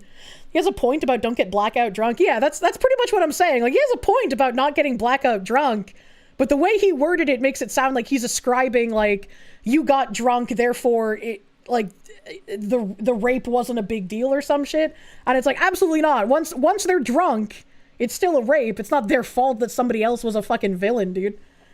Freedom to get blackout drunk. That's what everyone here used to tell their daughters. I mean, it's just good advice, you know? Kevlar panties sound like they'd be really uncomfortable. I could only imagine how uncomfortable that would be. The posts, which were obtained by the Washington Post and verified using an archive of deleted Reddit comments, are part of a large cache of online messages that were deleted shortly before Plattner launched his insurgent bid to defeat Republican Senator Susan Collins in Maine. CNN first reported that the oyster farmer and Marine Corps combat veteran ridiculed rural white Mainers as actually racist and stupid in 2020 and described himself as a communist on the platform. Plattner disavowed the comments in a Friday interview with the Post that marked his first public remarks on the Post about sexual assault. I like how this guy identified as a communist and had an unironic, like, Nazi tattoo. I was like, this guy is, like, becoming less schizophrenic as I uncover more information about him. Oh no, chat, the person delivering your dinner tonight is named Karen. Oh no. Just get panties with Snorlax on them. The path will be blocked unless they have a flute. What kind of motherly advice did I receive on how to avoid such situations? You'd love to hear what my mother's idea of, you're a woman now, so let me tell you about boy talk. My mom never taught me anything in that regard. You know? Calls people racist and stupid. Is communist with a Nazi tattoo. That's a double-pronged irony. You wonder what his answer would be if you asked him where the food he puts on his table comes from? Plattner disavowed the comments in a Friday interview with the Post that marked his first public remarks on the Post about sexual assault. He said he was at a low point in his life in 2013 after returning from a fourth deployment to the wars in Iraq and Afghanistan. Feeling utterly lost and isolated, he said, he sought community on sometimes toxic corners of Reddit as he battled post-traumatic stress disorder that at the time he was not receiving treatment for. I don't really think you should be allowed to use your veteran status to have all of this, like, weird nonsense about you, right? I think that's a little disingenuous to me. Kataka, my guy, thank you for the 19 months of tier 3, brother, man. Thank you. Thank you. PTSD makes me have bad takes. You didn't think Kirsche's mom taught her anything? I mean, she taught me what not to do in a lot of scenarios. To be fair, you'll never understand the appeal of drinking in excess. You genuinely cannot imagine not being in full control of yourself and never want to experience it. Also, you die because crappy liver. Yeah, I don't really like getting drunk either. It just doesn't feel good, man. Redditor should never be elected for anything anyway. I have no idea. I'm assuming, since they said he's, like, running to fucking oust Senator Susan Collins, I don't know how good of a job she's doing considering the state of Maine. But, like, if this guy manages to get elected, I saw, you know?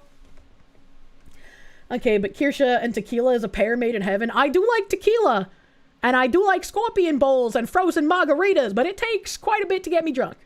I can get buzzed pretty easily. Buzzed is okay. I don't like getting drunk, though. Using veteran status as an excuse for bad behavior is pretty dishonorable, if you ask you. I would agree. Dio Brando, thank you. You've reached your limit. IQ test on stream, please. What do you mean? PTSD doesn't equal communism good.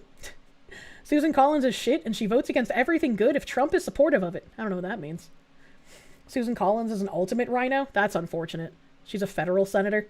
Brings up an interesting point that socialists, Marxists, and communists often prey on veterans who are in a vulnerable state of mind. Should create better outreach groups to help more veterans and prevent them from being taken advantage of.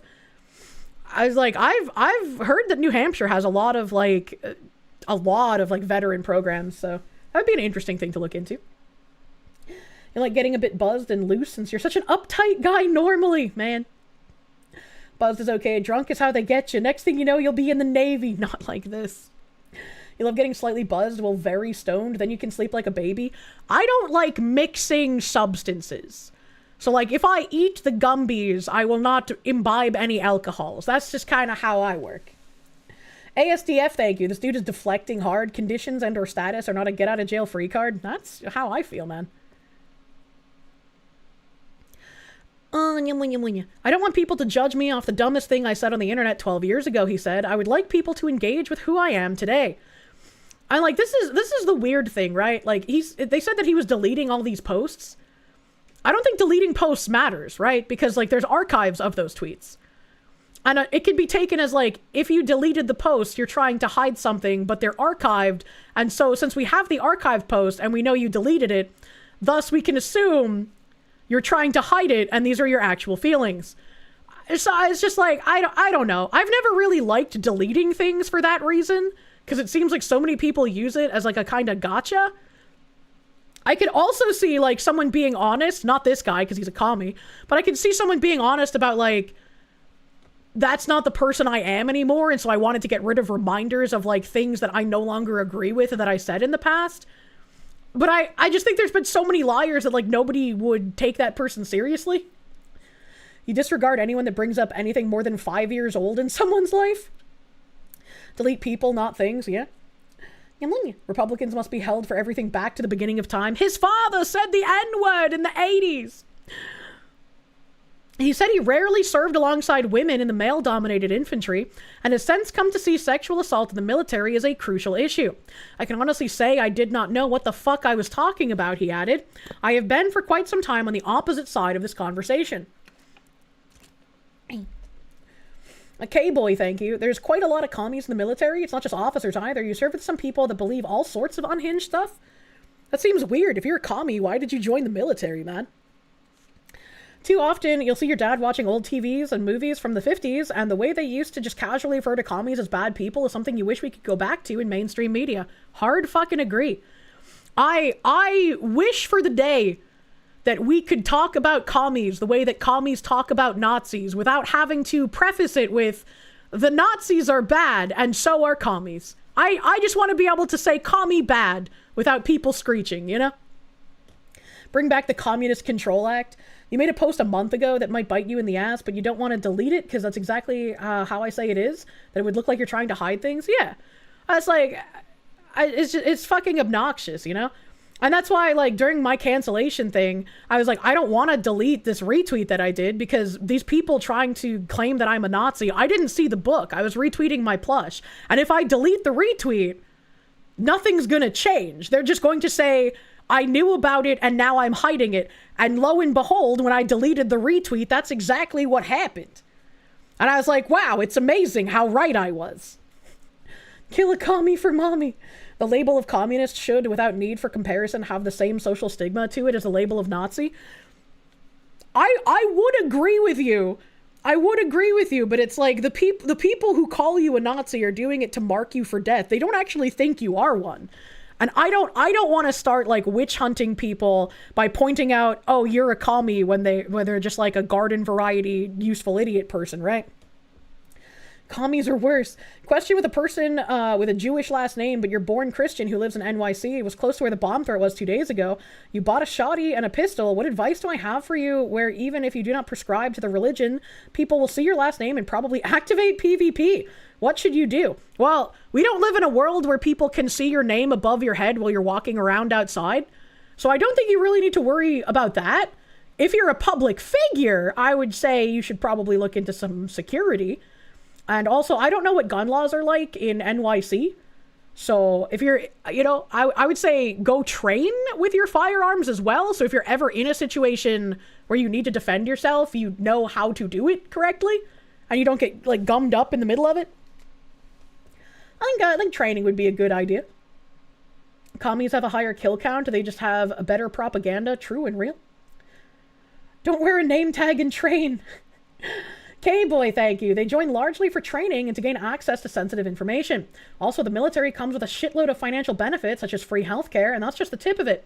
I guess that makes sense. That makes sense, unfortunately. Useful idiots have had their chance to use their brain and declined. They can suffer the same consequences. You know?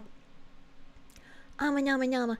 Plattner's digital footprint is under a spotlight as he draws large crowds of fired-up liberals in Maine. Picked up an endorsement from Senator Bernie Sanders, Vermont, and slammed his primary challenger, Governor Janet Mills, as a tired insider pick.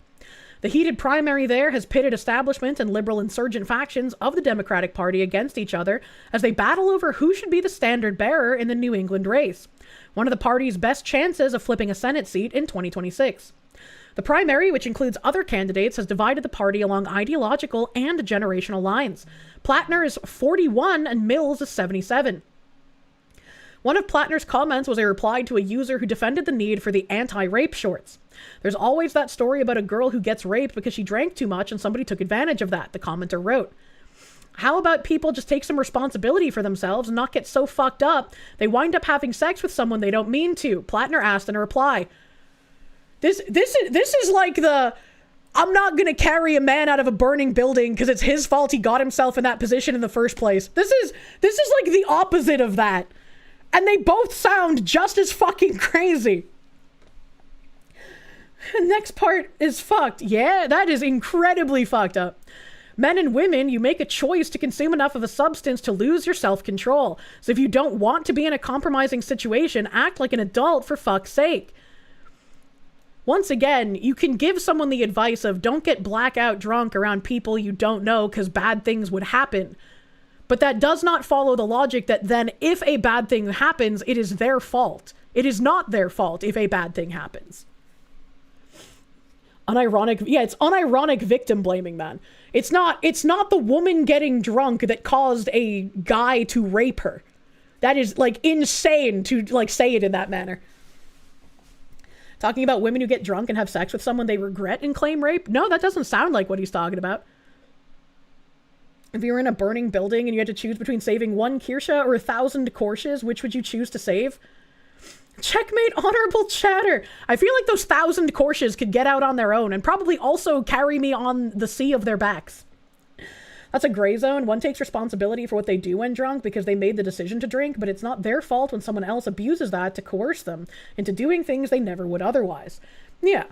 And it's like, we used to have these posters that was just like, I don't remember the names because I'm bad at remembering things, but it was like a guy and a girl on a poster, and it was just like, Tim was drunk, Katie was drunk, Katie could not consent, Katie was raped. And it's like, that's where I disagree. If both parties are drunk, you could easily say either one of them were raped, because like neither of them could provide consent.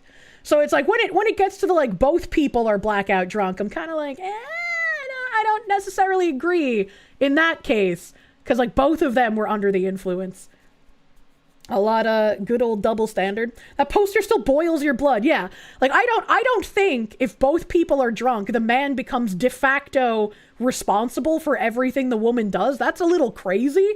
But yeah, there's guys who do take advantage of women who are drunk. Know that they are out there. We don't live in a perfect world where I shouldn't have to defend myself is a reasonable take. Save your queen, other Kirsches. Who's the queen? But Kirsche, men are oppressors. We can never be at fault. That's like, again, the woman isn't at fault. The woman isn't at fault for the rape. That is the person who raped her's fault. And to like imply it differently is a little weird.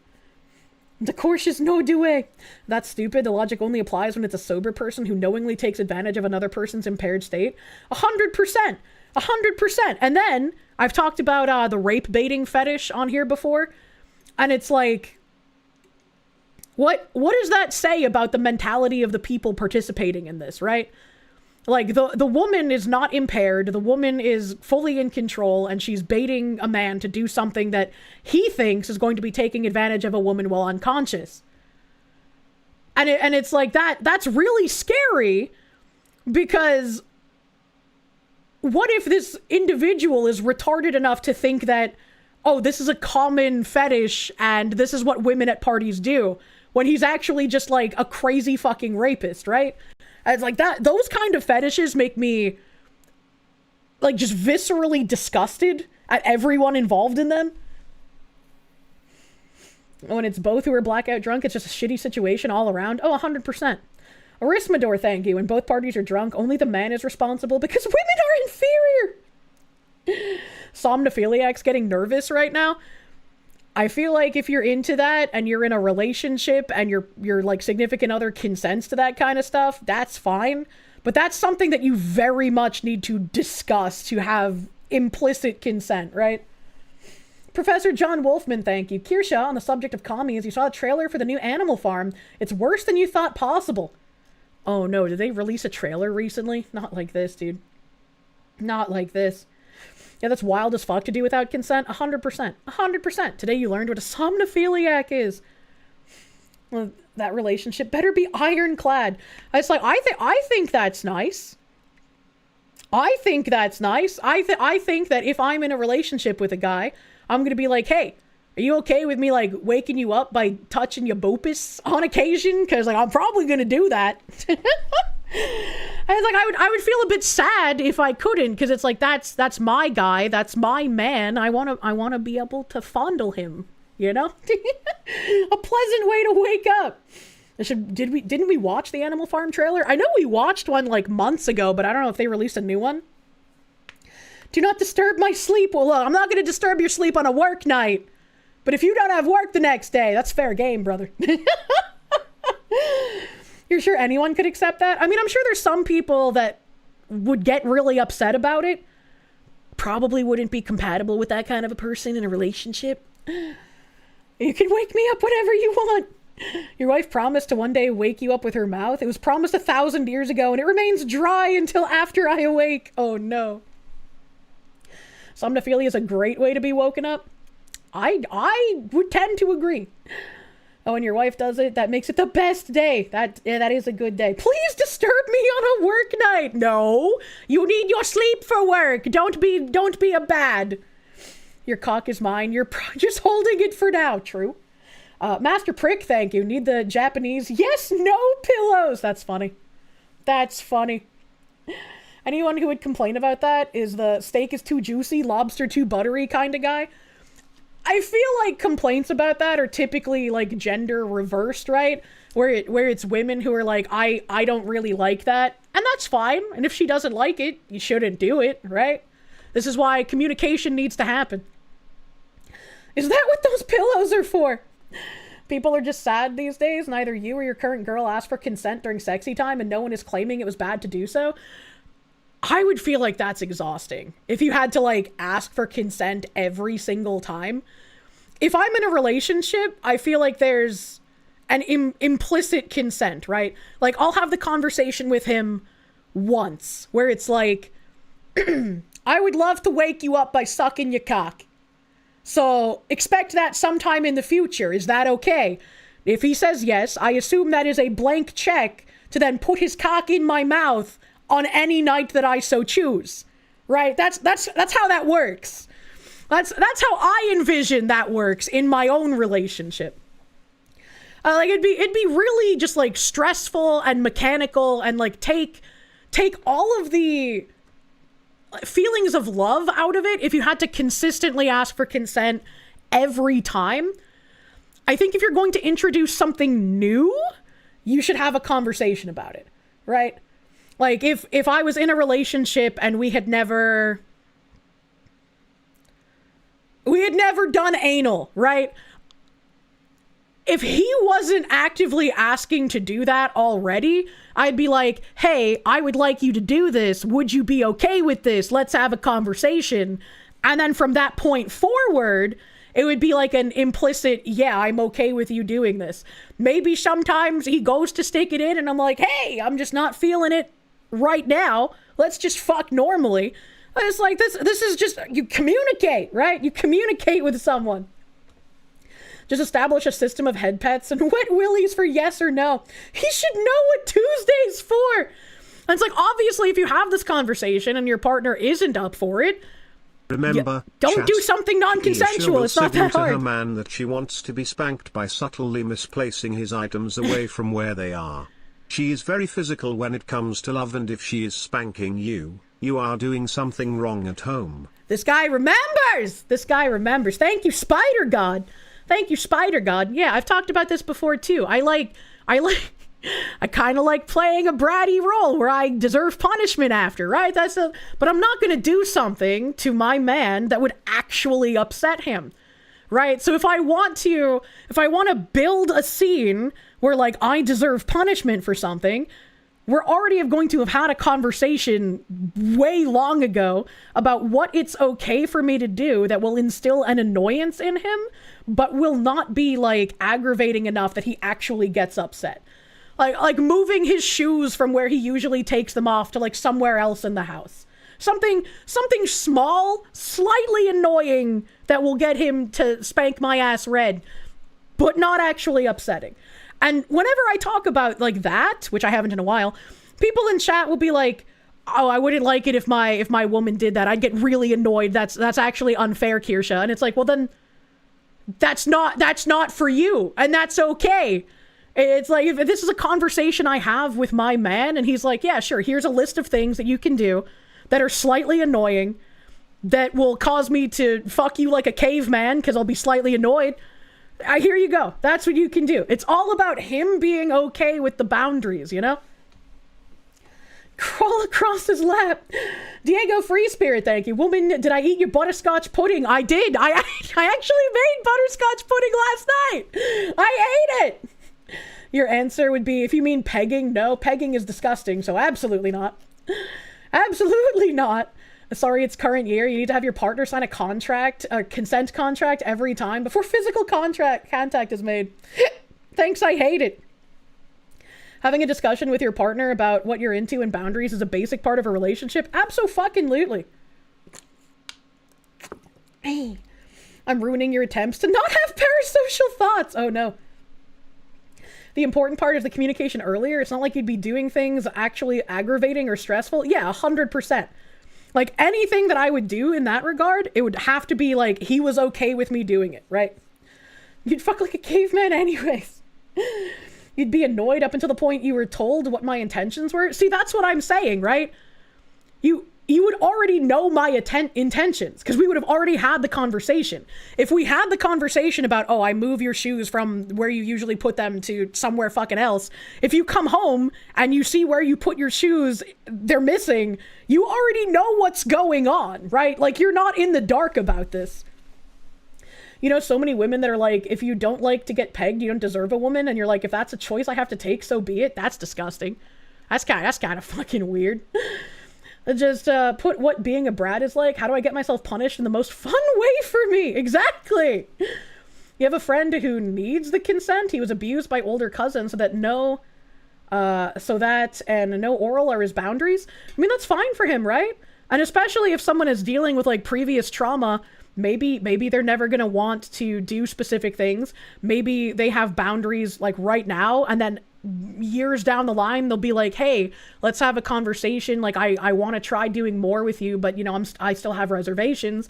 You never know. Everything is a very individualistic thing when it comes to this. Miso Trash, thank you. Don't sound me, please. It's okay. I'm not into sounding. That's gross. Where the fuck are my shoes? Mildly OCD, thank you. The tweet that said the most healthy relationship is when both parties are constantly sexually harassing each other is evergreen, true, and real. I haven't seen that tweet, but I believe it. Monya. Getting a woman would never be worth getting pegged. Dying alone isn't so bad. What the fuck? Lord Kamina, thank you. Brat needs correction. No, Monya. The problem is you forget where you put the item. Well, I wouldn't like super hide it, right? Because I don't want to lose it. Where the fuck are my shoes? Raging boner. AJ the Groundhog, thank you. Communication is key in relationships, whether big, small, normal, intimate. Afterwards, your motivation to work on your Gundam model kit backlog rises up. Yeah. It's a lot of communication. You got to talk about things with someone you love, you know? I just like, whenever I talk about these things, I'm always talking about it in the framework of like a loving long-term relationship. I am 100% opposed to like hookup culture bullshit. So whenever I talk about these things, it's definitely not with a hookup or a stranger or anything like that. It's almost a rite of passage to hear from your partner or spouse, hey, you know that red line I told you about when we met? I'm kind of curious about crossing it now. That's when you know you got to keep her. Some people just get curious over time. Some may not. It'll entirely depend on the person. Kirsche understands it's annoying to explain to women the cause of certain things. You have to go slow, and after the fact, your body shakes like New York in an earthquake and just has to be gotten over. You're a huge turnoff, or it's a huge turnoff for women. You don't really blame them, but like, man, it feels bad. What? Why? Why would they get upset at that, man? They should, I don't know. If I had somebody who was like trying to work through trauma in regards to a few things, I would want to go at their pace, so that they feel comfortable exploring more things that they're interested in, right? That just feels like the natural reaction to me. And Kirsche's goal is to be grabbed out of nowhere and thrown onto the bed. Kirsche, honey, are those my shoes in your underwear? I don't think I should put shoes in underwear. Man, you would let a woman peg you only if she's worthy? Talking about when she pulls, bitch, be crowned the Queen of England? What the hell? I don't know what that means. Feels like rejection, you guess? Some women can't handle it. I mean, this kind of ties in with like the porn addiction conversation I had the other day, right? Like, guys don't want to emotionally open up to somebody and talk about porn addiction and how it's had physical repercussions for them. But if your dick don't work when you go to fuck a woman, she's gonna think it's her fault. She's gonna be like, he doesn't find me attractive, he doesn't actually want to have sex with me, he's lying about this thing and that thing, and I can't trust anything he says, and she's gonna spiral out of fucking control. And it's gonna make communication a lot harder between the two of you. So the best thing to do in that case is obviously just talk to them. Communication, once again. Earning the 18+ rating. A girlfriend hides my shoes. Me. When are you going to learn that your actions have consequences? Yeah, exactly. Star Phoenix, thank you. Husbando, where are my shoes, Kirsche? I'm late for work. Kirsche, I forgot. I'm sorry. I wouldn't hide his shoes when he has to go to work. I'm not trying to be cumbersome. Algrim the Crusader, thank you. Yeah, that's exactly what happened. Hey, yo. Man, communication is important. You're wrong. Women always think it's because you're gay. No, women will say that it's because you're gay because you have harmed their ego in them thinking that you no longer find them attractive, and that's why your dick don't work during sex. But if your dick don't work during sex due to porn addiction, that's not her fault. That's not like your fault in the moment. That's a conversation that needs to happen.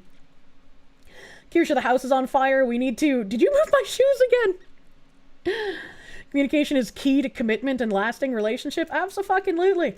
And it's so hard for so many people. Sometimes dick don't always work, especially after 35 and or if you're on certain medication. Yeah. If you get on a medication that can affect it, that's also a conversation. If you get whiskey dick, that's a conversation, you know?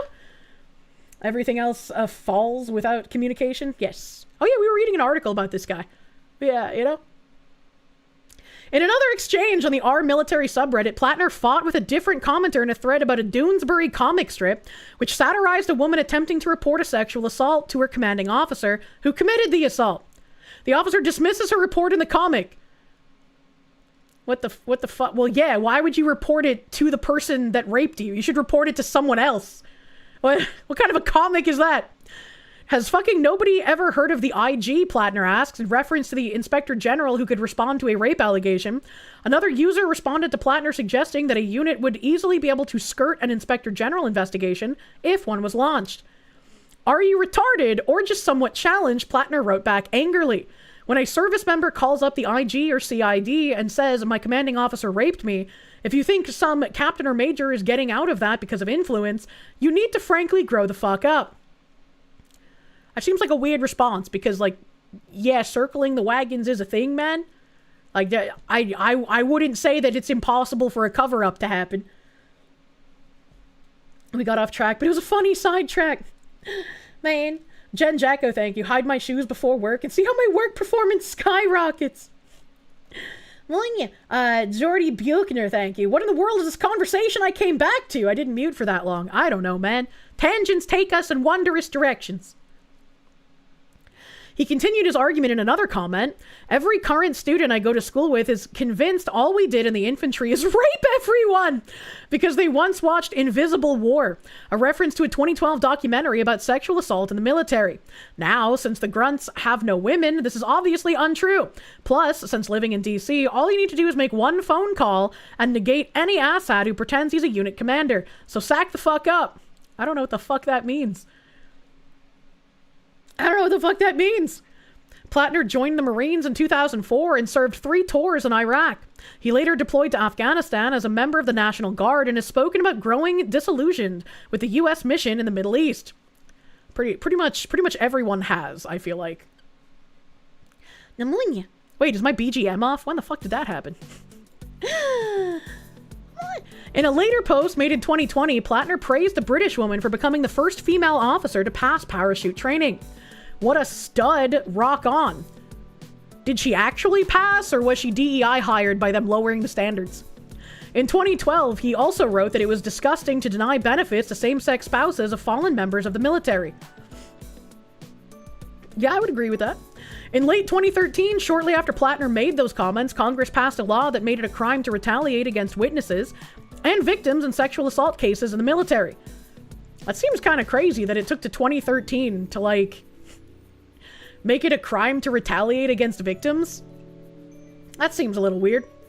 A Pentagon-ordered review of sexual assault around the same time found that more than 60% of women who reported their assault said they faced social or professional retaliation for doing so, which is fucked up.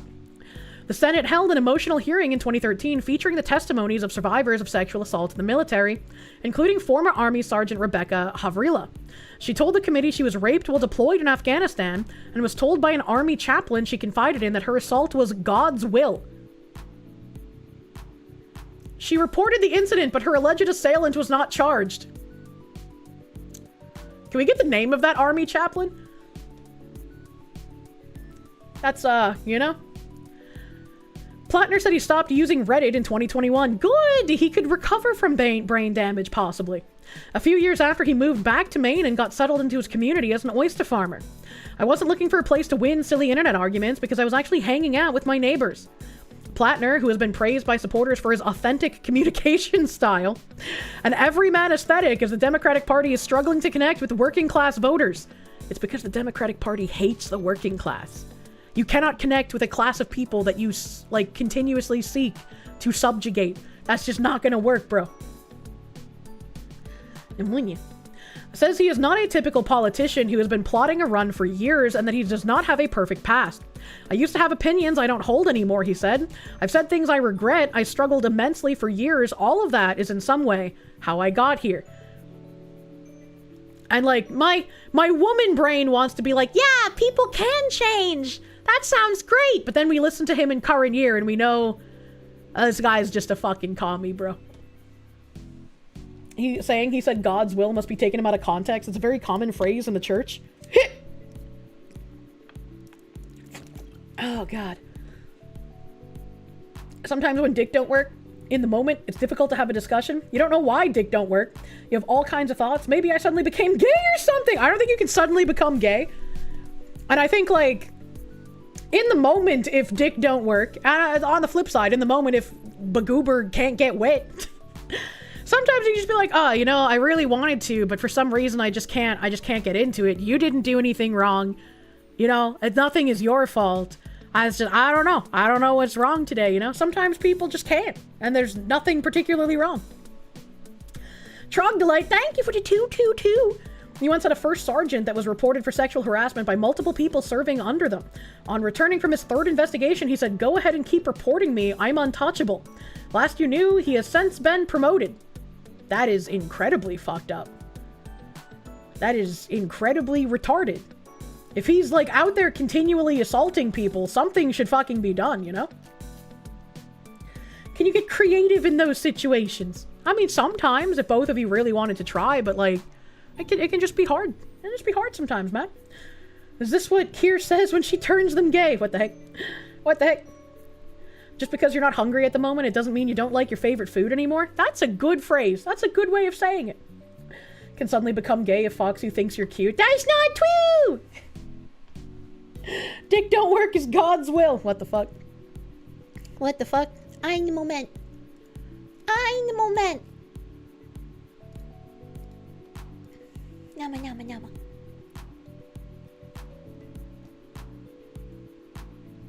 Nama, nama, nama. What else do I have here? Well, here's something out of Australia. Little Australian news. An international student who was busted filming up to 150 Melbourne women in toilets has walked from court scot-free. The 23-year-old avoided a conviction and can now be freely pursuing his dream of becoming a doctor. What?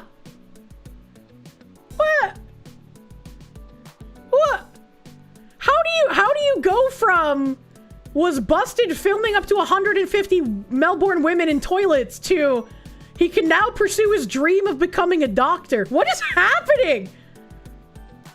What is happening? This is like something I would expect to read in a poll post, not from a news organization. What the fuck? Inside toilets and showers, but Balfour Cow doesn't appreciate the camera being pointed at him. He secretly filmed women inside toilets and showers, but Balfour Cow doesn't appreciate the camera being pointed at him. Mr. Cow, why did you upskirt women?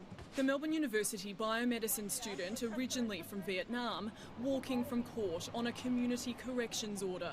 Mr. Cow, do you still plan on becoming a doctor? Mr. Cow, do you plan on apologising to your victim? Police found over 100 secretly recorded videos and images of innocent women on the 23-year-old's phone, taken inside public bathrooms at Docklands District Shopping Centre and at his student accommodation in the city. But despite his guilty pleas, the court let him off without a conviction.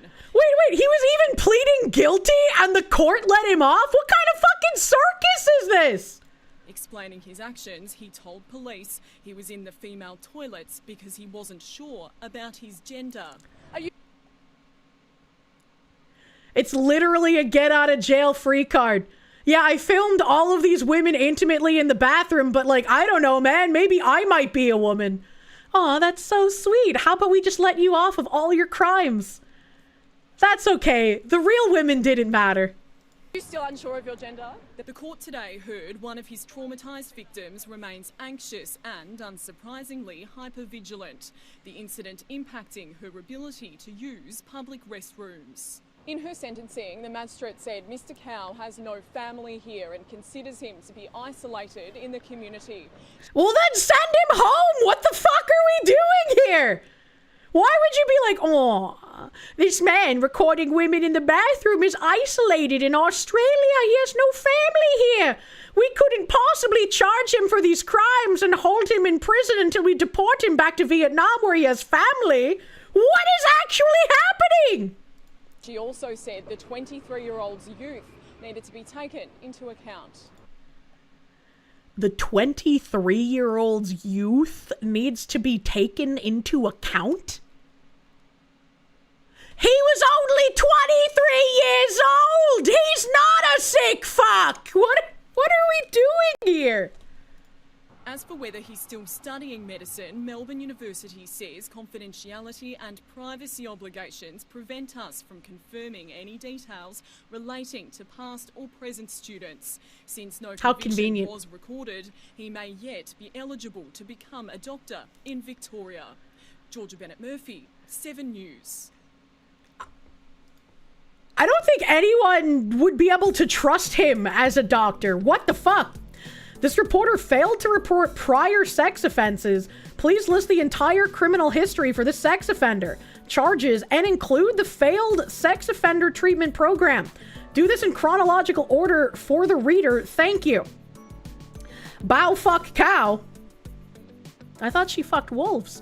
Bao fuck cow, 23, Vietnamese Uni-Melb med student, neurosurgery path. Chronological history, all voyeurism and upskirting. No other priors reported. October 2024, secretly filmed women in showers and toilets at rooming costs accommodation. Hundreds of images and videos, up to 150 victims. Guilty plea, May and July 2025. Community corrections order, plus sex offender treatment program. No conviction. February 20th and 25th, 2026, filmed women in Docklands public toilet, Chipmunks Cafe, phone with 100 plus videos found. Guilty plea, March 13th, 2026, 12-month good behavior undertaking, no conviction, and must comply with prior CCO. Treatment ordered after number 1, reoffending followed. 7 News focused on scale of number 1 in latest report. So they had a sex offender treatment program and it literally had no effect on this guy. You mean he went to actually upskirting women is bad class, and instead of understanding that, oh, I shouldn't do that, he continued to do it like a criminal who doesn't care about the difference between right and wrong? Wow, I'm so fucking shocked. So he's done it twice and got no convictions? I mean, he could probably escalate to actually like trapping and raping a woman in one of these toilets and nothing would happen to him. We are living in a society where politicians are trading the rape of their women for tasty food. It's kind of where we've come. It's almost like rehabilitory justice doesn't fucking work. Imagine. Holy shit, so there's prequels to his weirdness? Rifile, thank you. That's Vietnam core creeping. Putting him in a general pop prison would be a good treatment. Man, that's a little crazy. In Australia, there is more punishment for women creating a female-only space than there is for a man secretly filming 150 women in what should be a female-only space. Unironically true. Unfortunately. We don't even need them for the tasty food. It's the information age. I know, but that's the reasoning used every time. Oh, California doing some money laundering things. That's always fun. We got, California's top librarian grilled over missing $650,000 from Dolly Parton's literacy program. California legislators have grilled the state's top librarian about huge sums of money tied to a statewide literacy program linked to country music legend Dolly Parton that are missing. And it's the kids who may suffer. Greg Lucas, the state's top librarian, has been accused of failing to account for almost $650,000 related to Dolly Parton's Imagination Library during a literacy initiative meant to deliver free books to young children across the state.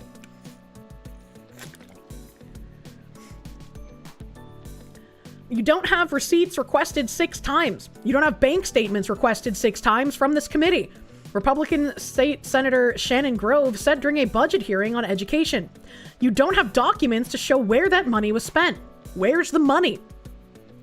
State officials created a nonprofit and allowed the new organization's executive director, who also ran a Sacramento consulting firm, to pay that firm at least $208,652, according to committee records.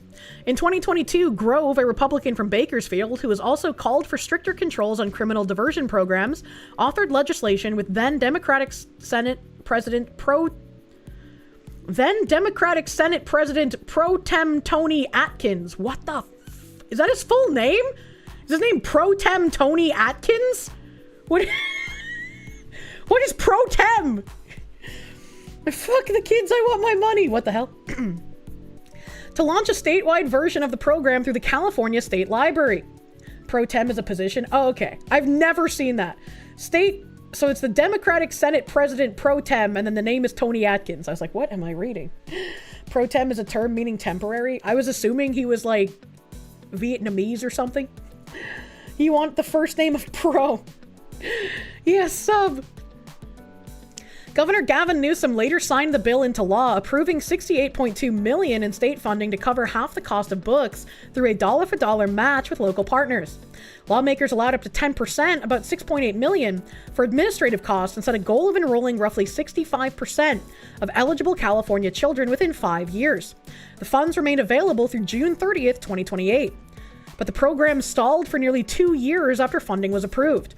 Instead of sending money directly to the national program, the California State Library entered into a $19.2 million contract in August 2024 with a nonprofit called the Strong Reader Partnership.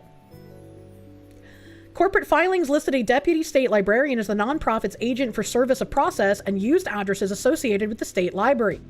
The nonprofit received $4.8 million from the state, according to legislative documents.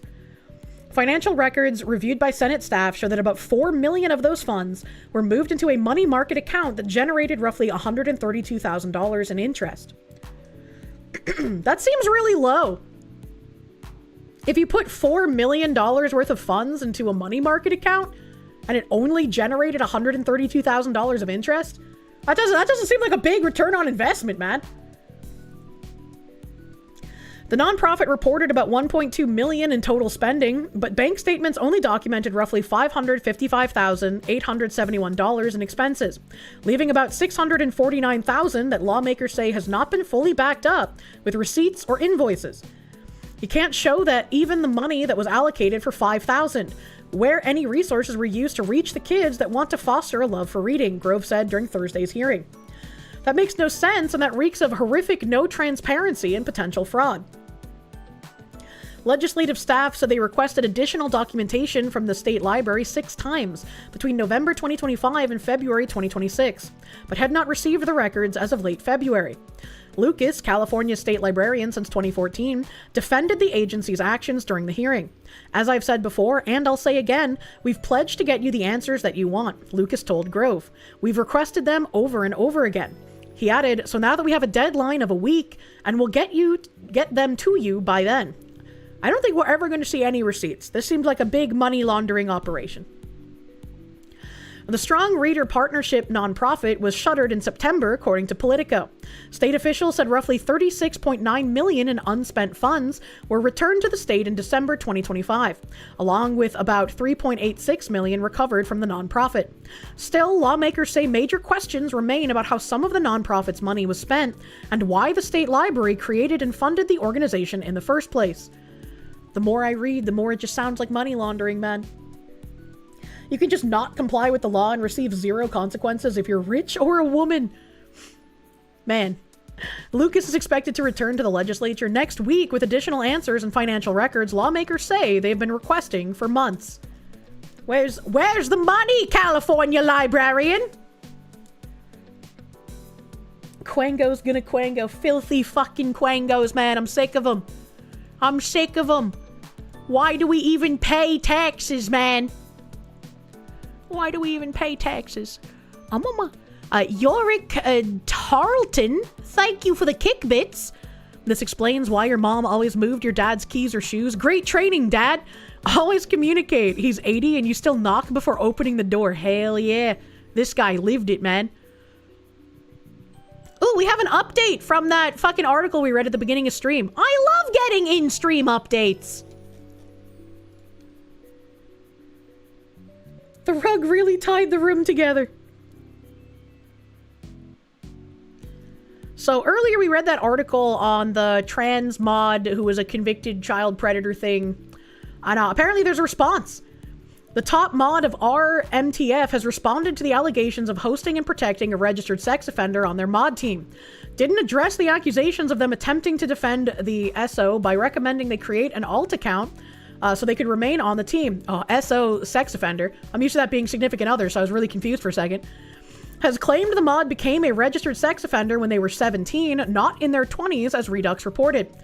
Describes themselves as a guardian of the subreddit and spent most of this time talking about themselves. Instantly locked the thread to prevent any discussion about this. I think that's how you know when someone's lying, man. Our response to the harassment campaign mod post. This is submitted 9 minutes ago by Cedar Wolf, Bigender, She, He, They, Kitty emote. So as y'all know, the subreddit is being harassed by a user who is angry because she got warned and then banned for 4 days for posting off-topic stuff and upsetting other users. They have spent the past few days spamming several subreddits and trying to stir up a witch hunt, during which they got permanently banned for harassment. Our response. Last year, one of our mods came to us saying she was being stalked and we investigated. Her stalker had been using stuff from her past to attack her, and we learned that she was on the sex offender registry for photos she shared with another kid. I'm having the large implying arrow next to my head right now. When they were both teenagers. Her story made sense, and while we didn't want to harm a victim, we also made it very clear that whether she was innocent or not, she was still on the registry, and that was bad. To protect the community, she was removed as a mod. We talked about it and gave her the best advice we could. She was terrified and afraid this person would come after her. That was half a year ago, and you can see we haven't added any new mods in that time. We also haven't had any contact with them since. Well, that kind of contradicts the screenshots of your advice from earlier. I'm not really sure who you're trying to fool here, man. Here's what we know. Last year, we had a mod on our team who was being stalked by someone. Apparently, it was one of their exes or their ex's girlfriend, something of that nature. We don't know the full details because it's hard to get information from someone when they're in panic mode. As I understand it, when they were 17, they had been dating a 15-year-old against the family's wishes. I thought in the other thing we read, it said they had the parents' permission. What do you mean now by against the family's wishes? What did they mean by this? The kids exchanged photos with each other because that's a thing that teenagers do. In order to force the two of them apart, the family tried to press charges for CP against them, and they wound up on the sex offender registry for 10 years for it. This is a completely different story than the one we read previously and the one that had screenshots. So, what are you doing here? What are you doing here? I don't know if the two of them got together again when one of them was 19 and the other 21 when they were both adults, or what the full story is there. What I've been told is that the family tried to weaponize the relationship in order to force the two apart. They told this to their ex, and they were upfront about it with the ex, and now the ex or the ex's girlfriend is angry and stalking them. They dug up this information and tried to use it to attack our mod. Having dealt with these kinds of people... It just sounds like they're trying to turn themselves into a victim so they can escape accountability for the bad things that have been done. Which is like, that's kind of par for the course, man. Oh, there's even more. Holy shit. Haha, no, it was just my family that hated me for being trans. I didn't actually solicit nudes from a minor. Now when someone comes up to me and says they're being stalked by someone and they're being tracked by their username, my immediate advice is to tell them to change their username and protect themselves. By my training, I'm supposed to believe the victim, and my response is to protect the victim from the aggressor. So you just automatically assume? Our mod was terrified that this person would use their Reddit account to find where they are in real life and would show up and hurt them. There's a link currently being spread around which supposedly contains their dead name and their address. This is dangerous information to share about a trans person online because it puts their safety at risk. Well, if they're on the sex offender registry... I think other people's safety is more the priority. When this came to light, we had a mod discussion about it for a day or two, and the mod being targeted deleted their account. That was half a year ago, and we haven't had any contact with them since. You can easily see that we haven't added any new mods in over a year. Unfortunately, we also don't have the full picture, and since we don't have any contact with them, that also means we can't ask any follow-up questions. How we respond to predators. Now, obviously, we don't allow predators to be on the subreddit or on our mod team. I'm fucking giant X to doubt. Part of my role as a mod is to prevent that sort of thing from happening and to defend our communities from predators. Discounting the fact that this was like on a male to female transgender subreddit, like just completely not even taking that into account at all. You're a Reddit moderator. The chances of a predator being a Reddit mod are way higher than just a normal person. Man, in my role as a guardian, I have sent quite a bit of information to the FBI's Net Crimes Division, and I've gotten several furry groups shut down for using the furry fandom as a cover for spreading CP or bestiality over the years. Yeah, cub fur is really fucking grotesque. Like, what the fuck? Just last week, we had some 14-year-old kid who spammed a bunch of his nudes across several LGBT subreddits. Then went to r/transpassing to ask for advice on how to be a femboy, which is where he hit my radar. So I scrolled through his user page, I reported all of that content to the respective mods, I copied all of the links, and I reported the whole lot to the admins. They responded by nuking that whole account 2 hours later, exactly as expected. That's kind of fucking crazy to hear. It took me 20 minutes to get all of that reported and sent away to the various mods and admins. And I was late meeting a friend for dinner because of it, but dealing with that took priority. I had to make sure it was obliterated. I'm actually kind of frustrated with the kid because they were being a stupid, horny teenager, and they put a whole bunch of people and communities at risk for their own personal gratification. CP is nuclear material, it's dangerous, and we don't mess around with it. Which is a good functioning rule to have. But that you should also just oust the sex offender? I don't see how saying you did this negates the other thing. I don't know, man. Oh no, not late for dinner. That's not information I ever signed up to deal with, but when this sort of stuff comes across my desk, I move to get it obliterated as fast and as thoroughly as possible. I make sure it's gone. There are not many things that actually get me angry, but people who hurt children are one of them. Well, then why did you give that guy on the sex offender registry the advice to just make a new account? What? I know I come off very stilted and milquetoast most of the time. I've been through a lot in my life. I've been homeless and I've had some experiences that put me in a position where I can respond to certain threats and they don't rile me so much because I've been through worse myself. Considering what I've been through, I don't think I've used it as like a... I'm not... I don't know, this just feels really weird to like bring that up. What does that have to do with anything happening right now? When you've been shot at, for example, or when you face down an angry person with a knife who's trying to stab their boyfriend, someone yelling at you or getting in your face doesn't really matter anymore. That's why I work as a guardian. I don't like how they keep calling themselves that, because I don't want anyone else to have to go through some of the things I've been through. I know our community has threats. We work to try and keep our community safe, and we do the best we can. But we also can't protect all of you. At some point, you also have to protect yourselves, too. If you see anything like that anywhere on Reddit, you message the admins first, and then you report it to the mods or send them a mod mail. Reddit has broken mod mail somewhat recently, so it's harder to see until they fix it again, but send the message anyway. Contact a mod directly and let them know what's going on. Oh my god, so why the witch hunt? If you've dealt with a narcissist or a mob before, you learn very quickly that the actual truth doesn't matter to them. They're just looking for anything they can twist to use as a weapon against their target. A narcissist demands and expects attention, and they respond to any criticism as if it were a physical blow. It damages their ego. What is this projection? I feel like this is just massive projection on this guy's part. Frankly, I'm a little disgusted that someone would try and dig up someone else's history and would post another trans person's personal information to try and slander our mod team. I'm a little disgusted that someone would dig up someone else's history. They're on the sex offender registry! What the fuck do you mean? What am I reading? Like, this isn't a case of like some innocent person who doesn't have like nothing nefarious in their background. They're a literal sex offender. What are we doing?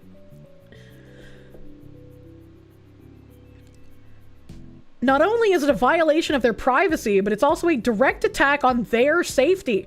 The South is not known for being kind or safe for trans folks. The fact that they're trans doesn't even register on most people's radar, right? Like, take the fact that they're claiming to be trans and just throw it out the fucking window. That doesn't matter. What matters is that they're on the sex offender registry. Their safety is not the one at risk. It's the safety of other people that they come into contact with. What are we doing here? Now, when dealing with a narcissist, you have to watch out for things like Darvo. This is an attack where the narcissist denies attacks and reverses victim and offender. They want to make themselves out to be the victim, and they want to enlist other people to attack their target for them. These people become what are called flying monkeys. They are well-meaning people who take the narcissist's fabrications as truth and then become tools for the abuser to use as a weapon. It's not their fault, they're just being manipulated. I think this is a really fascinating look into how someone who is a narcissist and who is using Darvo will attempt to get their victim to believe that they're not being Darvoed. And I think that a lot of these usually happen in obviously private conversations, but when you get to see it on such full display publicly, it's just incredibly obvious. And it's like, damn, how could people fall for this shit? But when you have this in an isolated, like, DM conversation, it's so much easier for the person being Darvoed to fall into the trap, unfortunately. And this is kind of like, the lies about me still get repeated all over Twitter. I guess those are the flying monkeys. They're using trans as a shield to hide the sex offender pretty fucking much, which is why, like, is this person even actually trans, or are they one of these activists using it as a cover for a fetish that they have? And all you're hearing from this guy is that the South is not kind to diddlers. Why to go to such lengths for someone on a list? It's crazy. It's actually crazy. Battleizer, thank you. Kirsche, you assume that they view being on that list as the same damning indictment you do? They don't and never will. Too many of their friends are? Actually crazy.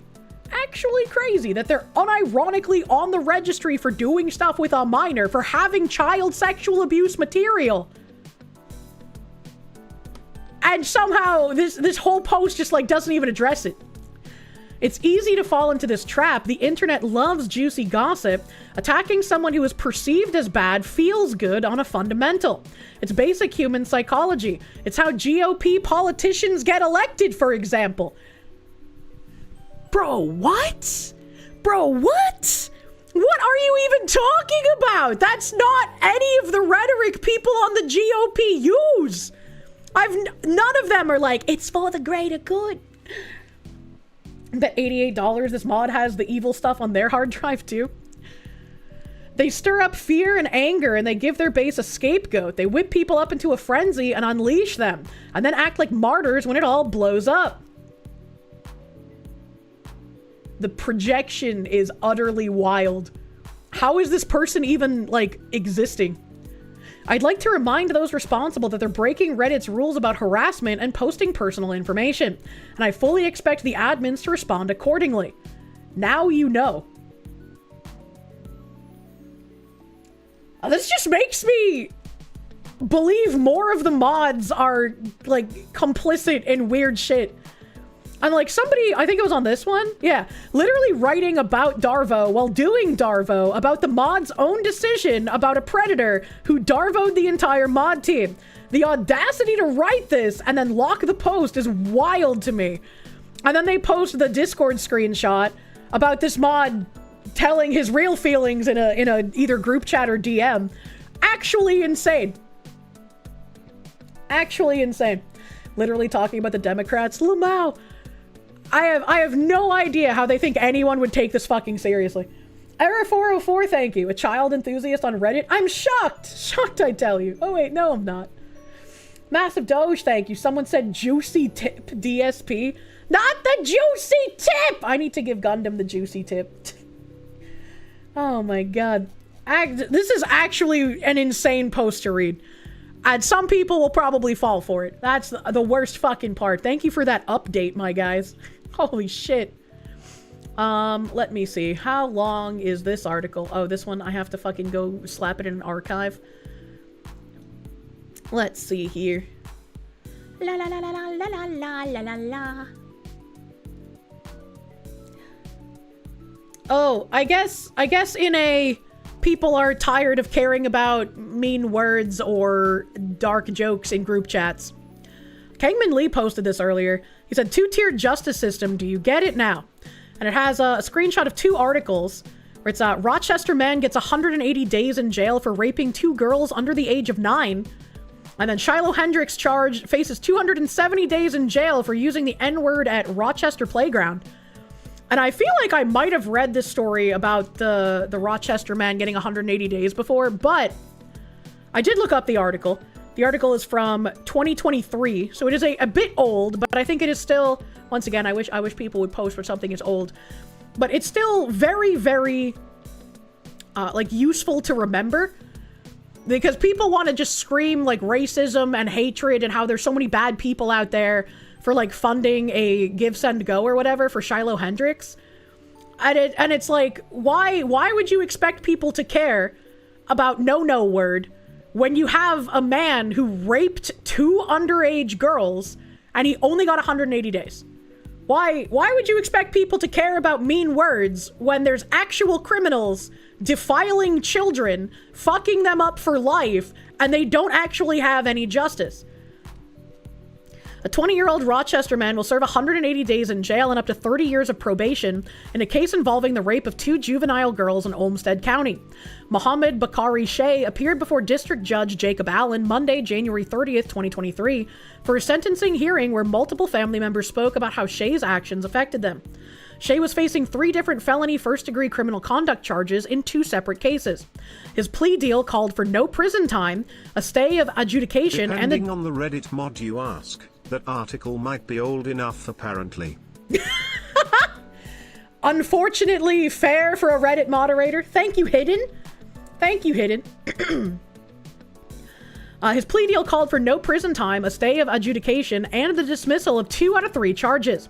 If Shea completes his probation, all charges against him would be dismissed and will not be on his criminal record. Imagine raping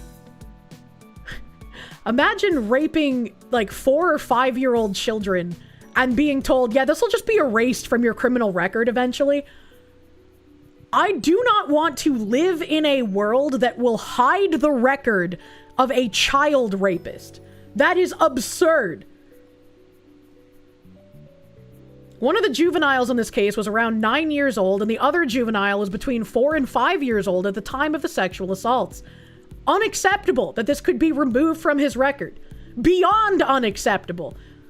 There is no moving on or getting over it. I've tried, one of Shea's survivors said while fighting back tears in court Monday. She broke down and cried following her statement to the court. A family member described one of the juvenile survivors as a bubbly girl who loved to share with others. But following Shea's multiple sexual assaults, the juvenile became withdrawn and more reclusive. The family member asked Shea to take responsibility for what he's done to his victims and to their families. Someday you'll have to answer for this egregious act against a child, the family member said. Shea was 15 and 16 years old at the time of the sexual assaults, and he was initially charged in juvenile court in 2019. Due to the COVID-19 pandemic, his case was pushed back to the point that prosecutors would soon lose jurisdictional authority to prosecute the case. That is also wild.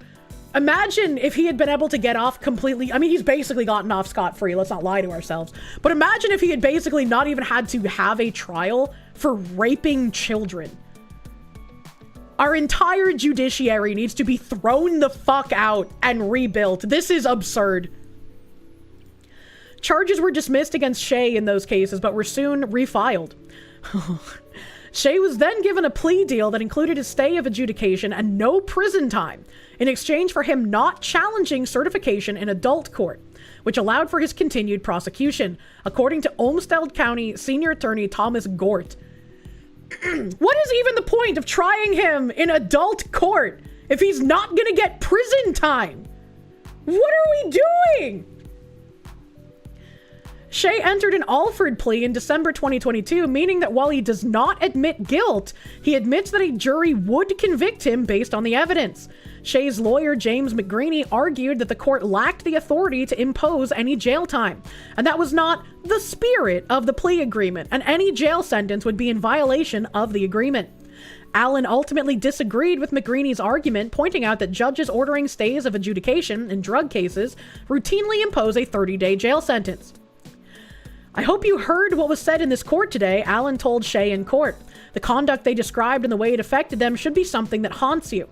With good behavior, Shea will serve, at most, 116 days in the Olmsted County Adult Detention Center. His jail sentence will begin February 13th, 2023. Shea was also ordered to undergo a sex offender program and complete 200 hours of community service. I'm sure that program will rehabilitate him just fine, and we won't ever see him in the news again. He will not be required to register as a sex offender. Picture you living in a house with a wife. You guys have kids. This guy moves in next door to you, and you don't know that he has raped 2 children because he was not required to register as a sex offender. Our judiciary is fucking useless. According to court documents, a female juvenile reported to a Rochester police investigator in April 2020 that Shea first raped her on Mother's Day in 2018 at a Rochester residence. The juvenile would have been around 9 years old on that date. Shea would have been around 16. Shea told her that he would give her money for a book fair at school or buy her toys, the juvenile told police. A different juvenile told an RPD investigator in June 2021 that Shea had raped her several times at the same residence during the same time period. Shea denied to the investigator that he had raped the juvenile. So I feel like whenever people bring up how we have fallen as a society because Shiloh Hendricks was able to fundraise money for her court cases based on her saying a no-no word, no one normal is going to be pissed off at this. When you have something like this creature raping children and getting off scot-free, no sex offender registry, no actual meaningful justice has been done for these women who were children at the time. It's just absolute insanity. You live in New Hampshire, people with his name get sent back home. Good. New Hampshire's doing good things. The Shiloh should have called him the N-word too.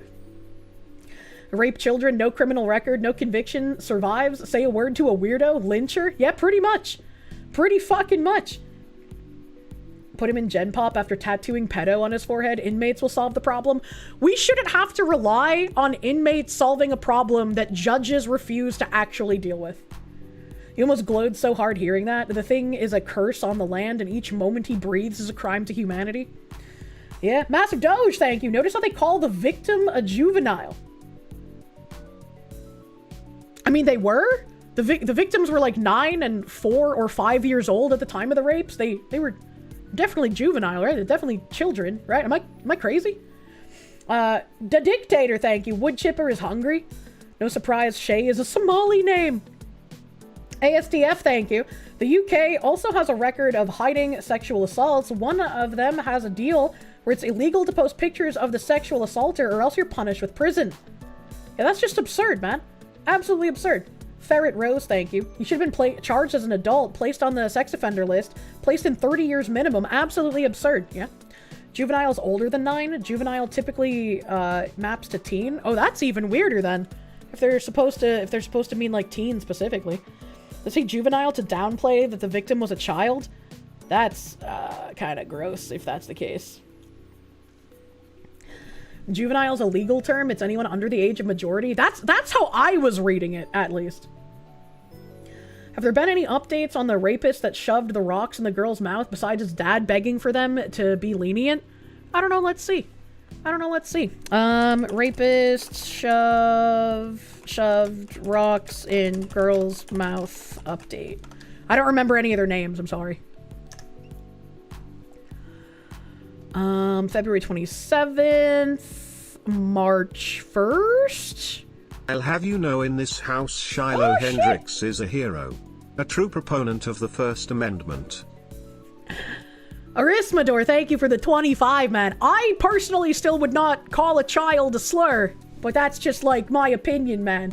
I'm not gonna care about her raising money, and I think that should be the appropriate response at this point in time. If someone says no word and is losing shit because of it, they should get support. Because the no word shouldn't fucking matter when we have our judiciary literally letting off rapists and murderers to just cause more chaos and destruction. No one should care about the no word. I have to scroll back down. Liam Sexton, thank you. If the 10th Amendment wasn't a concern, you would have no issue forcing the death penalty on the states. The fact that this dude is alive infuriates you. You're aware of the issues of the death penalty, but you think it's necessary? I have no idea how we would be able to implement a death penalty where, like, the government couldn't just start offing people that they don't like. That's upsetting to me. But, like, I like the idea of the death penalty. Here's a March 3rd article. What the fuck is this title?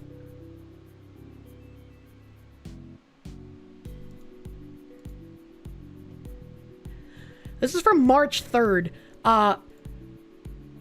Baby-faced boys charged in rape of 12-year-old after stuffing rocks in her mouth. Why would you call the rapists baby-faced boys?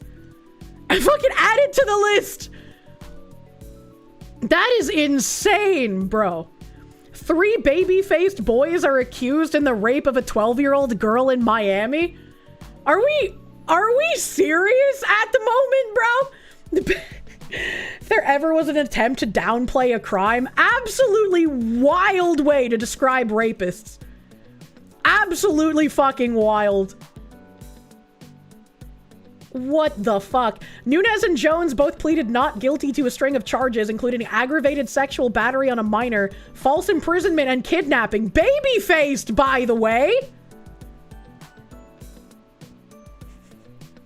The girl's mom said she wanted the harshest punishment possible for the alleged perps. I don't care if they get 10, 20, 30, 40, 50 years, 100 years. I'm always gonna feel like it's not enough, she said. Based mom. Based mom. None of that disgusting sniveling, well, I'll forgive my daughter's attackers. Based fucking mom. I'm so sick of the sniveling reaction when someone's kid is like either killed or raped. So fucking sick of it. Hero-faced mom. Lag versus skill. Thank you for the Wongs. Jesus, even Johnny Somali is expected to be put on the sex offender registry and this guy gets off scot-free. That's okay. That's alright. The judiciary and the politicians want to trade raping your daughters for delicious food. ASDF, thank you. Just in case there's confusion, you were talking about John Venables and his protection by the UK government. I don't even recognize the name John Venables. That's unfortunate. He has a fun last name to say, but he's a shitty person.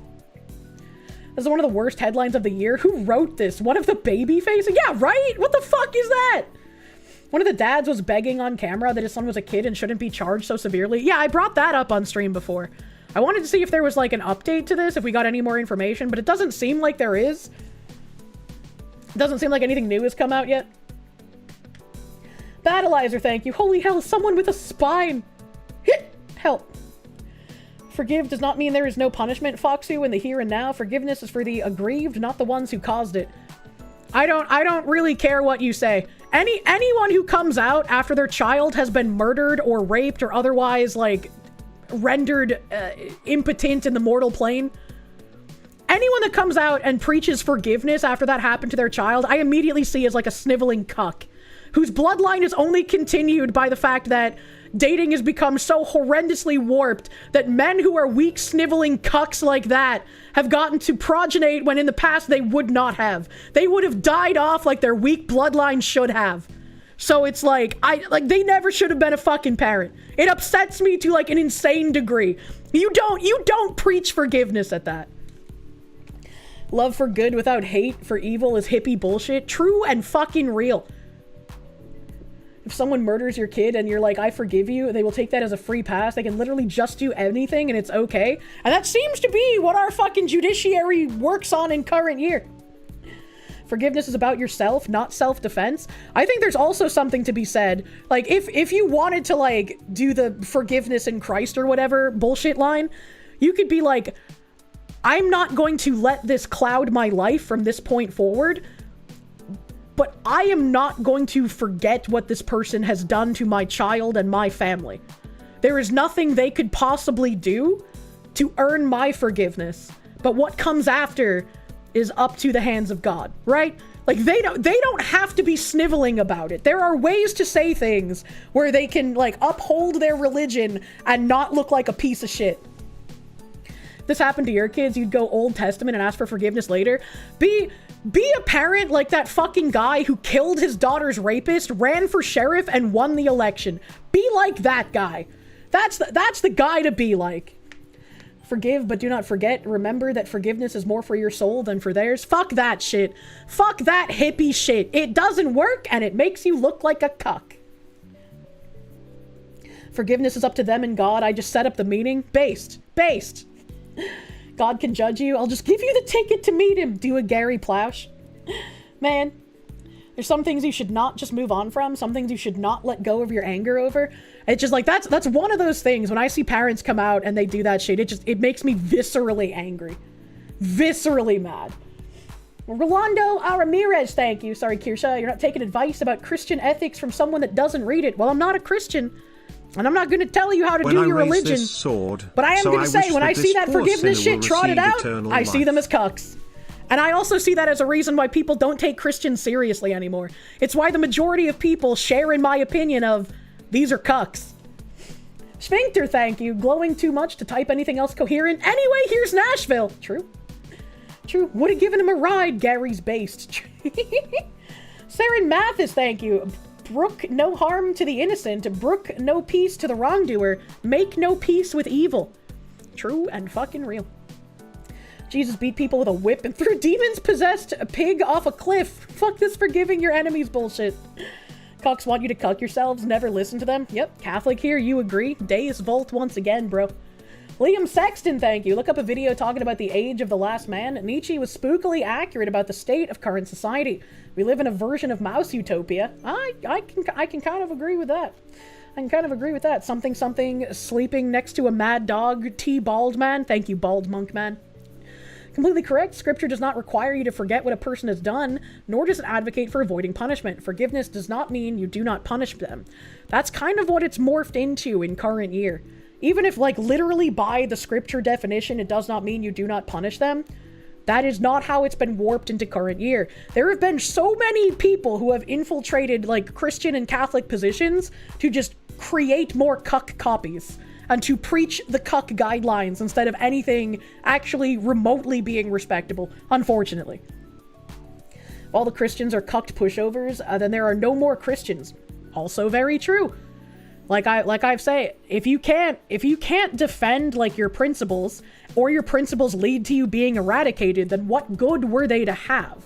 That's going to apply to someone's religion as much as it's going to apply to a nation, right? If we can't defend the ideals for our nation in America and it falls to communism, that doesn't mean communism is better. That just means that we fucking failed with the principles that we had. And we're going to suffer the consequences.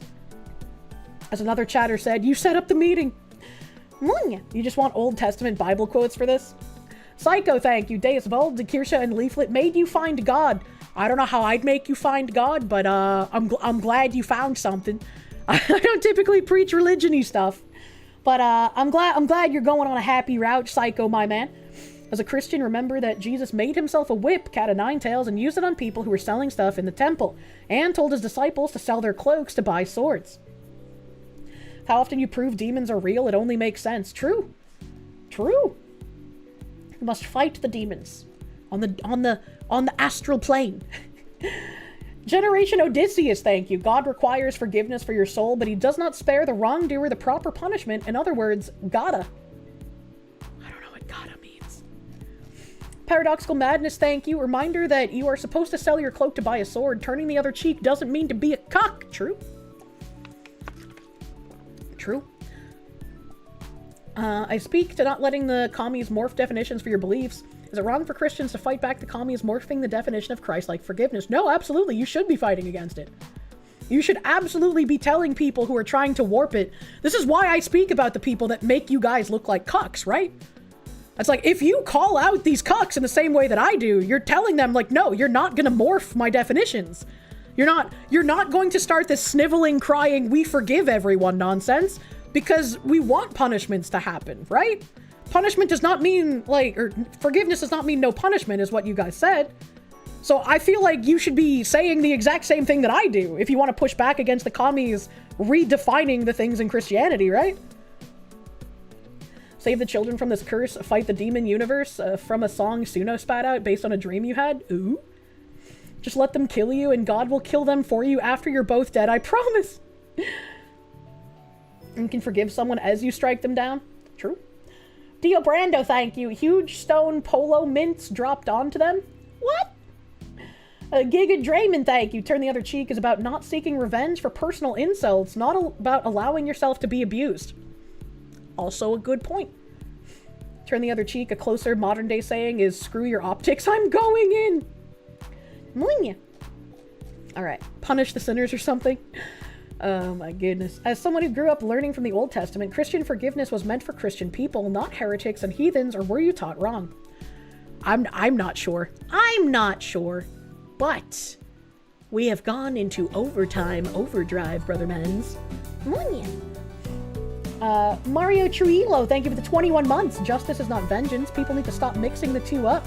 Justice is holding people into account. It's not judging, it's being responsible. Hard agree. And I'm not trying to say that, like, you know, Christians are worthless or anything they believe is, like, fucking bad or anything. I'm saying call out these people like I'm doing. I don't think Christianity should be a cucked religion, but every time one of these parents gets trotted out and they're like, I forgive the rapist, I forgive the murderer. That's what everyone sees, right? Call out those people. Those are the people making things look worse. Pray for me, I must get sprayed with OC this week. Ham the Third, thank you. Celestian was talking about the same thing. She also said that just because you forgive someone, that does not mean the offender avoids punishment.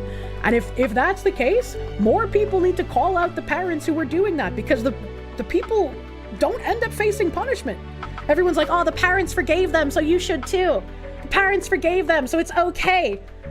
It's fucking awful, and it's frustrating. I hate our judiciary, man. Good night. Thanks for stream. Thanks for coming to stream. I just don't want people to think that I'm like angry at like Christian religion overall. I'm angry at what people in current year are morphing it into and making it look like a cuck religion. And I understand why they're doing it, right? It's for the same reason the Marxists infiltrated, and they have all of these like, you know, weird priests that I would hesitate to actually call priests or deacons, you know. And it's just like, you see the rotting of it from the inside out, and like the demons taking these positions. What is that one thing, like the devil like leads with kindness or some shit? They always say like the nice things to try and get into spaces where they don't belong. It's horrible. Thanks for keeping you busy while the Oscars shit is going. There's Oscars going on right now. Catholic Kirsche is real. Yeah, true. Roadkill, thank you. Kirsche, stop making Gundam sad and call him back. I'm sorry! Oh my god. Daniel Sierra, thank you. Make no peace with evil. Deus Volt. Deus Volt, brother man. Walla Walla Bing Bang, thank you for the biddies. Another thing going on TV to proclaim your forgiveness is just narcissism. Good Christians pray at home, not on live TV. I mean, I think that they are more than welcome to like say prayers and stuff. Obviously, especially if they had, you know, a child murdered or something. I think that would be a great expression of their religion, to pray for their child and to pray for like the soul of the individual who's so fucked up they did something like that, right? I could understand that. That would make sense. But I can kind of get where you're coming from with like the forgiveness thing being performative. You're not angry, you're passionate about the truth and hate to see people fall for communist subversion. It's a beautiful thing. Yeah, but I feel like when I talk about this, I get misconstrued a lot, and it's probably my fault because sometimes I'm not great at explaining concepts. But it's like, I don't want people to think that it's like, I hate Christians. They're all cucks. It's like, no, that's not what I'm saying. People like me will begin to think that. And I'm sure that more people think that because that's what they see put on TV. It's like, I don't want to see it that way, right? Like, I grew up Catholic. I know what the Catholics in my family are like. I don't think they're cucks. You know? Quangos are gonna quango. You explain great. The people who are misunderstanding are the same that quote you out of context? I don't think so. I think it's easy to have miscommunications, you know? Dark Reddit chat does love to loop on the topic a lot. We have a lot of loops here. I'm arguably nicer about it than the Gen Pop! Money on the parents being approached by one of those NGOs. I mean, I know they got rid of that office of whatever the fuck it was called, some critical theory office that was like, hey, white people, did you have someone in your family murdered? We need to talk to you about how to not talk about race. The only thing Kirsche hates more than Christians is replying to Gundam's DMs! Screw the judiciary just because you want to share your values or Christian values by publicly forgiving someone who has wronged you. It's a powerful testimony. Doesn't mean you don't want them to face justice. That's immediately what it's taken as. And it sounds really bad to an average individual hearing someone preach forgiveness for an individual who just raped or murdered a family member. Like, it doesn't sound good. Did that mean to imply you were against punishing the guilty? That's fine. That's fine. Like I said, miscommunications can happen. Battleizer, thank you. Render unto Caesar what is Caesar. Render unto God what is God's. Let the sinner seek forgiveness from God. This does not free him from the laws and punishments from man. One may be forgiven by one and punished by the other. You know? You know? Make this a forever stream. Oh my god. Forever stream. Speaking of, I do have to see who's online. Eine Moment. Eine Moment.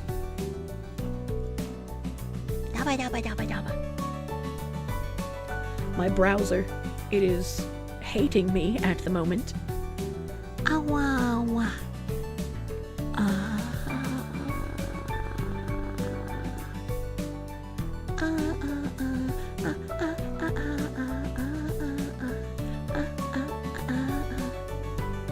Let's raid into Pickle. I don't remember the last time I raided Pickles. Let's go there. Let's go to the Pickle stream. My favorite cripple! It's like My Little Pony. Is that Fox a cannoli? that is the Cinefox. I haven't done much with Cinefox. I would like to do more. Cinefox was like my very first mascot that I made before the course's existence. And I don't know. I love the Cinnamon Fox. It's so very cute and lovely. I would like to do more with Cinnamon Fox, but I'm not sure what to do. A Cinefox for the win. He's so cute. I love him. I love him. And my little cripple. Yeah. I love my little cripple. We're gonna raid into Pickle. Thank you guys. Thank you guys for hanging out tonight. We did go a little late. I will be back on Tuesday. I hope you guys have a wonderful rest of your night. Thank you.